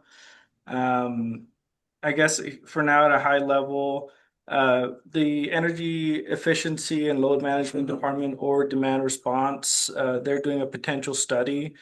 Based off of what we see on the potential study, we're going to use what we see from there as inputs into the IRP, but we will be talking about that more in our February meeting. Great, thank you. Gwen, I see your hand.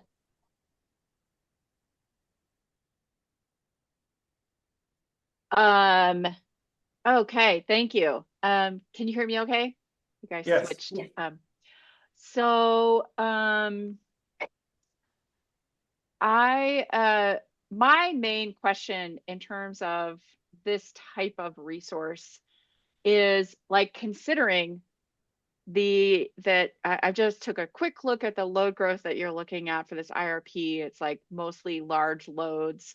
And so like we're kind of in many states, we're shifting from you know, kind of like the ability for residential small customers to make up the difference for these large loads because they just like overwhelm. Like the residential, the amount of flexible load that's available on the residential side, you know, it's just not enough to compensate and make up for the very large load growth, the emissions growth that might cause, et cetera, et cetera.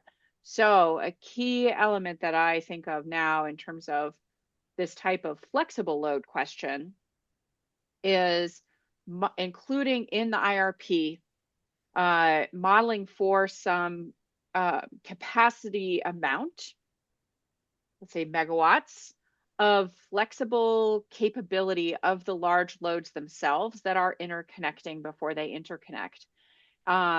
And incorporating into that like a assumption of megawatts of proportion of these new large loads that are going to be flexible.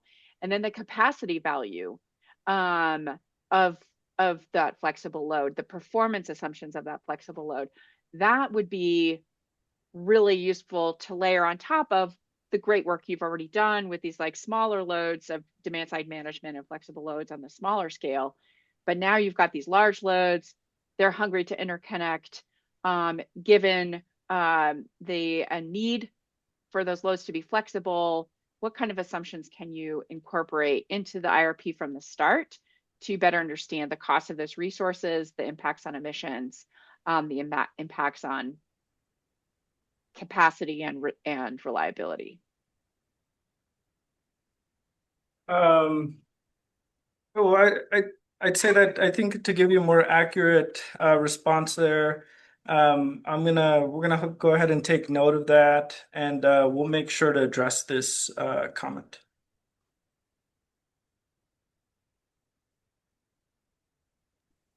Thank you.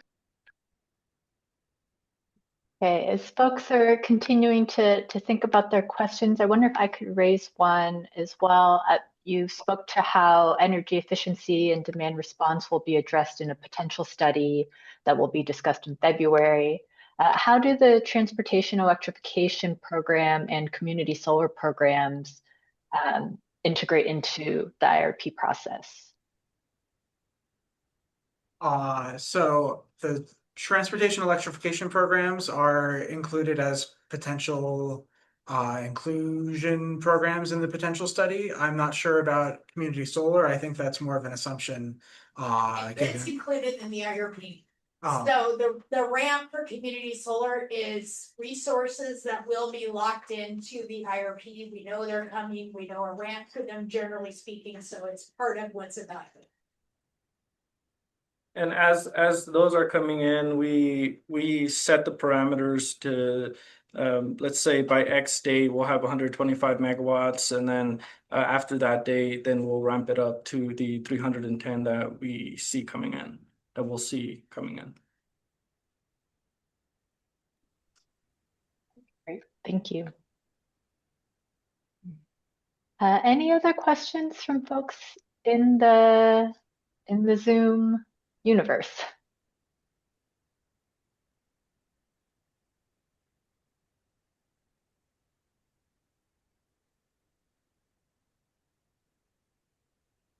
Barbara, please go ahead. This is Barbara.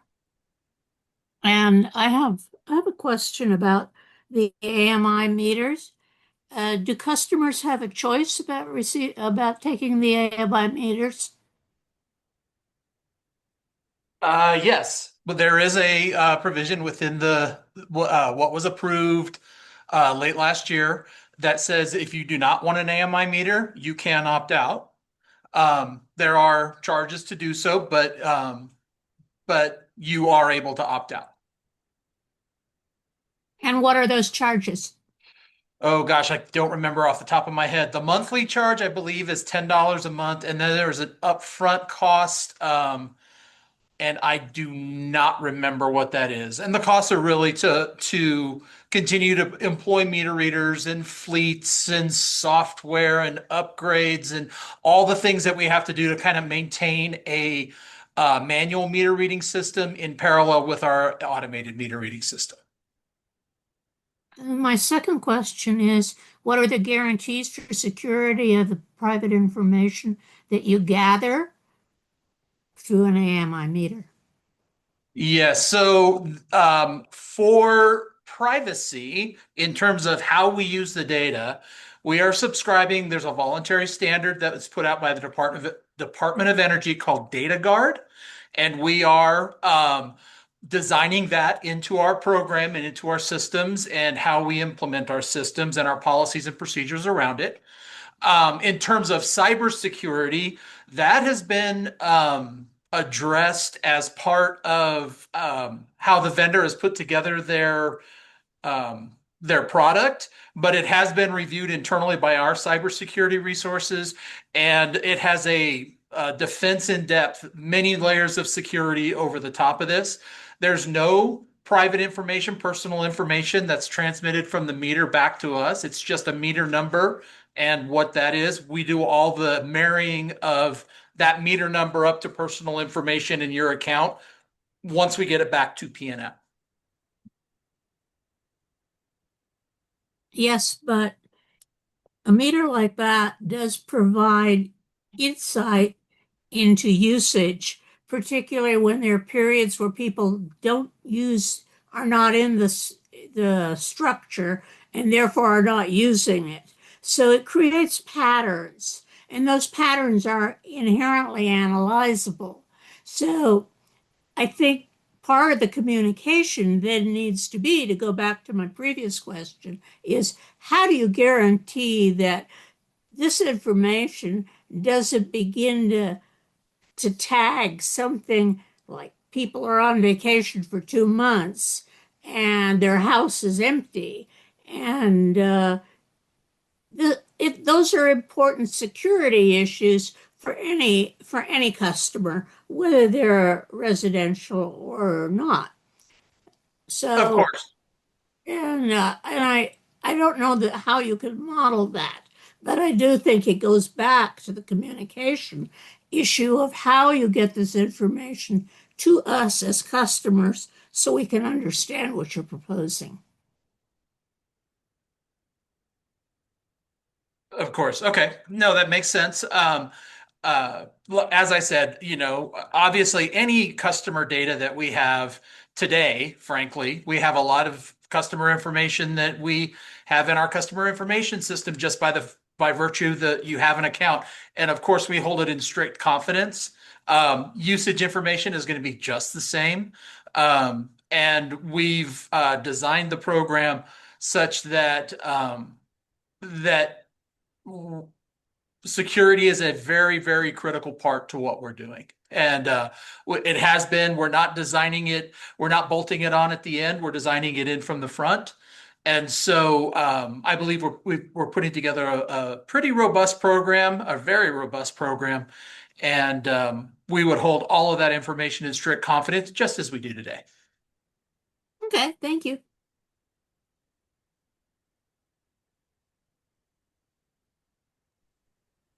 Great. Thank you for the questions and the responses. Are there any other questions from folks about demand side resources?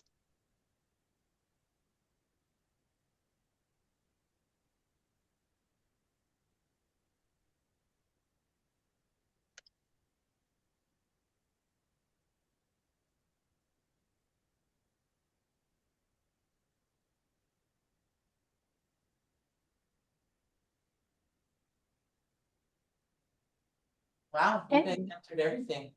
Yeah, very thorough presentation. Okay, Katie, I think 3:10 is when we move back to the main room, I think. I believe so. I guess folks can get a little much of an extended break. Okay, wonderful. I'll hang out near the Zoom if there is anything that does come up, but folks on Zoom, please feel free to take a break, stretch your legs, and we'll reconvene with the larger group at 3:10, 3:15. Perfect. Thank you. Thank you everyone for the questions. Yeah, thanks, Lisa.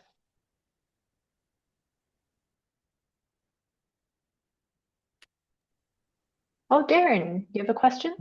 I'm sorry I came in late to this. I had to leave earlier today. So just to be clear, is the community solar production, is that a demand side resource or is that on the production side of things?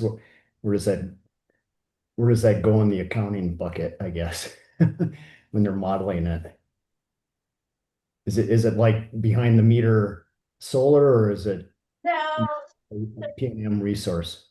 Darren, it's just forced in solar. So it is on the supply side, but it's not really being optimized because it is selected for all intents and purposes. So it's not competing with other resources to see if it is cost competitive, unfortunately. But it's locked in. So it really is a supply side resource. But from the way it behaves in the model, it's not really, there's no optionality yet. Okay, So- all right. Yeah, right there. Just because it's mandated, so there wasn't really another great way to do that, but no. All of you don't want to demonstrate that it's not economic necessarily, so then you just lock it in and then. Okay, understood. Thanks. Great, thank you.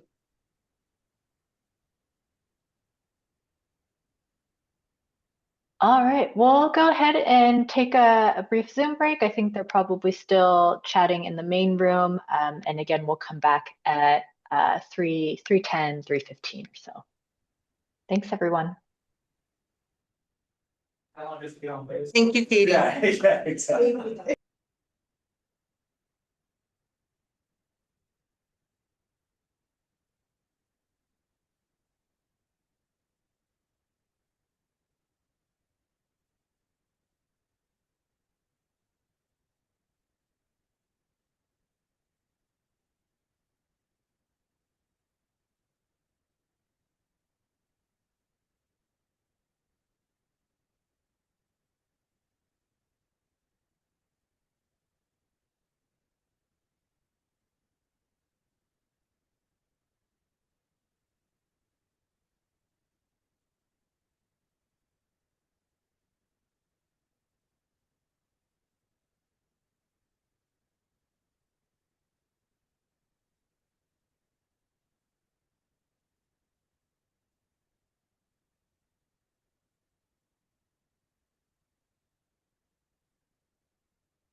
Associates of New Mexico wants to remind you of your upcoming appointment on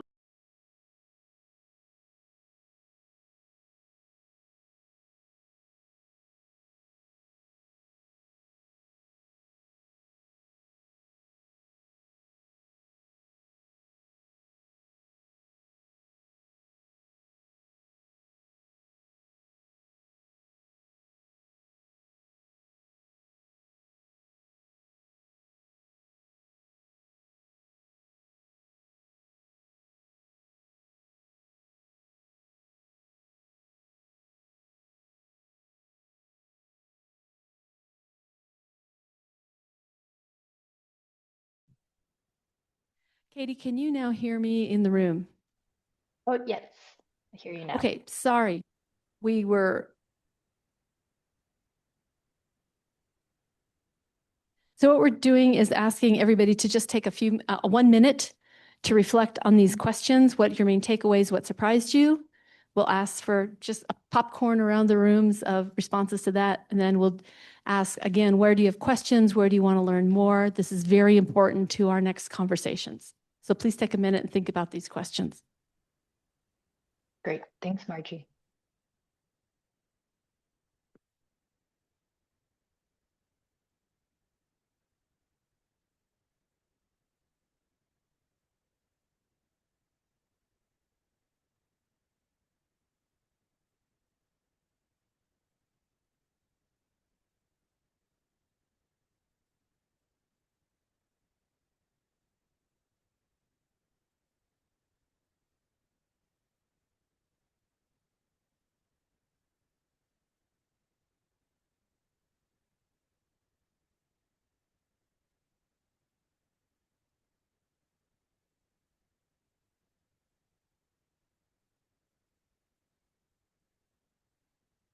Who would like to start? What your main takeaway? What you surprised you? Just raise your hand and Kathy will bring the microphone to you here in the room, and then we'll do the same process in the Zoom room. Anybody want to share? You're tired. You've been working hard today.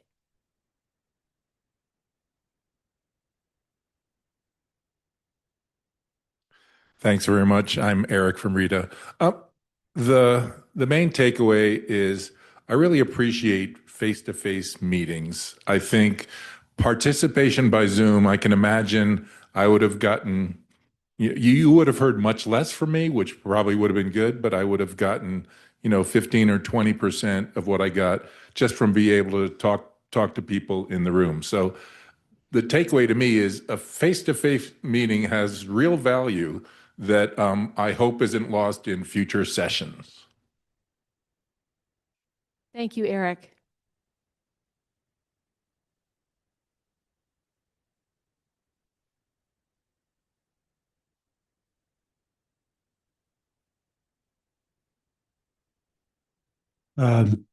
Steve Fishman.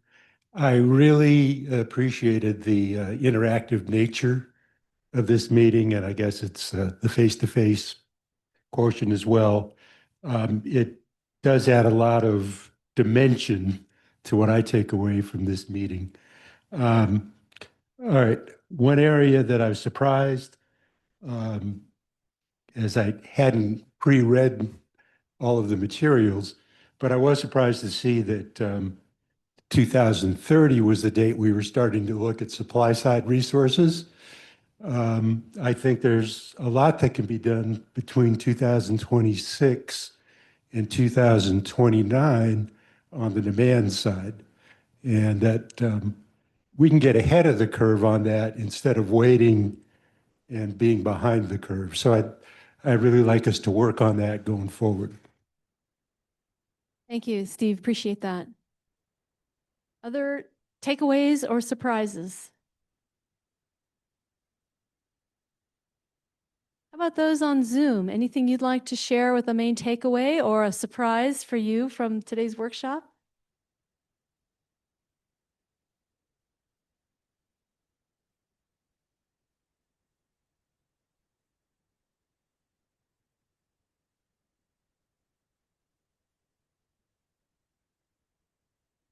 Go ahead, Randy.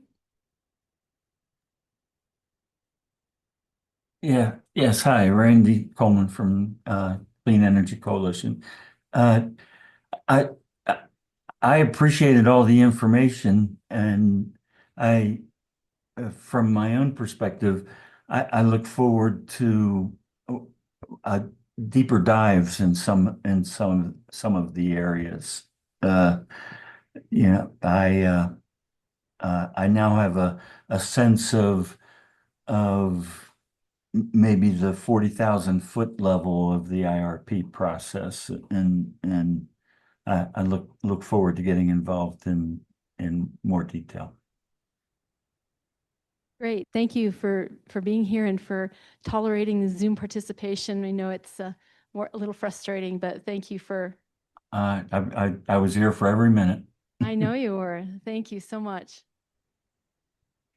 Any others? Tom? Tom Solomon, 350 New Mexico. My main takeaway, PNM has got a lot of people working on integrated resource planning.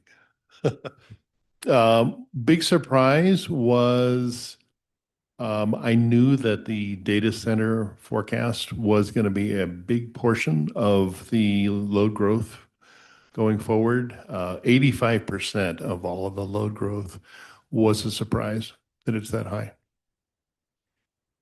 Great, thank you.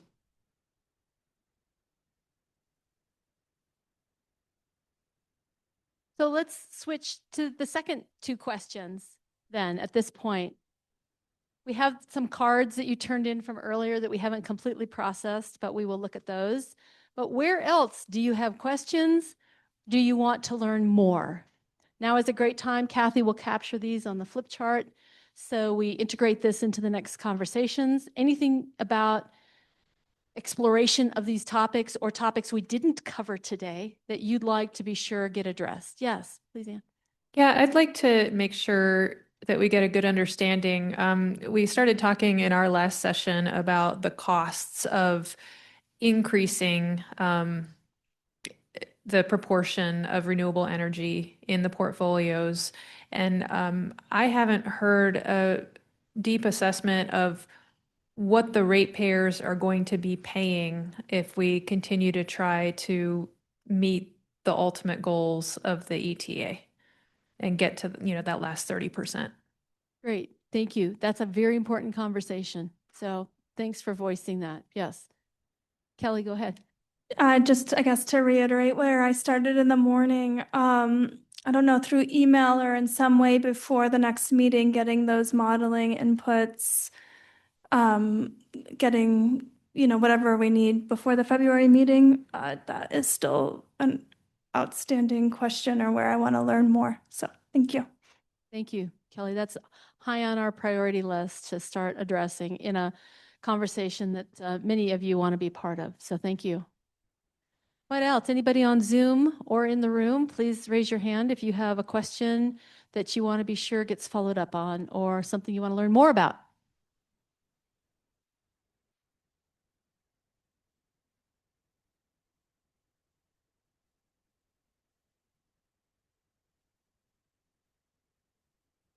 Yes, Tom. I want to follow up on the previous comment. Yes, I think we're all interested in the costs of pursuing the Energy Transition Act plan to get to 100% carbon free by 2045 and what those costs are. I'd also be interested in the costs if we don't. Great, thank you.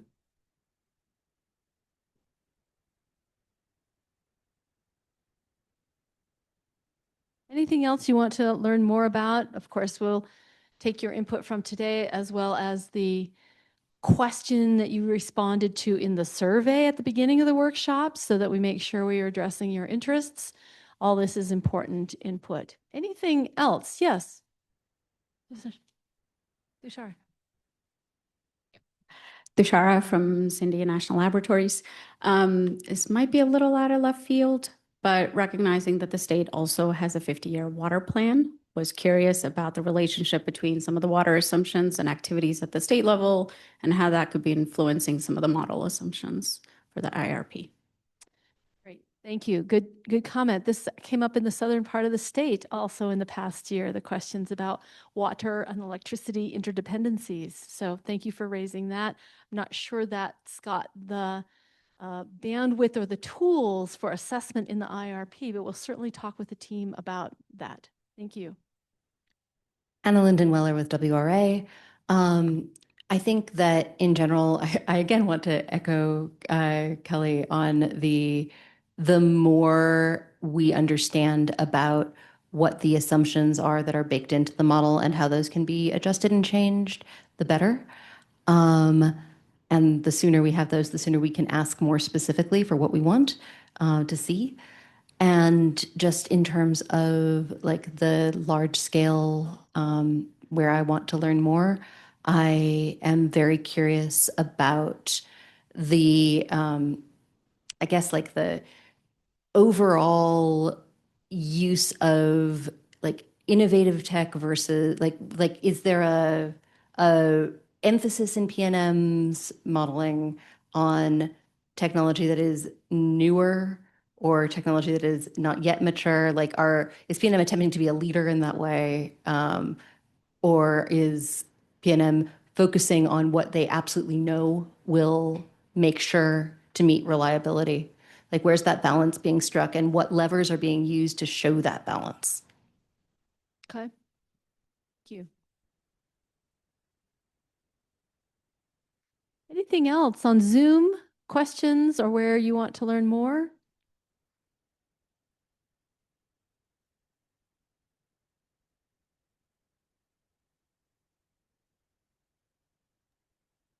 Hi, Margie. From what I've seen in the chat, I think folks are just echoing the desire to dive deeper into the modeling assumptions, and there's some curiosity about the timing of when those will be finalized as well. Perfect. Great. Thank you, Katie. That's high priority for us to address next. All right. Well, then I think let's go on to closing out this workshop and getting ready for the next one. The results from today, we're going to take this framework of what is PNM's resource need to meet the expected demand as our central question. We will put together a written summary from today's workshop and distribute it to all the stakeholders and post it on the GridWorks website. So you should see that certainly within a week, and we'll get that out to folks. We have a question for you all, and I'm going to ask Tom to come up if you have a moment to describe.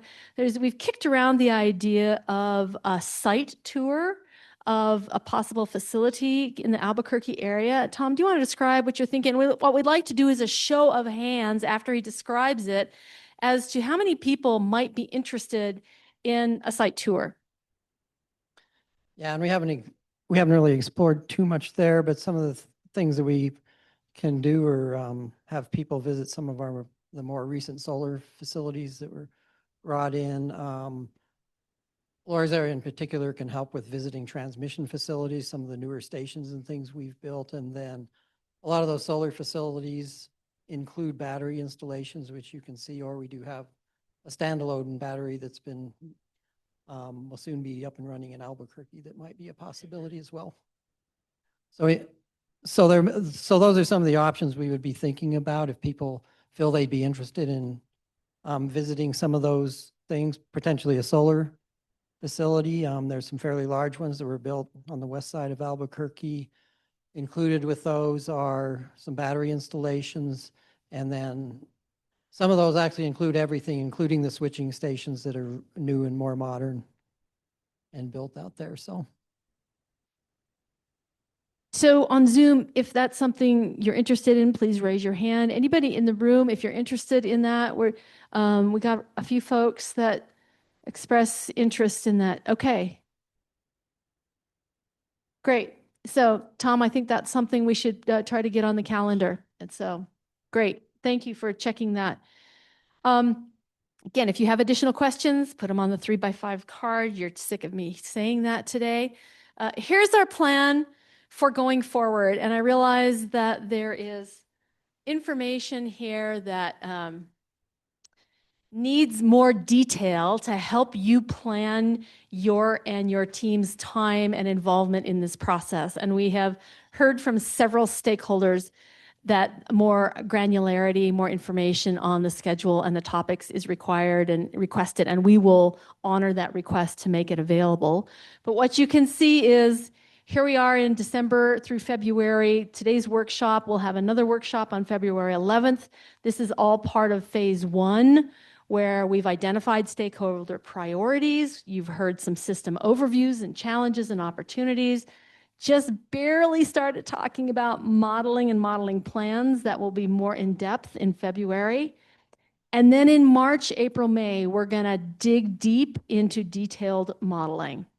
And at the next workshop or before then, we're gonna ask you all whether you want to be engaged in that detailed modeling conversation or not, and we'll try to honor your time and your preference for receiving more or less information. In case you don't have the time or interest in participating in detailed modeling, we'll try to minimize the email and conversation on that, but we'll keep people informed if they want to know how the conversation's going.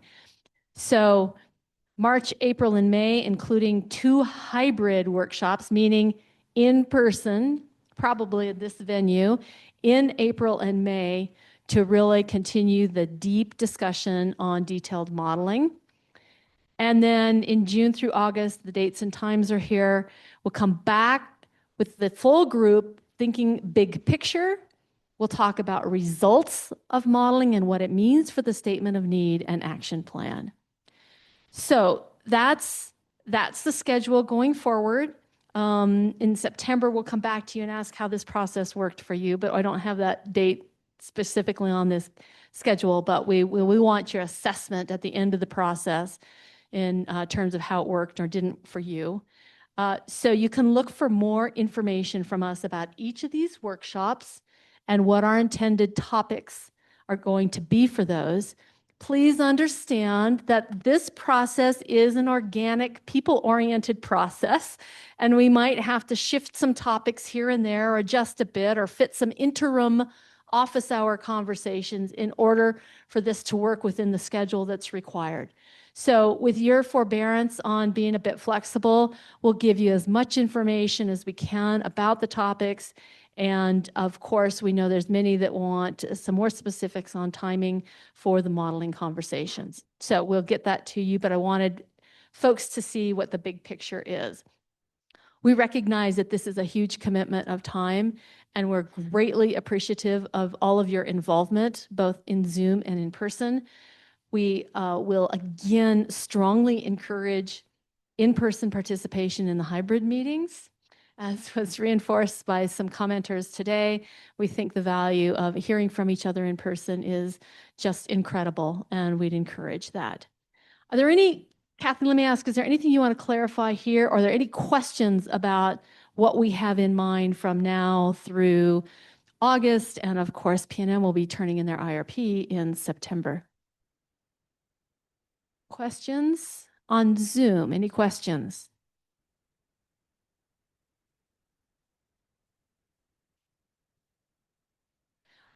Okay, well, that's what we have planned for next.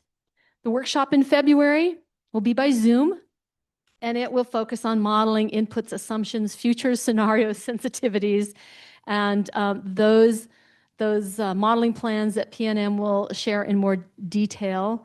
And we're going to take the response that you provided earlier today to ask how much in advance you would like the information, to try to get you as much information as soon as possible. We can't, we'll have to see how to do that, but we certainly want to come up with the process for people who want to request access to data files. And I expect we'll have that worked out before the February 11th workshop.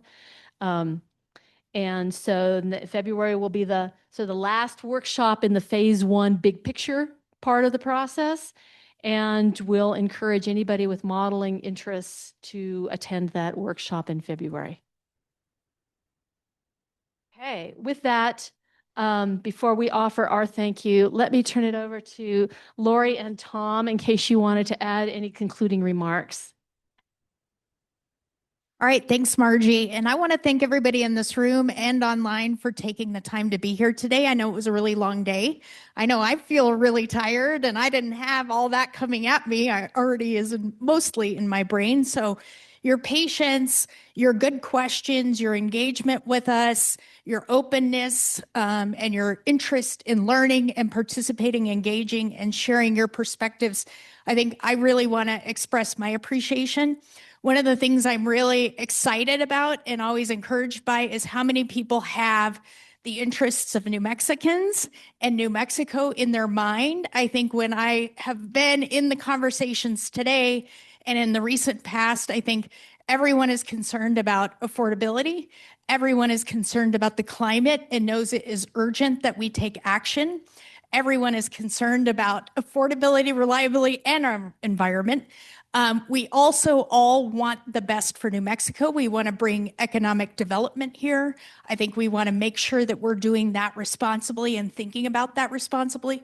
So I think when I look around, there's almost nobody that I don't have something in common with in terms of what outcomes I want to see. So I think that is a really great place to start. We can agree to disagree on certain things, but I think the part of this process is going to be, let's show it all. Let's make the data available. Let's all have the same framework from which to draw conclusions, have meaningful discussions. I think you'll see a lot of that in February. I think from today, my takeaway was how much more detail people wanted early on. Our feedback was, don't try to go PhD on day one. Build a learning foundation, because there'll be a lot of different interests and a lot of kind of a broad spectrum of folks coming to this topic. We really want to be able to have people meaningfully share their perspectives. So thank you for the patience. We hear loud and clear. You're ready for the details. You're ready to dive into that PhD level. So we'll do that with you. Very excited to share that information with you. But just mostly want to thank you for your time. It's hard to spend this amount of time away from your other jobs or your other things that I know you have going on, to be able to come and share what your vision is for New Mexico and for PNM, for our customers. So thank you very much for sharing your expertise and your time, and we'll see you guys in February. Thank you.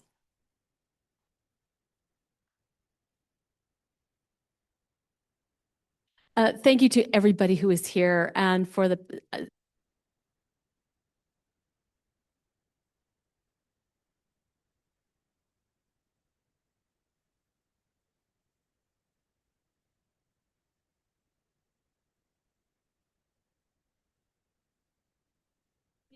big thanks